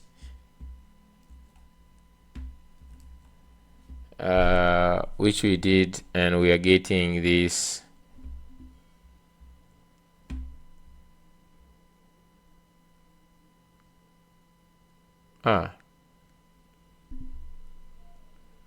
success data nar.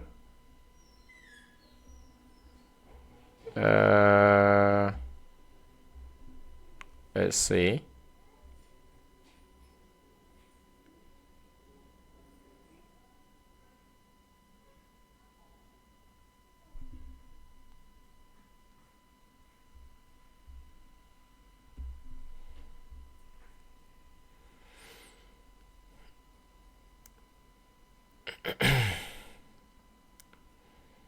But it had given us the list of links.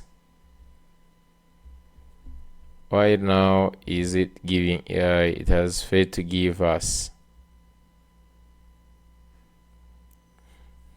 Not sure why.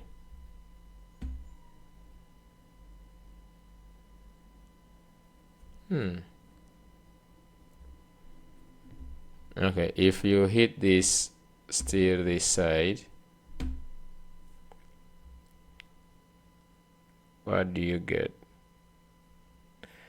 This time it gives us back the nar, because there is no actually the something is not right.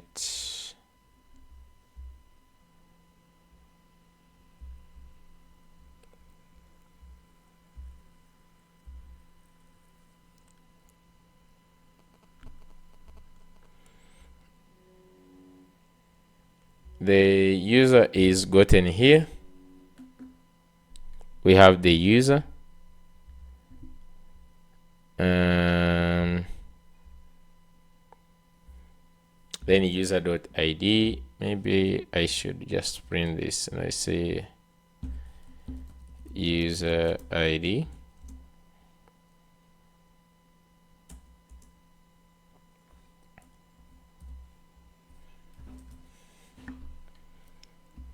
Okay, I should just like also add like a new line, I guess.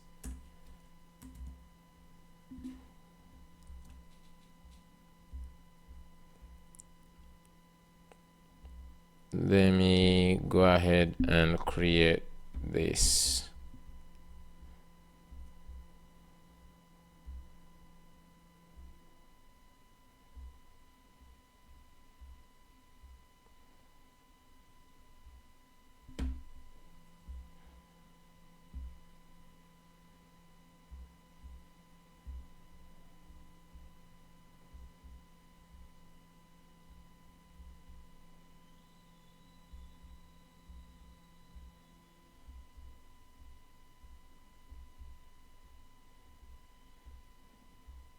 Okay, so we have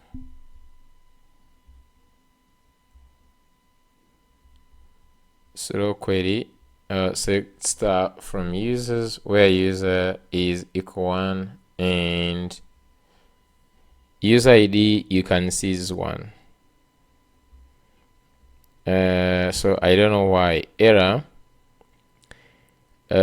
relation links response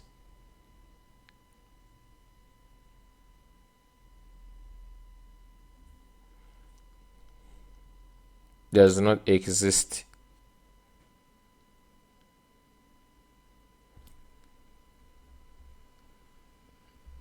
And why we have this error here. Relation links underscore response does not exist.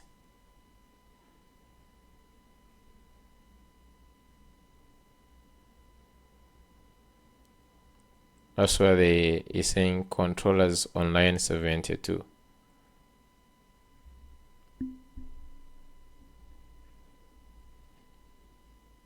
This one.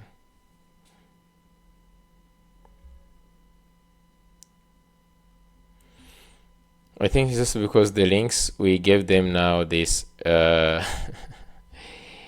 we gave them this the new type, so just going to give it the models model dot link like this. Now it means here so it means now it's going to work. So if I just do this, it works. So how do we rename this? Supposed to something like map. I'm just going to say now just going to say this.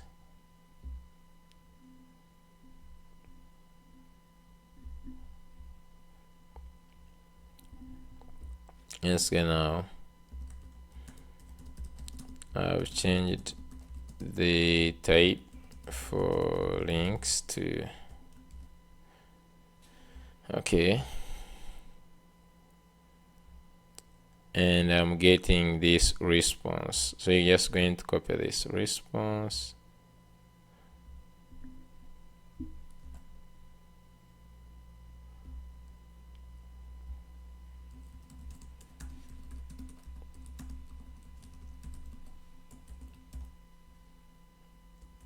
I need the keys.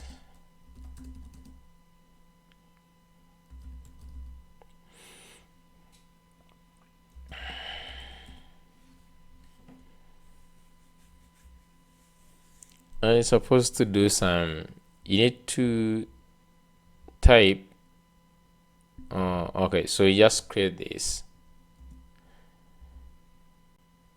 Okay, or if you want use snake, that is okay. So you can create this, which actually we did. So but let me just put this one here. Let's first get time. So I'm creating this type, then deleted art. Let's get Gorom. Okay, so what next? We need the result should with camel. You need to add JSON struct tags to your models.link struct to control the JSON output format.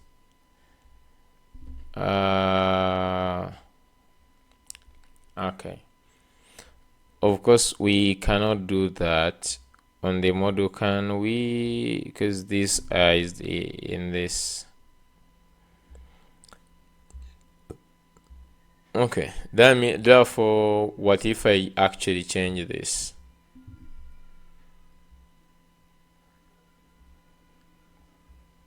So in the controller, what if I actually change to this link instead of like models.link to this link? Would that actually work or give me the same error?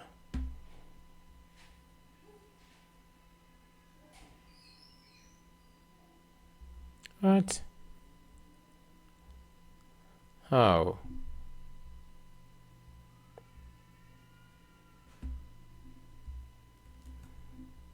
So this JSON conversion seems they are not actually seeing it. I don't know.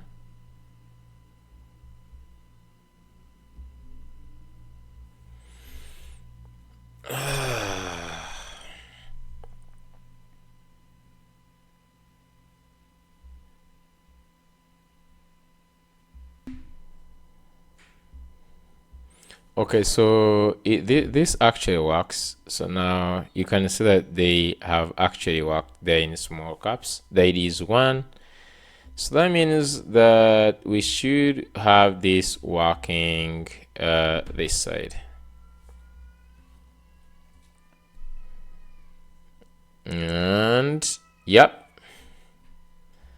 So this is really cool. Let me just go ahead and create another one. So I'm just going to go ahead and put this and generate code and this create. It creates, and then we're fetching. We have 2 links. Oh my god, this is so amazing. This is amazing. So yeah, we have our link shortener right now working.